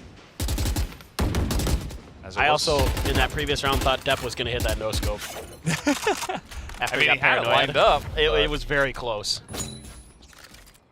There was a chance. But I think he moved just a little bit, and then Sess just shot him down. So 3 of them grouped by Spawn. Just taking a look in mid is Depp. Right before everybody on DFM is pushing through mid. That showstopper could have a ton of value for Depp, but he's completely at the front of B main. Like they're just reading. I mean, they must have spotted Medusa. Great work to flush him out, but do they know they're back here now? Euron knows. Yep. And he's going to back way up. Going to head in towards A. And May going to try to peek him as here comes that showstopper. Depp on the hunt, looking for anyone. As everybody on the side of DFM just has to kind of run away from this one as the wingman is going to be taken out. Look at Neth. He's in spawn. He's in defender spawn. Yeah, he is. He's trying to get that flank here. Assess will go down. And Neth. Oh, May's going to take him out. Actually, May going to take down 2. Also going to get a plant down. And Neth. That long lurk coming in from behind. And Anthem and the rest of the team still here on the site. And Sugar Zero. Oh, boy. Well, now you got to deal with the rocket as well. Not looking good for him. Anthem going to put an end to that, but a very nice round once again to DFM. They're so good at reading the map right now. Like, they're so good at finding that open space to tuck players away. You know, they backed Hirodon off so far. He went into elbow, and that opened up all of the back part of the site towards spawn for DFM to play with. And I mean, May's just May. But that kill right there from Neth as a backbreaker really makes it so that any of the angles that you're trying to come for on the retaker, not going to be easy. Because you don't have that extra one created by Laz. Yeah. Yeah, I thought Neth was going to be the one that got all those kills, but May killed them first. You know? It do be like that. Smoke drops, he's like, all right, it's time. It's May time. Yeah. Time to May. We have a bit of a spread from DFM. Last round and a half here. Zeta somewhat desperate to pick this one up, especially the way the last bunch of rounds have been going. No early second timeout call. They're just hard committing off no information. And now they're finally getting the read. They're starting to get players over to help out Laz. I mean, the good news is Thrash doesn't really see much, and it goes really deep, so picking it up could be difficult. But I think the plant's going to come down here for DFM, but they're still pushing. Oh, May's getting in there. May is situating himself in there as the paint shell's going to push him out. And a little wingman as well. But Spike Plant does come down, and now Medusa himself also tucked in pretty close to the members of ZETA. And here comes the second Thrash. Immediately taken down. It's just so many members to take down in B main to even have a chance. As Medusa, a little bit slow on that one, and Laz is going to take him out. And now Sugar Zero behind them. They don't know that's a kill with the Guardian. He's going to make it 2. And now that gives an opportunity. They got to just push through. They have to power into B main, and they will. As the Wingman will hold on to the site and take the spike defuse. Yeah, I mean, ZETA here really taking their time to make sure that everything they want to do on that retake is thought about. A good Dizzy to clear out Medusa, and then that lurk by Sugar Zero, so impactful. So finally, you know, ZETA able to work the map a little bit themselves, do some damage that way. Mostly it had been DFM, the ones who were kind of all over the map causing problems. This is the live winning percentage. I believe that's like chat. DFM believers. I thought it was DFM believer? Huh, maybe it is, actually. I think maybe you're right. That's my guess. That makes more sense. I swear Achilles said it was like some kind of calculation. Maybe he was wrong. He's often wrong. Yeah.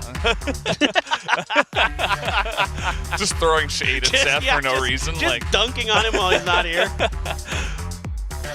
I mean, I'm dunking on him all the time, so Yeah, it's pretty normal. It's easy for me to get on board, I guess. Get on the hype train. Sugar Zero here. So critical. Unbelievable. I mean, just understanding their win conditions really nicely there is ZETA, though. You know, you can, if you push deep enough, let the Wingman do the diffusing for you. And again, creating that extra angle is so important on those retakes on B main. Because oftentimes when you get to that point when you have to retake B main, like a lot of teams have already used all of their like flashes and mollies and things like that. So you have to create that extra angle, but it's easier said than done, obviously. Oh, yeah. Well, I think it keeps ZETA in this one. I mean, going down 4-8 from the defender's side, probably not going to feel too good, but 5-7, it feels like you've still got a decent chance. They hold on to their timeout. They didn't call that early second timeout. For sure, and I mean, I think this has the potential to be a better side of the map for ZETA. We'll just see. I mean, DFM can be really stalwart on their defenses. You know, it used to be Neth who was playing the Cypher, and when they went up against T1, he had an incredible game on this map. Not ready yet. This time around, it is going to be Medusa, so, but that being said, he didn't look great on the defender side of Haven, but he looked good at the start here on Sunset, so maybe feeling a lot more comfortable on this map. Depp not having a great map, 7-10, but some operator damage done, some rounds won off those aggressive tiles pushes. And speaking of aggressive tiles pushes, look where DFM is. Oh, hello. That's a kill. Taking down Laz, who was straggling behind them. And they are going to be able to get this plant down. Or Depp. Yeah, Depp going to at least get the shot. Gets a second one, but Neth here just lining them up with the ghost. They all push straight into the open crosshair of Neth. And he says, thank you very much. Euron's got a classic. And Faultline a dream, and that's going to be the end of him. 4 kills to Neth. DFM start off with another pistol round win. The pressure being felt by ZETA because of that push through tiles, but it was just a one and done. They get the hit, they get the kill on the Laz, and then they just pull back. And that catches ZETA off guard. I think the call here is assuming that they're going to have a numbers advantage, but there's a ghost, and there's Neth, and he just knocks them all down there. Some utility came in to help him out as well, but that's absolutely incredible. DFM getting both pistols on this map. Yeah. But I mean, I get why ZETA did what they did, right? You don't know that DFM's swinging all the way back to the other side of the map like that. You're thinking, well, maybe there's one back here and we can just overstack it and take control of this angle, but instead there was a few extra players there for DFM because of their hit and fade tactic. Well, Medusa's got this angle covered. It's only classics. Camera taken out. Say yes, hello. And okay, Fall Line does come down, but already the spam is coming through the cage. And ZETA, they know they can't really go through there. I mean, they would just die. Meanwhile, May, okay, they're trying to flash into this area here towards the spawn, but now already Crossfire set up. As here comes Def, who's trying to fly around, but May's got the angle covered, and yep, that's going to be most of them just taken down. Neth does die to Sugar Zero's classic, so just the one death. That is a much better anti-eco for DFM. Yeah. Very encouraging. I think Def might have clipped the corner when he was trying to blast back there, but yeah. Yeah, it's pretty easy read there for DFM. Just give up the space, and like you said, crossfires win rounds.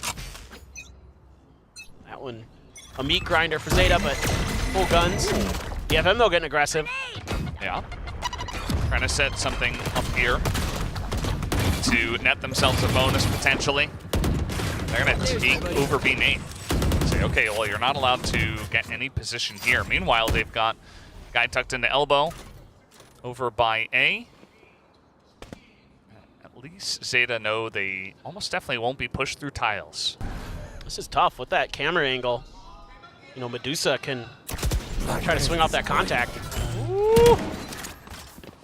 Well, they're gonna get out. It's a great response there by Laz to put that cyber cage up. Yeah, absolutely. Otherwise, that could have been one, maybe two. Yep. Just thrown down. Is very scary. But now they've got to re-clear the space. Uh-oh. Anthem. Yeah, he was pushing out very far, trying to get the information of if they were committing towards A. Oh, look at Medusa. Now he's got to play. Now he's got a tripwire to play off of. Uh-oh. Laz, oh boy. You got to expect the repeat, right? 30 seconds left. He does. Yeah, Medusa does not fully commit to it. The Cyphers in the elbow. And now the rest of the team is coming in, and Def is just hanging out mid. Gonna take out Neth, dies to, yeah, and now we got a trade here in the elbow. Huron just trade it back. And Sass just gonna wait for them. They don't expect him here on the site with the Bulldog. And now Huron, 6 seconds left. And it is gonna go the way of Sass. He shuts it down. It's a bonus once again for DFM. Yeah, just great work on this staggered defense by DFM. Just so many layers to try to get through on this A site. And every time ZETA feels like maybe they've got it cleared, there's more obstacles for them to get through. Patience, so strong there for Sessa.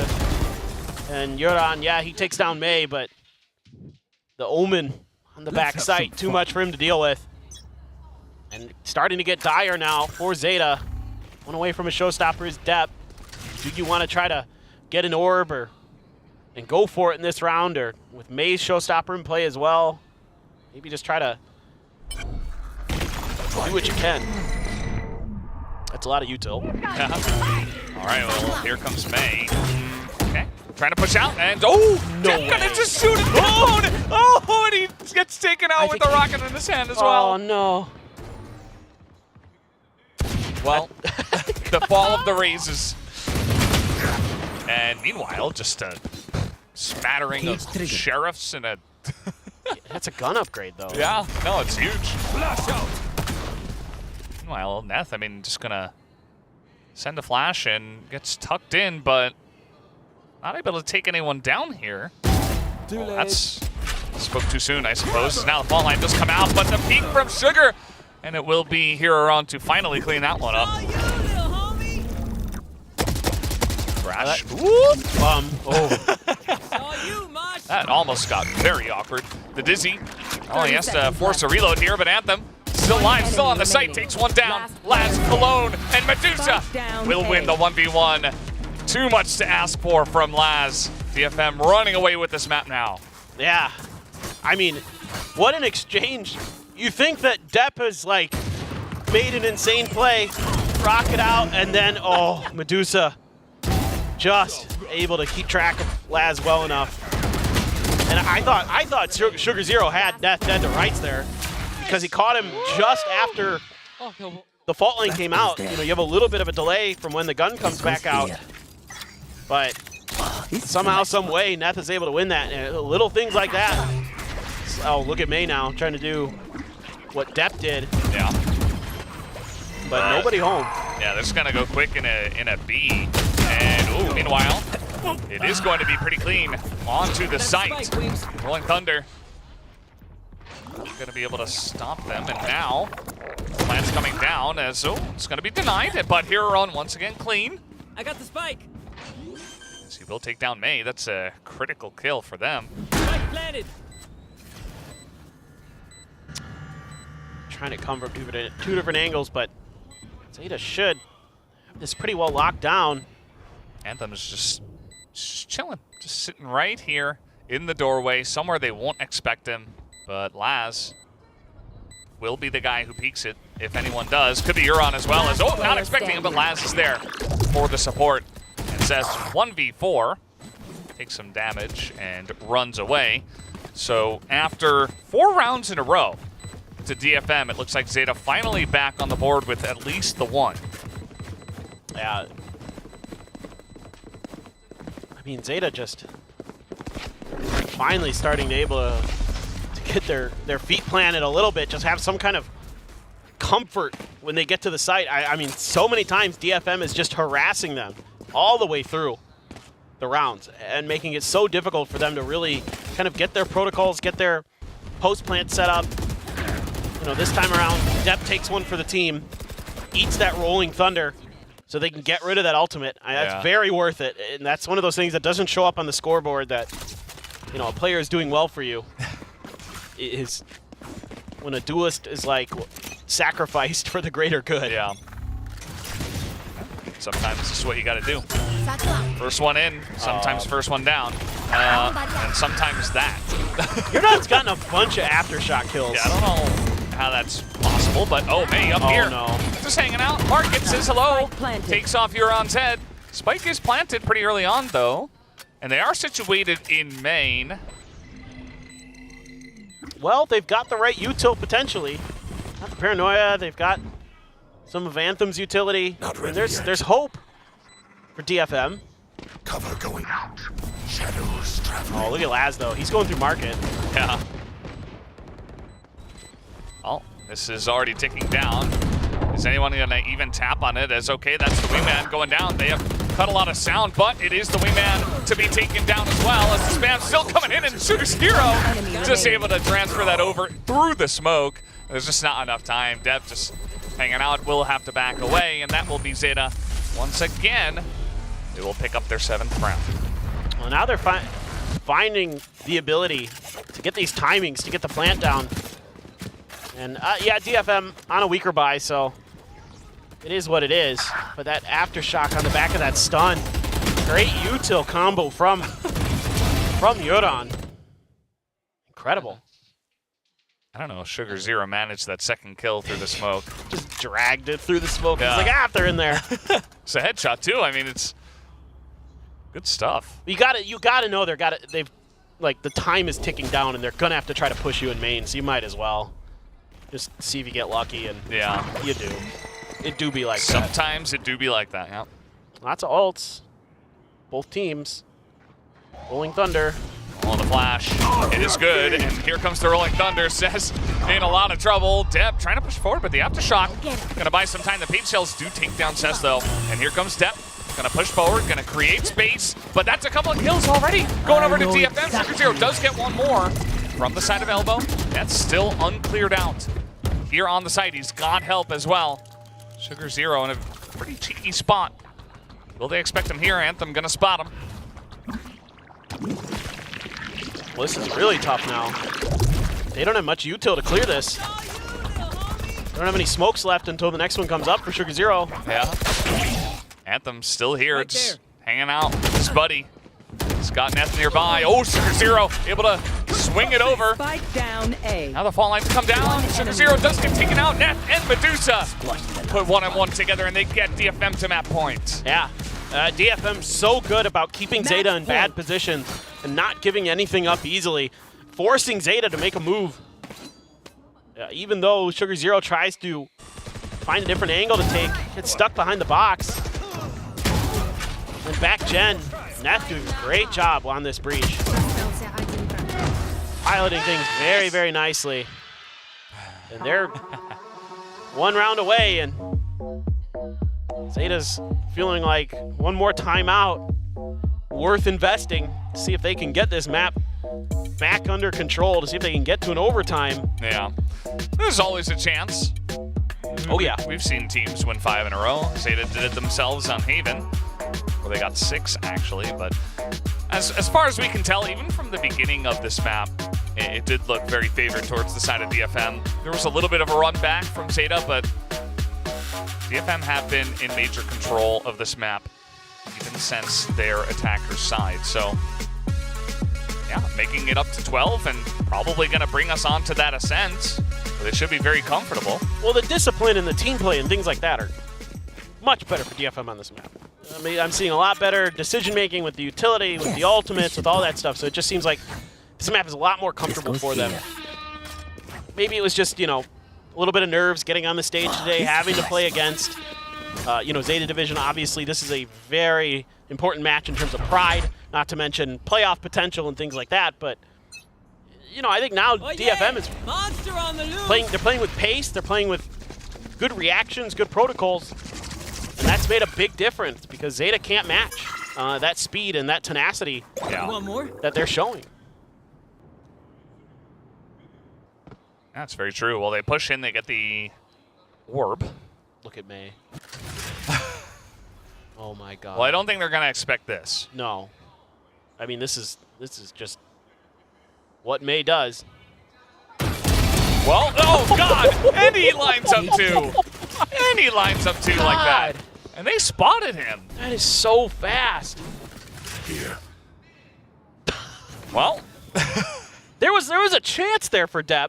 Yeah. Like he turned and looked, and then May just flicks over and takes down 2. Unreal. The control as well, just to one tap and then another tap. The confidence to know you've got that first kill. And now Anthem's kind of tucked in here in the corner. Somewhat of an odd spot. Huron does check it, and it is traded back by Laz, but still advantage here, DFM. They're looking to close this map out. Here. They're going to grab the spike, but Sesu playing a little aggressive. Sugar Zero going all the way out. The timing there, but on that neural theft, pressure's on. Time running down. 10 seconds They don't have much of it, and they will be able to plant this. The Aftershock. It's going to hit Sugar Zero just a bit, and now a Paranoia, and they're just flooding into the site. The 3 of them. Medusa already in, but has to go down. Laz and Sugar Zero. 2 of those veterans. Laz again picks up a 3rd, and Medusa 1v2, and he's not looking the right way. It's a 4K for the side of Laz, and they're keeping the hopes alive for ZETA. I mean, what recovery from ZETA Division. I thought this round was donezo after that May 2K. I'm like, oh, all right, we're going to the next map. Look at this. Going to Ascent. Nope. Laz started that round with a Guardian, too. Able to upgrade off of May's dead body and put that Vandal to really good use.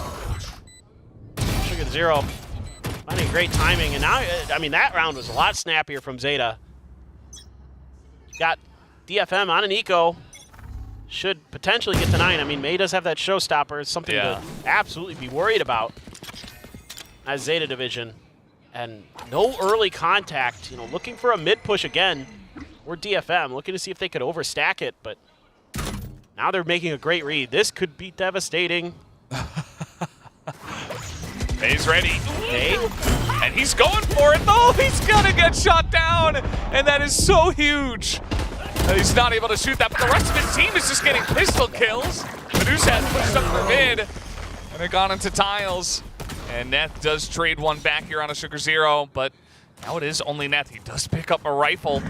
Gives his team a chance just by himself. You see that ZETA Division have moved over to the B site. And Yuran's so weak. I mean, if he just gets that kill. Spike planted. They're both reading each other really nicely. Making a lot of noise, though, is Neth to clear that door. And ZETA was aware that he could come through mid, and they were looking for it. So, gonna have to split their attention 2 different ways. A little bit of util here, though, for ZETA to play with. Neth. I'm out. Might just have to tap the spike and try something, but they're going to swing Euron all the way out in the market. This is very difficult for Neth. Yeah. It's almost too much to ask. I mean, look at this. Not going to have the angle on market, and that's an easy cleanup for Euron. 12-9. Zeta Division, again, not out of it. Trying to force that overtime. Well, 3 more. Could happen. I don't know how... how many showstoppers have we seen get shut down today? A lot. There was at least a couple in GE Bleed. There have been 3 already. Yeah. At least. At least. I think, well, if you count the fact that Depp killed... There was that one time when both Depp and May died with showstoppers. Yeah. I think May those might have two been and able then to... this one. Yeah. Let's see if it happens again. It's been a wild day. How about this one? Shoot him out of the air. Oh. Just gonna send it in the back of the site. Doesn't get much. There's a lot of noise being made here in market. But no plant just yet. It's just Euron holding on to that spike, and he's gonna have to walk this one in as the Dizzy. Ooh, not gonna hit him, but May does get that kill on the last. Now a good chance for DFM as the Rolling Thunder as well gonna push them out of the site, and Sugar Zero does get taken down, trying to challenge here Zero, but he only trades 1 for 1.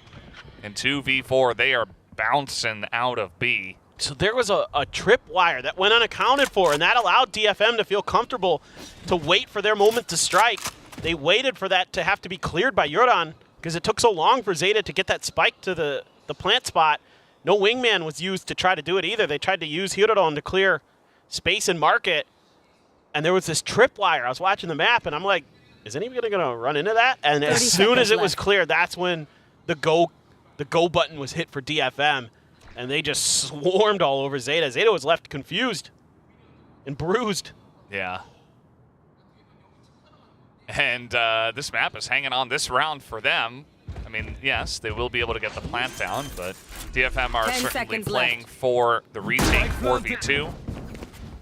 And look at Depp. He's all tucked in real cozy there in the spawn. Well, he has a ton of info. Euron sent out a really early fault line, though. Okay, that's 1 kill, and he should know that they're all there. That's going to be even more information. But Medusa hangs back, takes him down. Excellently done. Euron way too much pressure, and he's not even gonna take down the first guy. He gets fault lined, and the defuse is already coming in. It's just way too much to ask of him, and that'll do it. Defuse comes in. DFM will take the second map and send us over to Ascent. Yeah, I mean, even though it got a little closer at the end, DFM felt much more in control of that map, much more in control of themselves. You know, their mental and all those things looking way more solid there. Yeah, but still some smiles on the face of Zeta.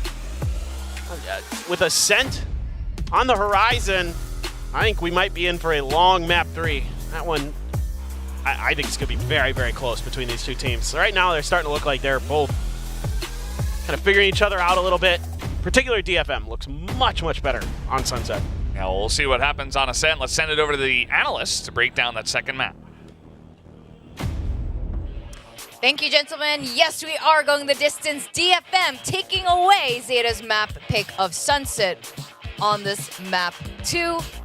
We didn't think it was going to go this way initially, and then they just kept collecting the rounds, and then it kept snowballing, kept going. I mean, both teams kind of, well, Zeta Division sticking to the same composition, but, you know, DFM changed things up a little bit, and you can see how the players are kind of stepping up as well. I think the biggest thing for me was Cess and Neth, the way that they were kind of anchoring down some of these positions and, you know, even playing some of the post plants. Like, it was a little bit shaky at times, but after some of the timeouts from the coaches, DFM really started to stabilize. Yeah, I think, like, because of the, you know, this kind of sort of new comp for Zeta Division. Sure, they used it last time, but then the one that really stuck with us was that Phoenix one. It felt like they didn't have the capability, even though they had a double initiator, to clear the site as well as they would like to. You'd see them try to push out onto A or B and just kind of get caught by these pocket positions that we've seen from Cess and Neth that allowed them to get these double kills, triple kills that loses the momentum for Zeta Division. I think because of that, Zeta might have wanted to maybe put Depp on a more, I guess, a more like in-your-face duelist, like a Phoenix that can, you know, bully his way into these kind of corners. But again, that's one of those things that I feel like Zeta Division was kind of missing. Is just that that kind of extra bit of forceful entry that the Raze doesn't give Depp, even though he was doing a lot of killing, you know, somewhere midway on that second map. I mean, you can make a lot of cases for all these different agents, right? But at the very bottom line of it is just the fact that although Zeta was getting a lot of early headway, like he was getting some first kills, he was able to break open a little bit of space, especially towards elbow, but that pocket position that you're talking about, you know, when a lot of DFM players are kind of holding the site around like Generator or something around A main, it's very tricky for Zeta Division to push out. They just don't have that much control over the space, and you know, they're using a lot of utility just to take control over like elbow, for example. And if Depp had like paint shells or like a mosh pit to flush someone out of position of those pocket positions, then maybe Zeta might have had a better chance. But, you know, they have some of these set plays where they really want to take that space and convert it into the spike plant, but they're not able to do it. And sometimes it really just happens because of that MVP right there. I mean, DFM, Mei, Cess, Neth, so many times you would see Mei just kind of go off turret mode, suddenly flicking to the left, like 2 hits gone, what? And then Neth and Cess, like, they're just able to fault line and stun and smoke off so much that it's a lot of pressure for Zeta Division to deal with. One thing's for sure, the theme for this stage 2 seems to be first kills. You can have maybe 2 times the amount of first kills as the other team. Doesn't mean you're gonna win. And DFM definitely proves that again today with this particular map pick. I think this is going to be very interesting going into Ascent. But this is, again, not at all what we expected going into Sunset. Yeah, I mean, you could also probably argue that maybe just because that first map was Haven, that, you know, Zeta's a lot more experienced in it. DFM are definitely a lot more into this one. I mean, look at this. You don't see this play coming in from DFM where Mei just pushes out on mid and puts himself on the line with very little refrag potential from the rest of his teammates and still gets 2 kills before he gets knocked down. Those are the type of super aggressive confidence plays that we were kind of expecting from the DFM from last week that, again, they brought in a little bit late into the series here on the second map. I mean, it's just Mei. It's just Mei mechanical, like pure mechanical skill. Like he's that good. Where is that depth that shows us that form? You know, like depth from last year off that jet. Like that's the power that they can bring if they're on top form. But Mei was definitely top form here. His teammates were on top form, and that's ultimately what brought them over that hurdle. But, you know, if we're thinking about that last map, oh my gosh, like Mei versus Depp, like Ascent, and you thinking about that classic composition? Yeah, I think that's going to be really interesting, especially what you've just pointed out with Mei, what we saw in Haven with Depp. And it looks like they're both absolutely phenomenal, and it's really up to the rest of the team to step up and support their primary duelists. Now, we did have our guess and gain results, and the question was, we're going to be an ace or no ace? Wait. I was, is this right? Will there be an ace? You said ace. Yeah. Oh, yeah, we were together on this one. Yes. Oh, yeah, okay. Asteroid the was X not and O with was us. like a weird, like, was an O, yes or no? It's like heads or tails. All right, Asteroid. Bring me back to platinum. Back to plan. Oh, the viewers go down too. Asteroid's on top. Viewers. It's okay. You know what? I think most of us sensibly know the chances of an ace is less likely, but we were hoping. To be fair, there was a bunch of 4Ks, but I was like, you know what? I feel like because of how strong the ace potential is between Depp and Mei they're going to cancel each other out. And it feels like that was kind of what happened, so... It's close up on this. Yes. Ah, yes. Perfectly balanced, as all things should be. The forest. I'm gonna have so much wood, I can start a campfire at some point. My favorite thing was also just like, you know, our viewers don't really know this, but we can hear the Korean desk on the other side too. And like the one guy who opted for the ace as well, as soon as there's 1 kill going off, he's like, ace, ace! It doesn't even make any sense. It's like, well, it goes against your predictions. Like, I don't care. I gotta rank up. Gotta rank up. Look, I think it's as equally hard to get wood rank as it is to get radiant. I'm just saying. That's true. It's the polar opposites. Yeah. Yeah. And it's like totally random. Yeah. There's not much logic. I mean, there's a little bit of logic. Yeah. To be fair, though, it is slightly closer to go to... Is it? 1, 2, 3, 4. No, it's the same. like, Wait, nah. no, it's slightly harder to go to Radiant because like there's one more extra. So you have to get one more question. Fine, Radiant's harder. But I see By none one. of you in wood. I hit it true. like twice. I think love maybe that. 3 times already. I'm like, that's an true. achievement. It showcases the prop that they built Yes. just for So Victoria. I'm gonna chop that down from the soul forest, bring it here, and it's in Yeah. a basket. I don't know how you guys are feeling, wingmen. You're gold now, so. All right, we are going to Ascent. This is where we're really gonna see this Japanese El Clasico really show what they're made of. This is the classic map. This is the map that both of these teams do fairly well on. What's gonna happen today?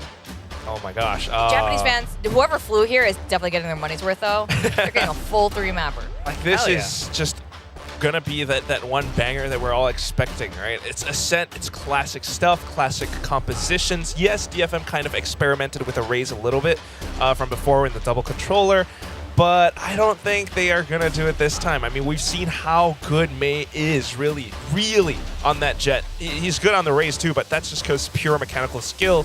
Meanwhile, Zeta Division, we really need to see everyone coming back in top form. It's that consistency that we're all expecting, but we're not quite seeing, you know? Maybe we see that kind of Odin or the operator plays being pulled out by Laz, but also just really depth. I mean, he's been a little bit missing from that Sunset map. Yeah, I mean, I wouldn't be like, you know, against seeing different comps come into play with this one, at least for Zeta Division. I feel like there is a possibility that maybe we see Laz back on the Chamber, mayhaps. Not really the Cypher. I'm not really a big fan of Cypher on Ascent. That being said, though, the stats for Zeta Division are kind of neck and neck with DFM, where Zeta has been struggling to get that win ever since they kind of started stage 2 here. They had that one stint where they were up against Genji where it ended like 14-12 in favor of Genji, but everything other than that was like 13-9, 13-8 against them. So they haven't really proven themselves too well here as well coming into Ascent. All right, well, we're seeing a little bit of a change here from side of Zeta Division. Yuron on the KO and Huron. Slight swap up, like just changing the agents a little bit. I think that allows just Huron to be a little bit more proactive. Hirodan, of course, maybe the Odin getting that information. I mean, he was pretty good on the breach from the first map of Haven, so hopefully they can bring that back. But the ultimate thing is, if DFM actually takes Zeta Division down, then they'll be moving up in standings. Zeta Division will tie up with them, and that's going to be a lot to say for the Japanese scene. Well, this is it. This is the final map. And the only time we're going to see these two Japanese teams facing off each other this 2024. We are going to go into Ascent. Let's go to our casters, Paper Thin and Valdez. Well, thank you, analysts, for breaking it down as we move into our final map of the night, DFM versus Zeta Division. It is classic compositions here on this map of Ascent. And who's going to take this one, Paper Thin? Who do you think? I don't know. I mean, if you want to go by statistics, Mr. Valdez, as you like to do, should be slightly Zeta Division favored. They're a little bit better on their attacker side. So this is kind of where, you know, Zeta Division, if they can do some damage, I think even like a 4-8 half would be pretty good. So this pistol round, if Zeta can get it, is a huge momentum swing in their favor. They're just going to try to push. There's no util here for them to deal with. Medusa goes for the Sheriff, so you're going to be able to bypass a lot of these angles for free. Yep, here they go very quick as Anthem's like, oh crap. And Medusa is going to tap one. Down B. Laz does take down Medusa, but yeah, Anthem just kind of in the back here. He's like, okay, does get the one. And immediately gets traded back. So now 3v3 in the corner here by the Lumber. Laz, quick with it. Very nice Sheriff shot. Does get pushed by Mei. 2v2. 1 by 1, the trades come in. As Mei very quickly is in here, and they're distracted. That is another trade once again, and it's Jet versus Mei, and Jet is going to win in the Jet versus Jet battle. Oh, man. What a round. Love to see our two duelists going crazy like that. So fun to watch. I mean, Laz, great with the Sheriff. No doubt about that. But Hirodon there thought maybe he had enough time. Kind of change his ideas. But that's huge. Depth. Absolutely insane, but that's a big moral victory for Zeta Division. Couldn't find any pistol wins on Sunset. Big one again on this attacker side, but a challenge at A main potentially. That throws out the 0 point and hits basically everybody. Yeah. I think literally everybody. I love that sound. Here. Yeah. Not literally. Paper thin. But Laz watching the other side of the map, checking for any push outs as Zeta just lining up for this A hit. They're not really take flight, being too indiscreet about this. We are going A, they yell as they stream into the site. And nice try, but May actually with the Sheriff gonna pick up one. Meanwhile, very close, maybe closer than Depp would expect, is a member here in the smoke who's now trying to push. And yeah, May, 3 kills with the Sheriff already. Can't let him live. Can he make it more? No, he's gonna run out of bullets here as the Guardian will get the job done to take out Cess. And then Laz finally cleans up May. Yeah, still decent damage done. I mean, May is You are a capable out fighter. of this world. How good he is. That is all. We didn't get to see it much from his angle, but he was just knocking players down as they tried to bulldoze their way through. I mean, Depp does a good job in the entry. Uses that extra smoke to make sure that he's covered to clear out the door angle. Still, May gets a ton of value out of that round. You're only able to keep the Guardian and the Vandal. One other Vandal put into Depp's hands. He's 5-1. Hot start. See if he can keep it up. Could maybe get that Blade Storm going.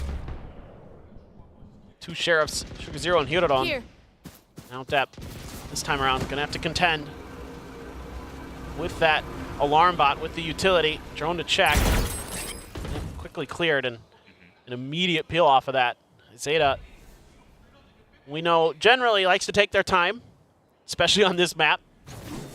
They are very cautious, very diligent, but this kind of allows DFM to sort of set up where they want and get this info. I mean, this could be a little bit of false info, though, as Zeta's waiting around the corner.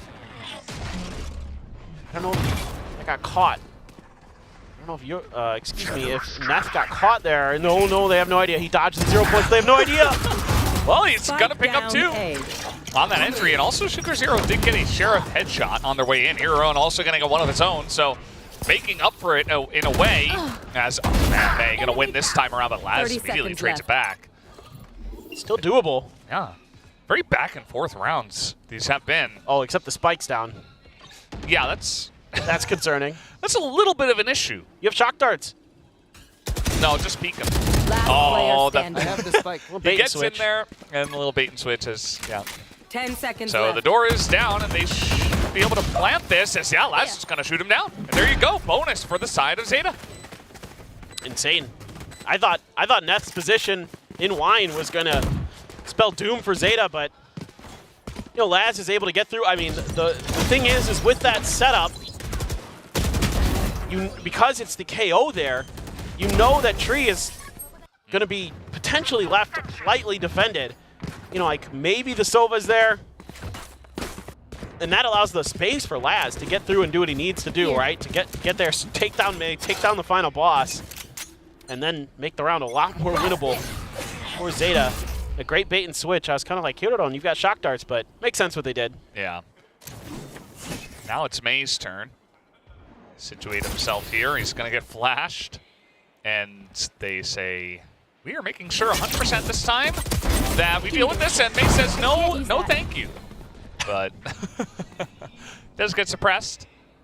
When he gets out there, Yeah, get he out of does. there. I mean, that's insane. That's such a tricky position to be in. May makes it look not that difficult. Recalling my bot.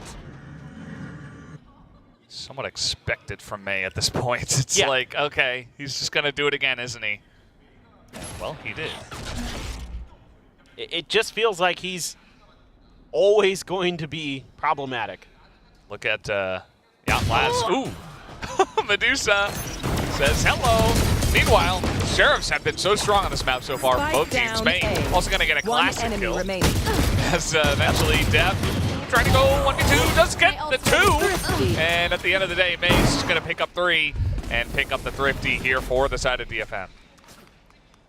Well, I mean, May is just too good. And the util's a little bit lacking there from ZETA to deal with him quickly enough. Flash, he's able to dodge. The 0 point comes just a moment too late. May's able to get out, and then just with a classic, just swings the corner.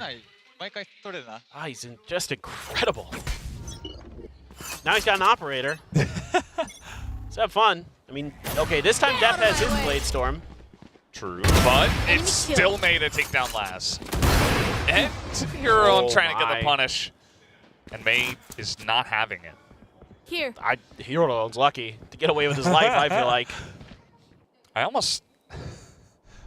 I respect it.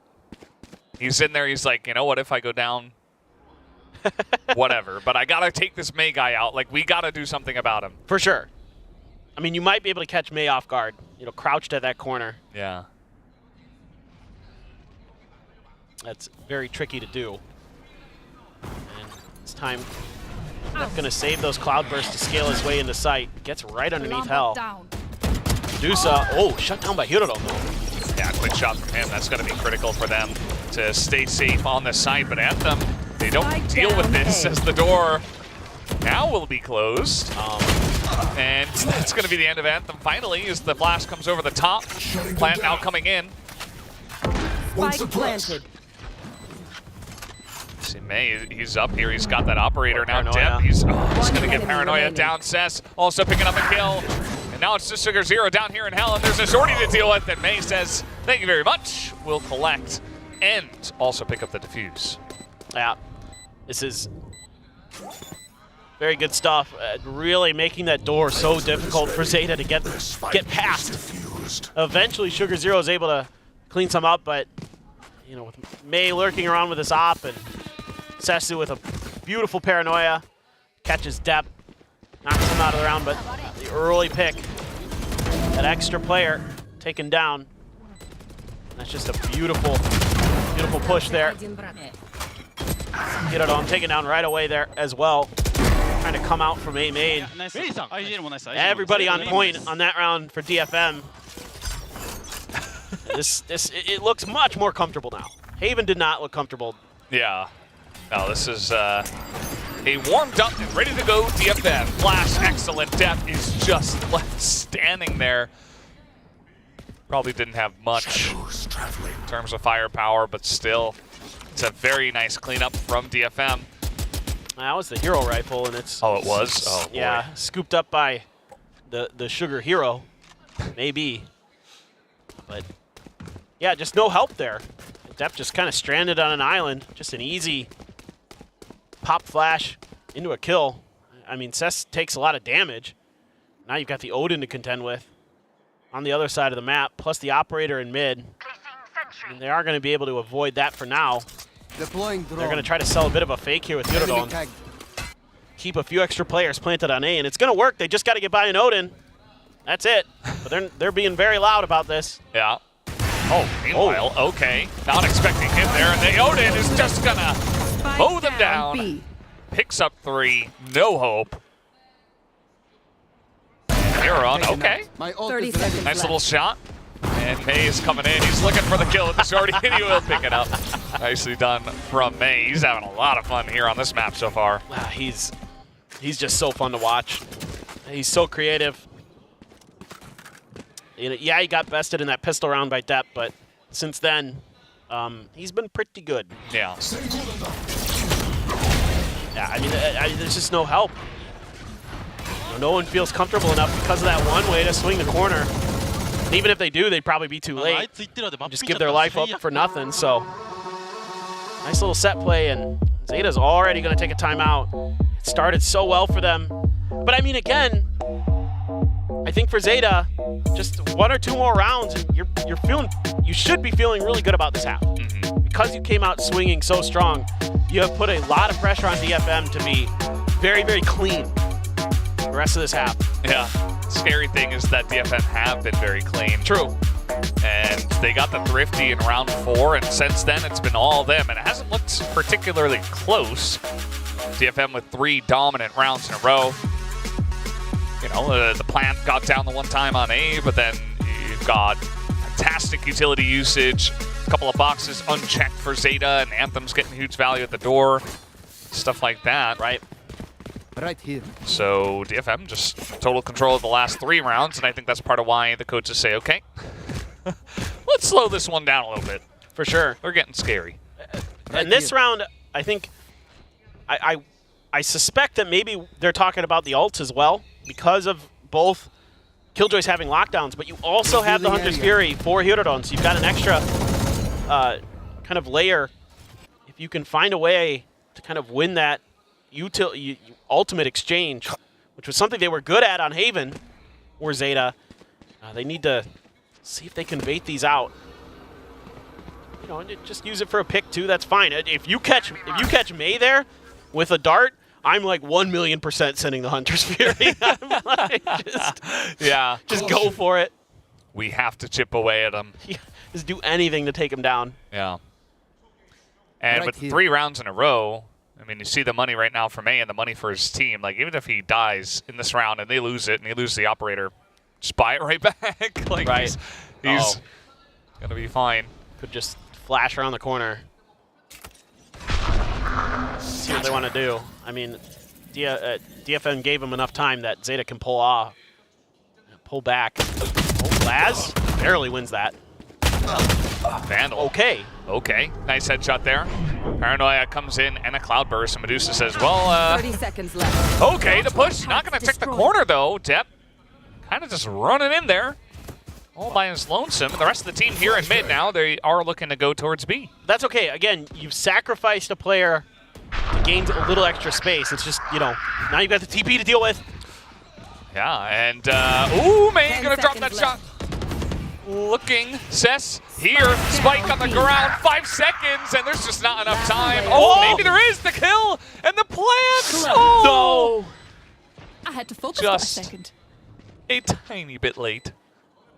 Well, and this one is just a little bit overthought by ZETA. Like, I like what they did in a way, except it was too late.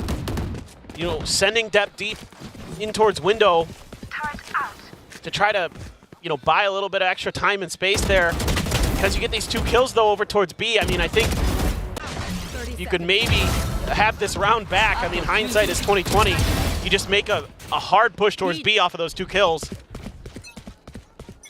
But instead, you know, ZETA tries to get a little bit funky and tries to work the map a little bit more, and it costs them that round because Sesu is a great TP. He's been really on point with those. Yeah. No, nothing spotted, but yeah, that's just because ZETA's hiding. And look at that. He follows up with a recon dart even. We don't see it because we're watching Hirodon's drone now, but, you know, Anthem is really concerned that they are still at A. Yeah. And rightly so. This is all a fake. And that drone is like, huh, a Killjoy on B? And are they going to check wine is the real question. Yeah, that is a good question. And little Odin duel. You got to be really careful as Hirodon. You have your Hunter's Fury. They still have their lockdown. I mean, yes, you can clear it theoretically, but you don't have the fragment anymore for Nat. Or excuse me, you do have the fragment for Hirodon. So you still have one way to clear the lockdown. But they're taking so much time here. Oh, okay, the Milkman comes down the spray, but Medusa not going to hit 30 seconds too left. much. Bit of damage does come down, and oh, May! Oh, my. May. Just can do no wrong. Yep. Anthem going to send his Hunter's Fury. Now, May, once again, coming on in. Will he expect to close the flash? What? He still gets the kill! He's unstoppable. He is. He is a one-man wrecking Nice smurfing on the lobby right now. I mean, look at that. He's just in there, and he takes that kill, too. And finally, Sugar Zero gonna shut him down. But he's already put his team in a fantastic spot. You're on. Okay, Sugar Zero, the timing. Excellent. He takes down 4. Looking for an ace. Looking to outdo his opponents. And he's just running into the smoke, but out comes Cess, and he already diffused it half. And Cess, oh! What a round. What's going on? We've broken paper thin again. He's all shredded up. It's just like, every time I think that the round is going to go one way, I mean, I thought this was all set up for a really nice fake with the lockdown. I mean, then May just starts going bananas with the operator. But then Sugar Hero's like, oh yeah, that's right. I clutch these. It's absolutely insane. Doesn't get the ace, but for all intents and purposes, he did. Yeah. Dying to the spike regardless. Here's Cess, and now Null Command coming out. And meanwhile, May, once again, he's got the Blade Storm, and you see Zeta's like, no, May's over there, go the other direction, we can't go into that guy.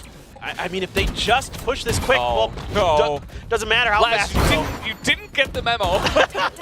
May was on the site, run away. Yeah, well, they tried it, sort of, and now Medusa's got this uploaded again. Oh, okay, that's dealt with. You've got the Hunter's Fury for post-plant, just keep Hirodon safe. And there's maybe a world where they do this, but May's got Blades, so okay, well, now he doesn't for 8 seconds. Yeah. He's just waiting. He's got a lot of teammates. Depp here holding the check on the lumber. Oh, there it is! But now he's going to be spotted. Repeaks it once. And that's the last risk he'll take on that angle. Going to come over here towards the stairs. Oh, natural spot here on. Down goes Depp. And it's all up to Euron. Oh! Nuh-uh. No way! No way! Oh. Okay. Oh, what was that?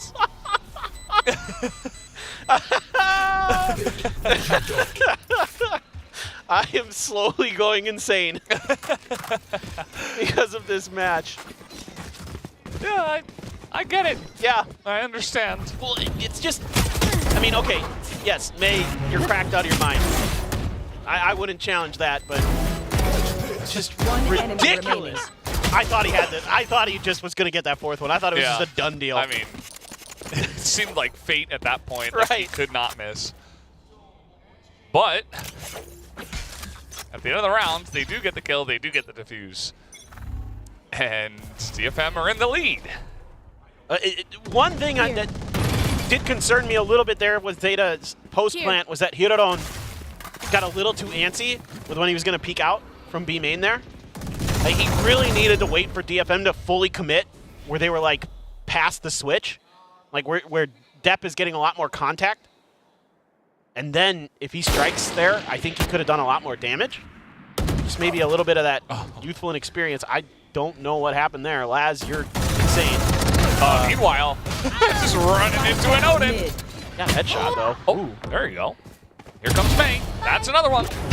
Make it 19. My God. he's gonna drop a 40 bomb on this map. If he keeps going at this rate, might be even more. We'll see how many rounds we get. Depp's just over here looking. Marshall, there it is. Has the perfect lineup for the crouch. Couple of cloud bursts. Oh, and he does get the shot, but fortunately that's not an operator. And now Sugar Hero once again. The headshot comes in.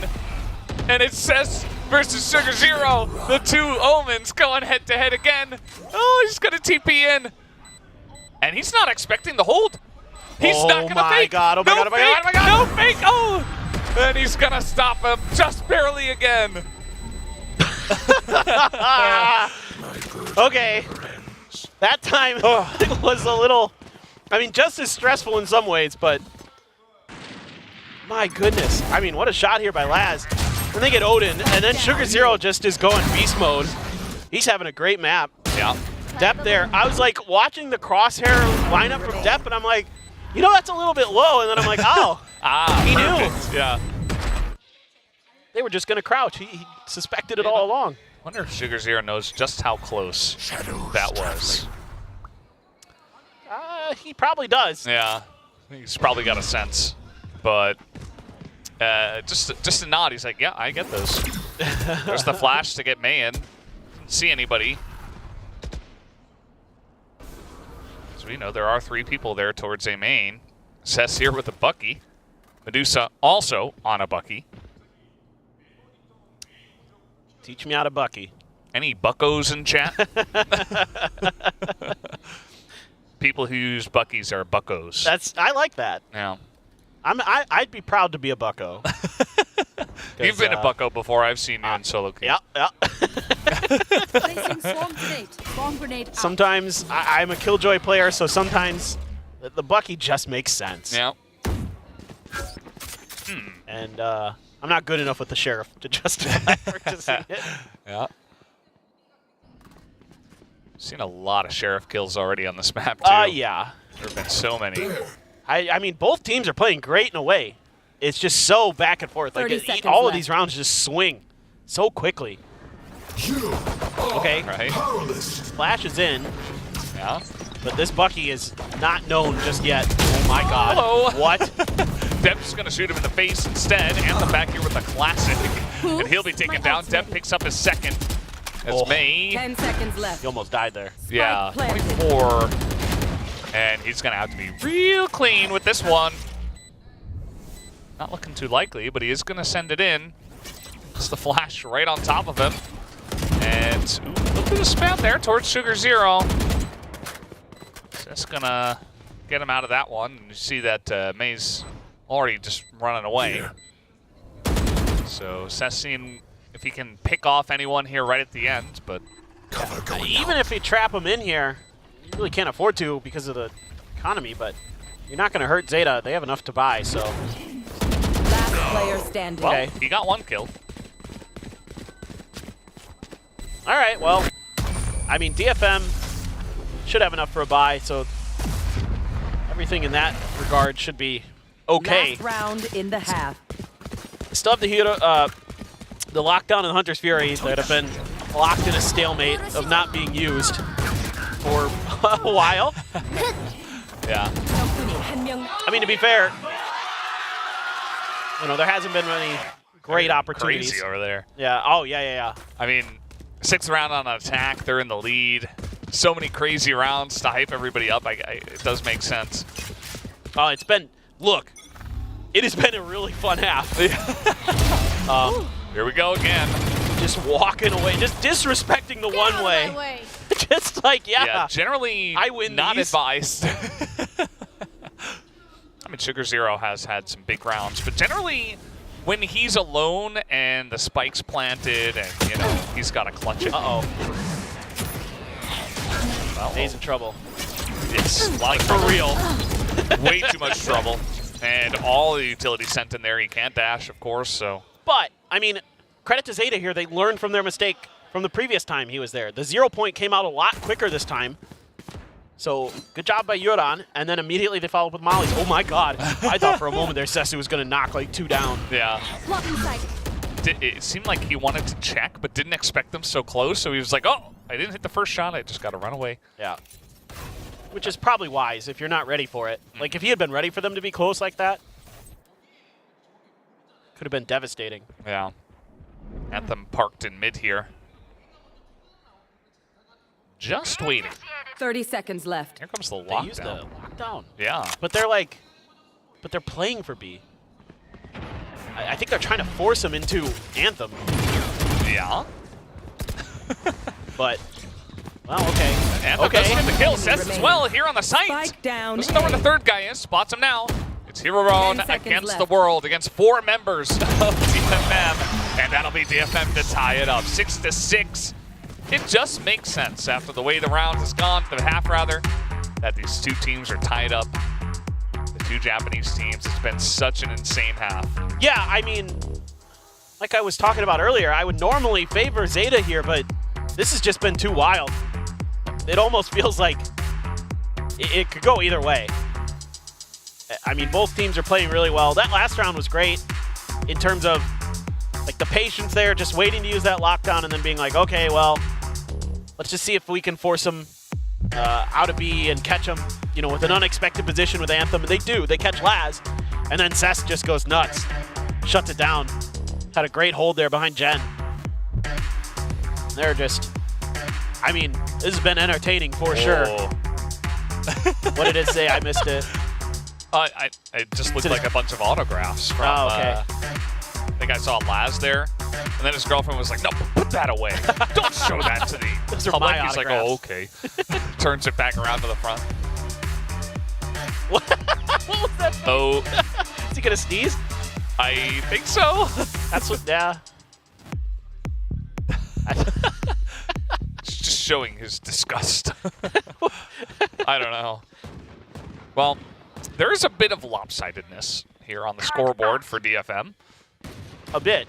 He has double the kills of the second guy, who has a decent amount of kills. He has double the kills of anyone else in the server. Yeah.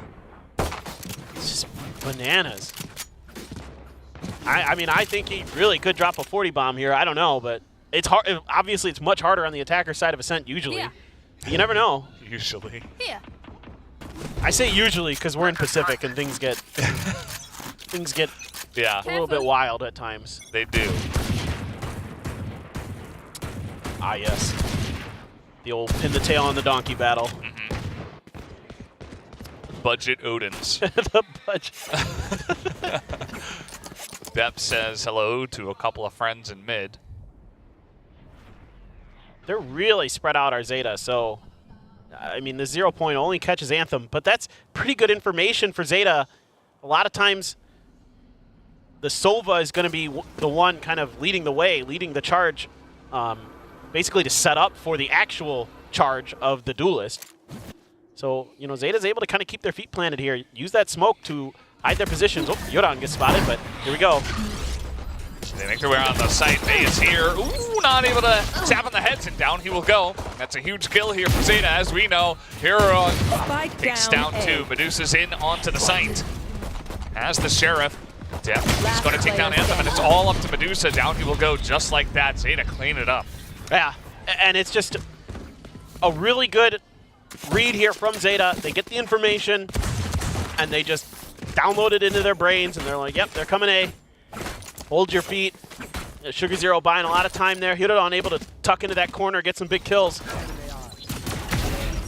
Just great timing, great senses this time. That's huge. And Sugar Zero able to stay in hell, keep his life, do some damage. And that's both pistols this time going the way of Zeta.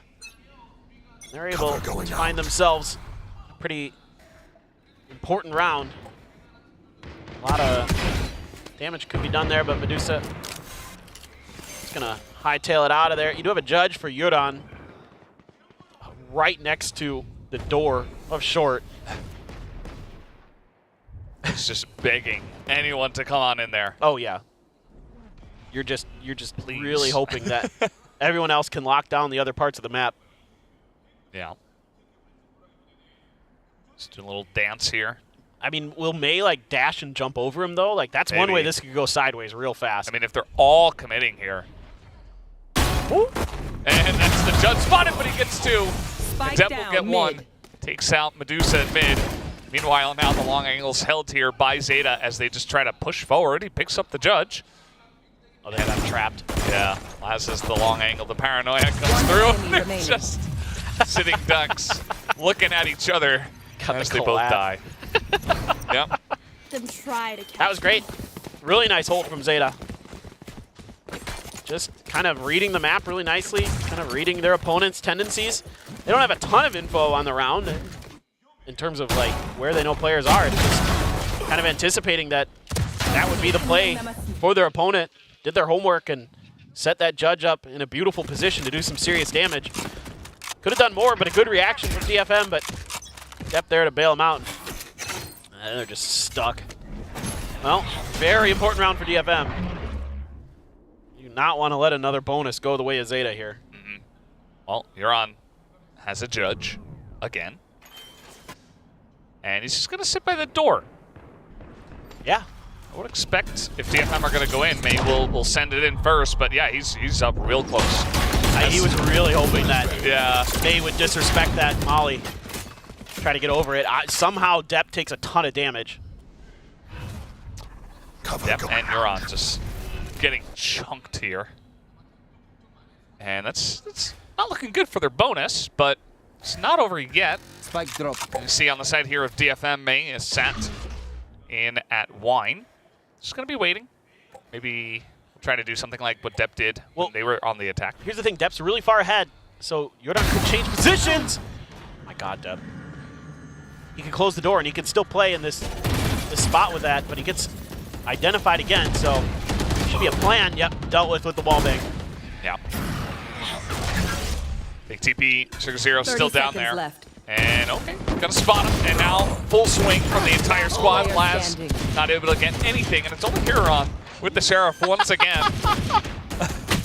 And there he goes. May gonna take him down, try to add to that very large number in the kills column. I just love that Net tries to go for the jump spray up towards Heaven. Get away, I'm planting. Oh, that's a great shot from Net. Fade away. Filthy. I thought maybe Jordan would be able to slide over towards that door after Depp got that kill, but this is May keeping him pinned down.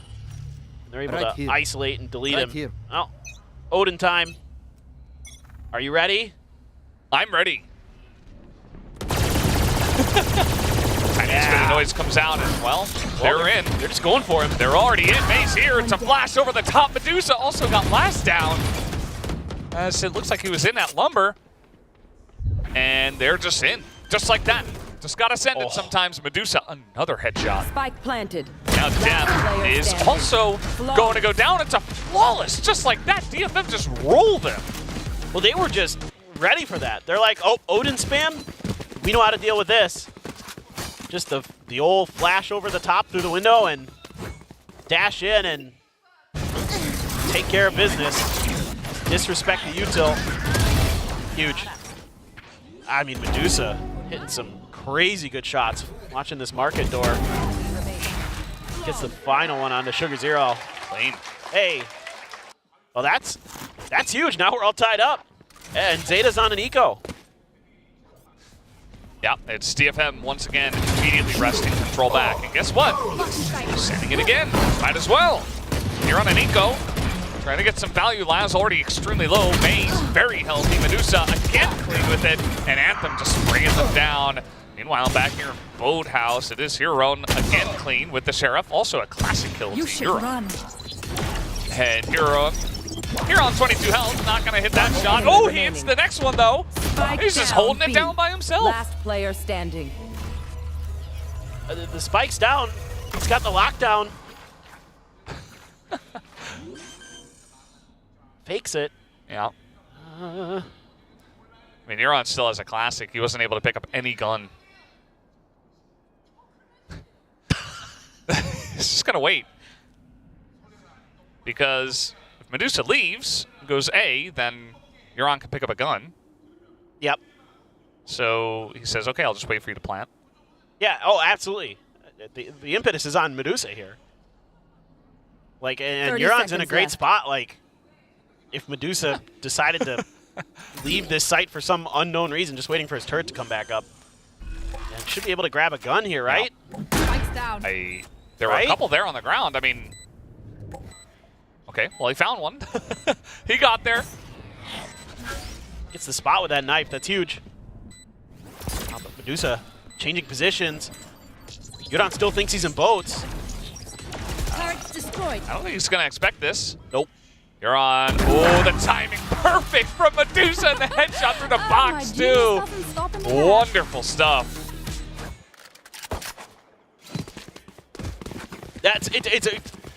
For what it's worth, it's really good for Medusa at the end. He's really starting to rack up kills. The lockdown I'm not so sure about, but whatever, it worked. It doesn't matter at this point. You got to get every win you can. Just start cycling those ults. I mean, that might have been something. Ooh. That might have been something that was talked about at halftime. Was making sure that you're keeping these ults in cycle, especially that lockdown, since Medusa sat on it for quite a while. Yeah.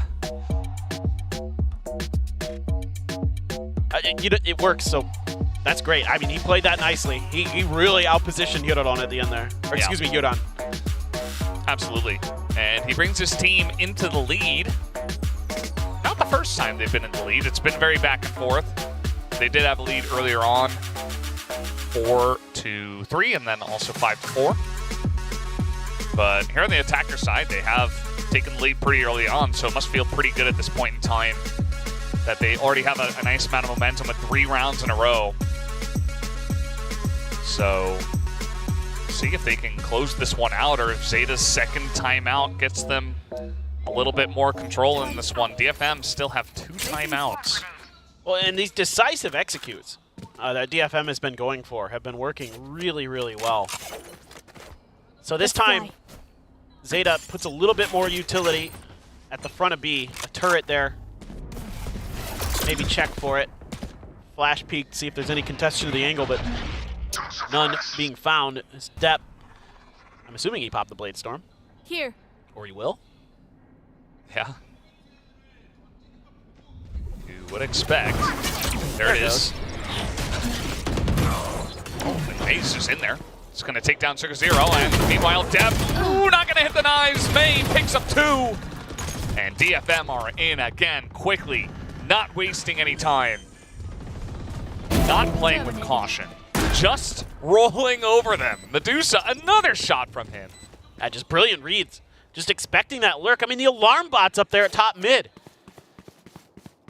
It's just like they understand how Zeta wants to play these rounds and where they're going to be lurking from, where they're going to be rotating to. Medusa's already around here so quickly.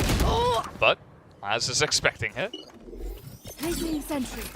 I mean, you've got to keep this Odin. Depp there, not popping the blades right away. I think just waiting out the KO utility. Yeah. But it kind of caught him a little bit off guard with how quickly May was able to get to that spot. I mean, that's the thing you got to start kind of understanding here, Zeta, is that the pace is high for DFM. Like, they are going at it because they are confident. They are rolling. Yeah.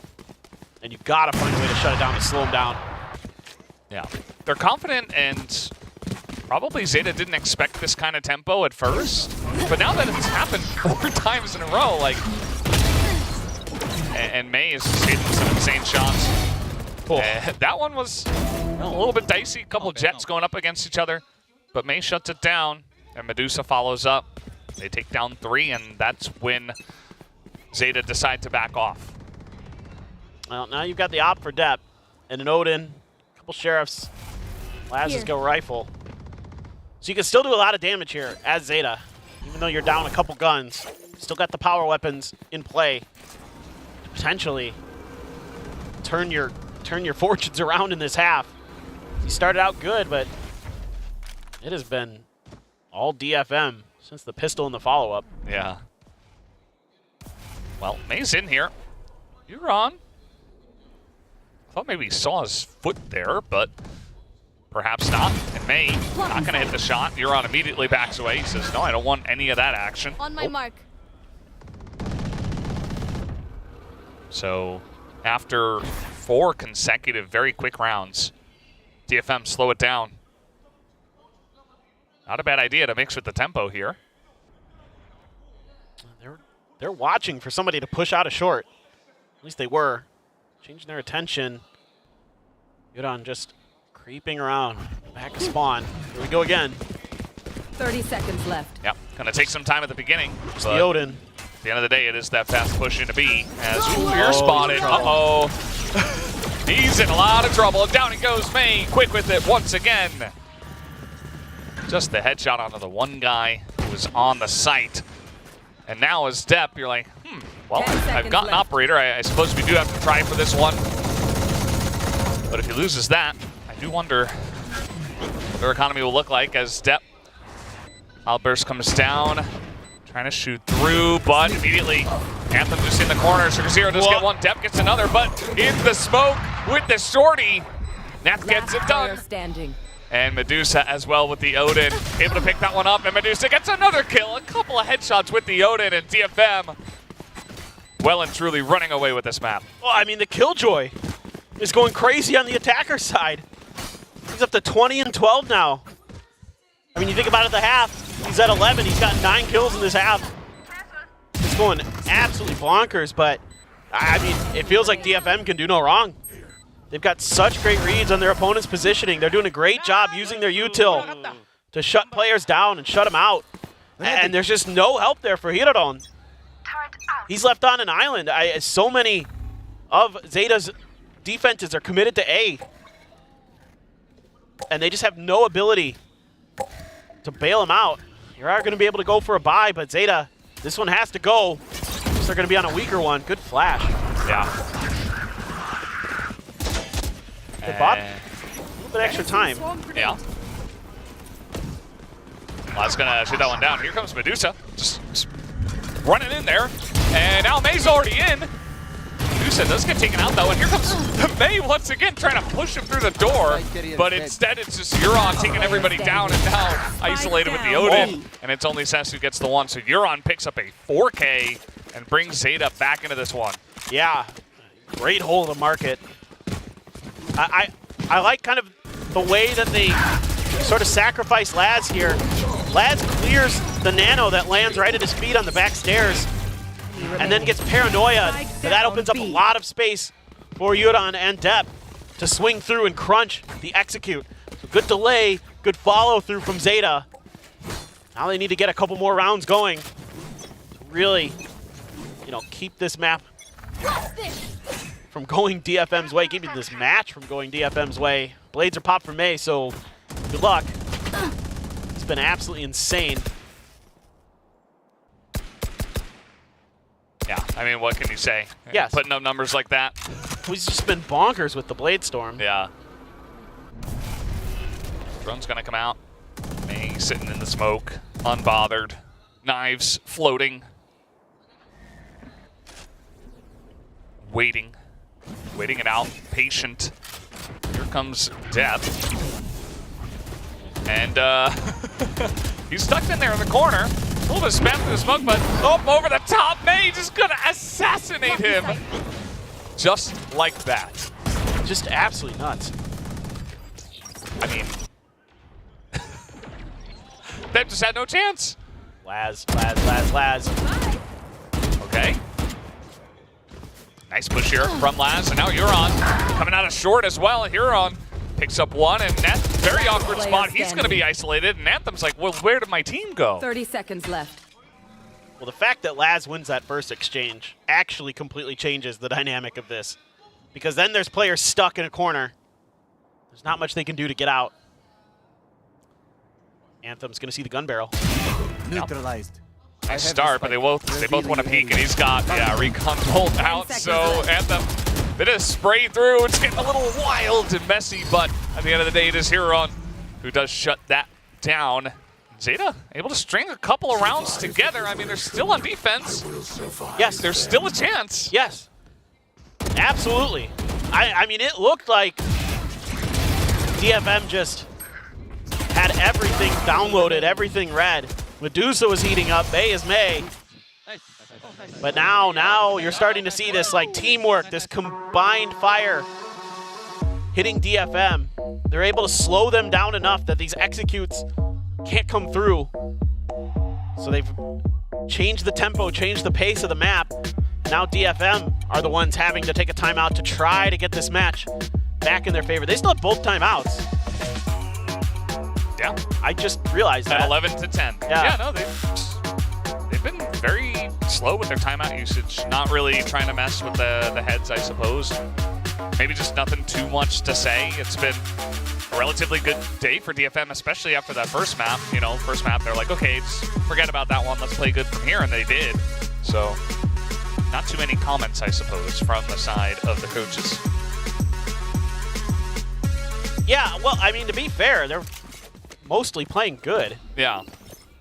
It's just now you need to find ways to avoid these crossfires, these setups that ZETA has now been able to bait them into. ZETA looking for a play out of A main, but I don't think DFM is going to try to contest that space at all. It's going to be B. I mean, is this just going to be kind of a slower paced hit? It looks like it. Just Medusa trying to take space, trying to see if he can keep winning battles like the madman he is. Yeah. Well, he has a lot of confidence at this point in time, even after the last couple of rounds. He should. So, I guess just trying to play with the hot hands. He hasn't necessarily overheated either. And no, not at all. Yeah, just been very calmly climbing up the scoreboard. And once again, it's kind of a calm start to the round for DFM. They had that really fast tempo. Made, by the way, on 29, so almost certainly about to drop at least the 30K. For sure. Here comes What May. a paranoia. Yep. Comes on through, gonna open up all this space. And now Depp taking a lot of damage already for himself. Here comes May, looking to challenge, and there it is, the headshot immediately on a Euron. Couldn't even react on time, and now behind them, gonna spot Depp, and immediately Cess is gonna take him down instead. May now checking underneath, but it is Sugar Zero to trade one back, but it's still the site taken here by DFM. You are powerless. And then all command 2, just make sure you can't use the lockdown, you can't use the Hunter's Fury for Zeta, at least not quickly. Making this retake that much more difficult. And probably, well, you might as well go for it. Use that. Shock dart. See what they want to do. Yeah, I mean, Shock Dart's coming down, some spray into hell, but I think that's going to be the end of that. They'll accept that DFM are going to take a 12th round, and they'll try to fight for overtime. And that's all they can do. They decide 2v4, not worth the risk. I mean, it's just so brutal when May can go through an angle completely obvious that he's going to be doing it and still win those battles. I mean, he just breaks that heaven space open, and that's, as defenders, nearly impossible to recover from because of that extra angle that your opponents create. May gets the spot, Cess is there to follow up. Yeah. The double drop down. I mean, it's phenomenal. And it's all in the back of that superstar May. Yeah. Placing swarm grenade. And we don't have DFM taking their second timeout. No reason to. Yep. Right here. Oh, hold on. Hold on to that one. Maybe if Zeta get one round. We'll see. Yeah. They might take it if Zeta wins this round. Yeah. May's just, okay, he's just gonna run in there, take the alarm bot out. They have the smoke on top.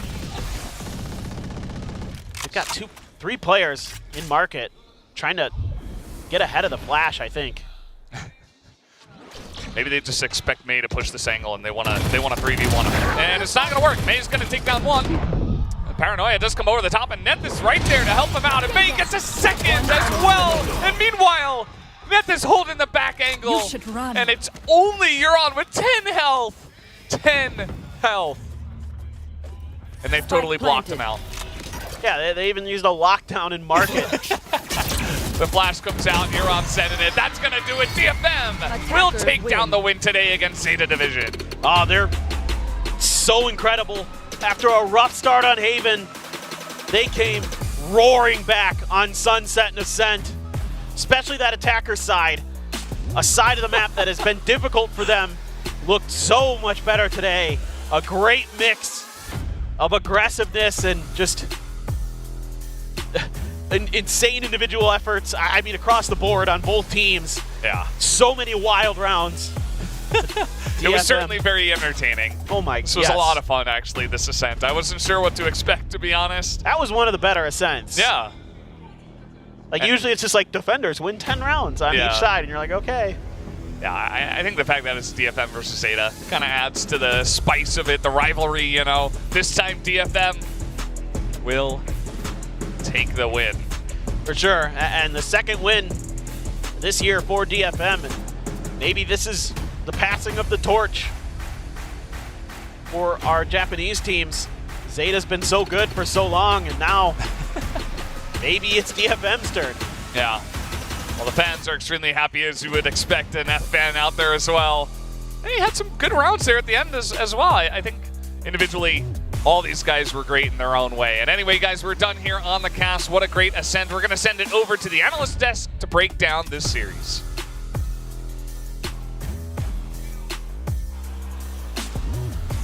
For the very first time in VCT Pacific, DFM finally defeat ZETA Division in this Japanese rivalry today.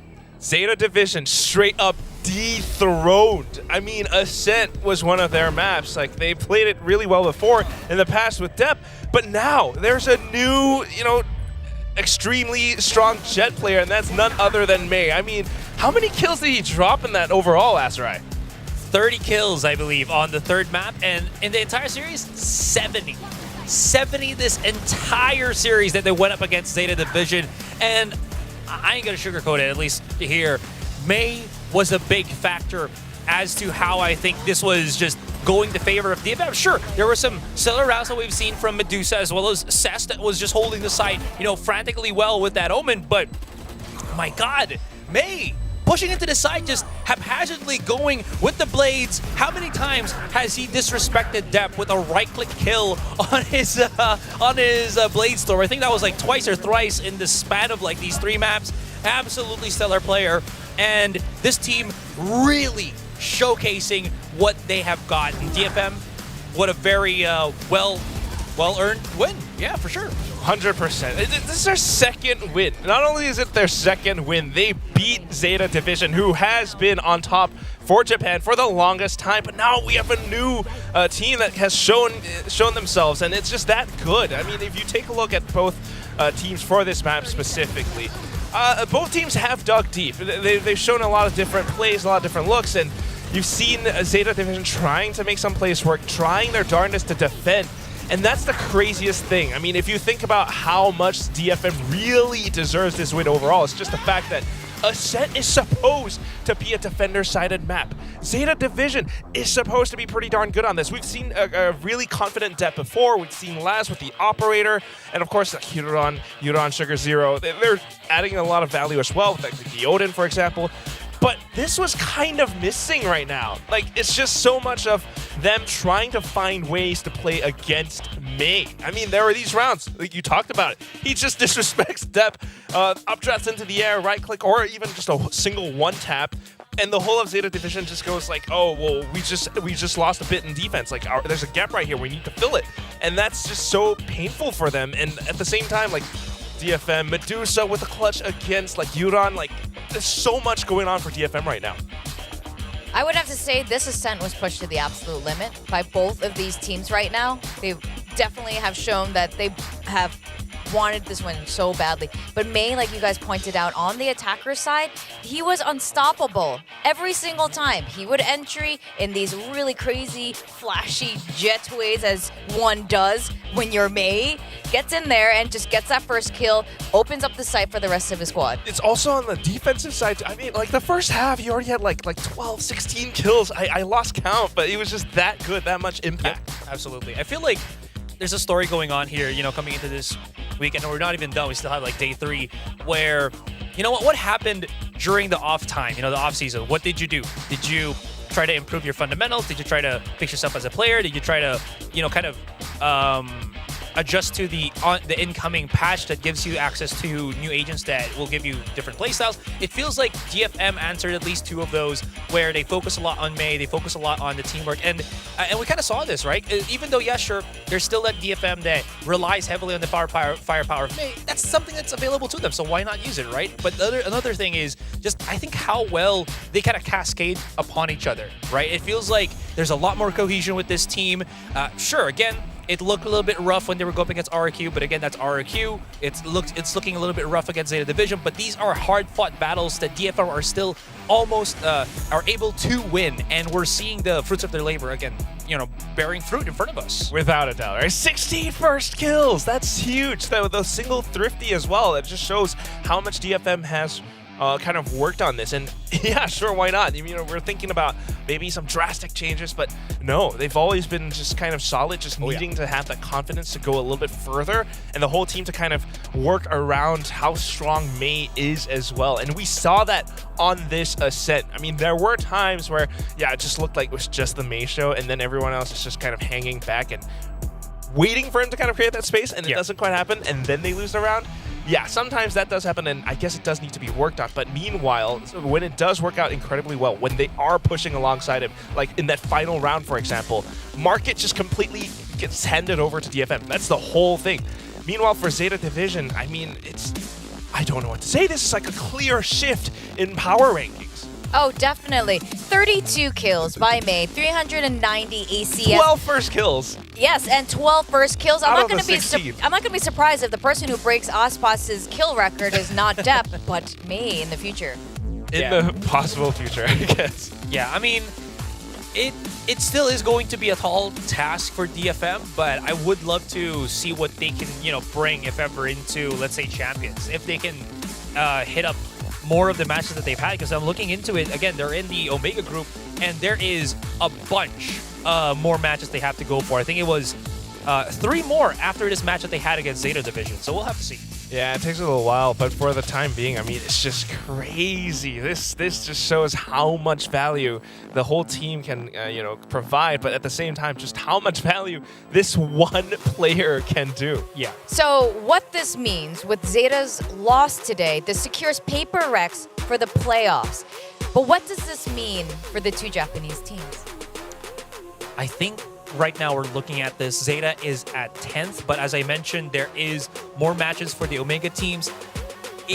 It's going to be, I feel like, very close. Because the thing about that is we're only looking at, how many wins they have, but if they tie with like any other team, considering we, once we get into the final stages of stage 2, it's going to also depend on the round dip. And Zeta Division has a cleaner kind of finish to each game. As you can see here, -18 to DFM's -53. So DFM really has to hit like the best possible outcome for them, I feel like, to have a clear shot, but we'll have to see. Essentially, they need more match wins. Yeah, they need better map wins. And if you think about their next upcoming opponents, it's, oh my god, it's going to be a little bit rough. I mean, playing up against like Paper Rex. So they have... You're talking about Zeta right They now, have right? Talent first. After the Zeta one, they have Paper Rex and they have DRX. So No problem. Yeah, just they- the 2 teams that made it into playoffs already. They're going for the, a little bit of the entree with T1, and then they have 2 main courses with DRX and Paper Rex. For Zeta, maybe a little bit more doable, but DFM, oh god, looking at the round differential as well, like, they geez. really need the clean wins, but I don't know how likely that's going to be, but just... I really don't want it to take away from their win today. No, absolutely not. And you know what? Again, this is Valorant where crazy things happen all the time. Sure. And if they continue on, and one thing we've seen without a doubt is the improvement week after week from DFM. Just so much improvement. I mean, the teamwork, everything is going through, and they're just showing how much value they can provide. Okay, now we've got the reflect the changes correct. Okay. DFM Zeta kind of tied up with the wins and losses, but with the head-to-head, DFM actually gets to go a little bit higher. Yeah, that's right. So, I mean, going into tomorrow, I think this is going to be a really interesting way to end the weekend. I think we're going to find out a lot more what's going to be happening with these standings going into playoffs. Yeah, a lot, some changes, I guess, to say the least. But my God, today, it's just, this has been a really huge day for Japanese Valorant, I think. Yeah. I mean, we were talking about this. Getting a full 3 mapper was already really exciting for the Japanese audience, and a lot of them flew in here. A lot of the Japanese fans flew in from Japan. It's not that far from Seoul, after all. And to push it to that limit on Ascent, it's such a classic. The Japanese teams are just so good at Ascent. So to have that happen must have been, I can't even imagine the emotions that these guys are feeling. Some of them are crying down there. I know, a little bit, the fans covering their faces, but also just the stories between the 2 teams, the players that are here. Zeta, they've been on top for quite a while in Japan, right? And we see them trying to make changes, trying to possibly experiment around. Depp was on the Neon at the start of the day on Haven, but then once you start seeing the next few maps, it all kind of changes. Now we have a new fresh face, I guess. Fresh face, and it's going to be DFM. Yeah. Yes, that's right. So DFM, again, for the very first time in VCT history these past 2 years, always the underdogs between the 2 Japanese teams of Japanese Valorant, finally win today, largely in thanks to May, who's definitely our MVP for today, and securing their 2nd win ever in VCT Pacific. I mean, look, it's 2 wins, but for DFM, the improvement is undeniable. Let's go to the stage for that interview with our MVP. Thank you guys, and thank you guys. I'm standing here with May, of course, the man of the hour after DFM. Take down ZETA 2-1. Now, congratulations, May. And it's been such a long time since we had a winning feeling around DFM, but you guys have done it today, taking down the #1 Japanese teams that's been up there internationally as well for such a long time. So what does it feel like to finally be able to take them down and pick up your second win of the year? 最初の勝利から、だいぶ時間は経ちましたが、日本の一番のチームと言われているゼータを倒したことについて今率直にどう思いますか？今、2年もしかしたら3年ぐらいゼータに勝ったことがないぐらいずっと今まで負けてきたんで、今回初めてじゃないですけどほぼ初めて勝てて嬉しいです。So I actually had no win against ZETA like for 2 or 3 years. Yes. So this is like my first time winning against ZETA, and I'm actually happy about it. Such a confidence booster and a chance to prove yourself once again. And of course, you should be happy with the way you performed tonight. And I feel like 99.9% of the time when DFM wins, or win or lose, it doesn't matter. You're always the MVP of the team, or sometimes the MVP of the stats. You're always putting up huge numbers, leaving huge impact. It seems like inconsistency kind of does not exist for you. So how do you stay so confident and consistent? ほとんどの試合、9.9% DFM が勝つにしても負けるにしても、明自身っていうのは際立った活躍を見せていますが、なんでそのような感じで、一貫していい成績を残し続けられますか？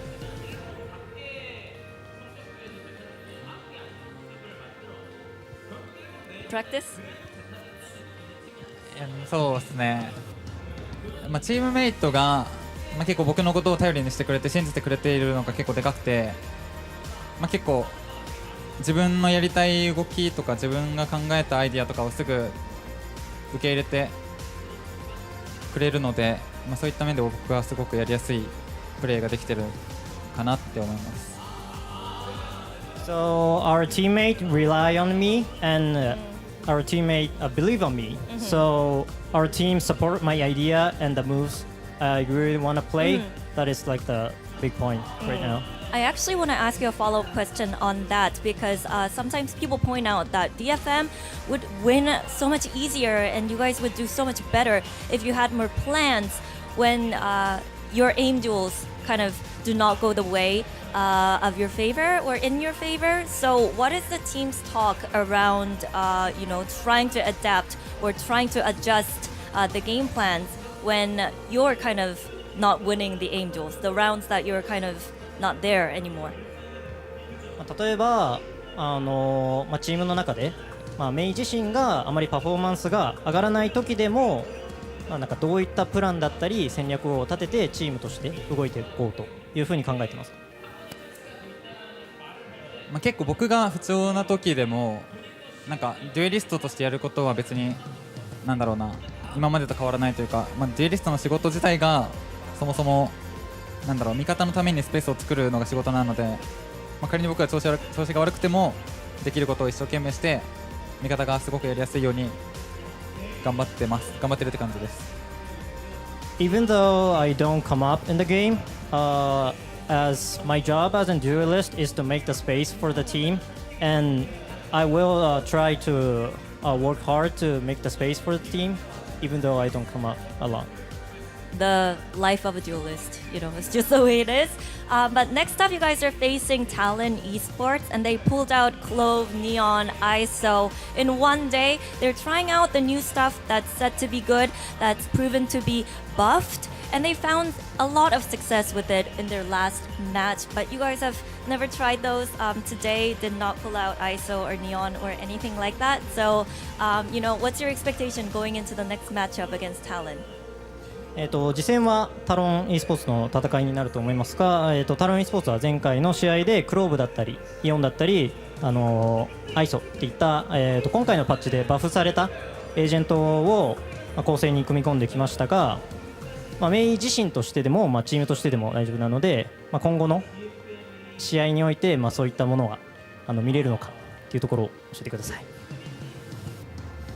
まあ、アイソーネオンも自分の得意なキャラだしやりたいキャラなので、まあやれたらいいなって感じです。So ISO and Neon is my favorite character agent in the game. So if I could play it, that's gonna be great. Yeah, it will be great for you guys, but super dangerous. I mean, imagining Mei on ISO, just think about how dangerous and brutal that would be for the opponents, but hopefully we get to see that in the future. I'm counting down the days and I'm waiting to see your Neon and ISO as well. But congratulations on this win and good luck in the future with the rest of the match. Thank you. おめでとうございます。おめでとうございます。ありがとうございます。And that was Mei, everybody, with the post-match interview. We're going to call it a night tonight. That's all we have for today. But catch us tomorrow because we have great matchups happening with DRX versus RIQ, followed by Team Secret taking on T1. See you tomorrow.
CT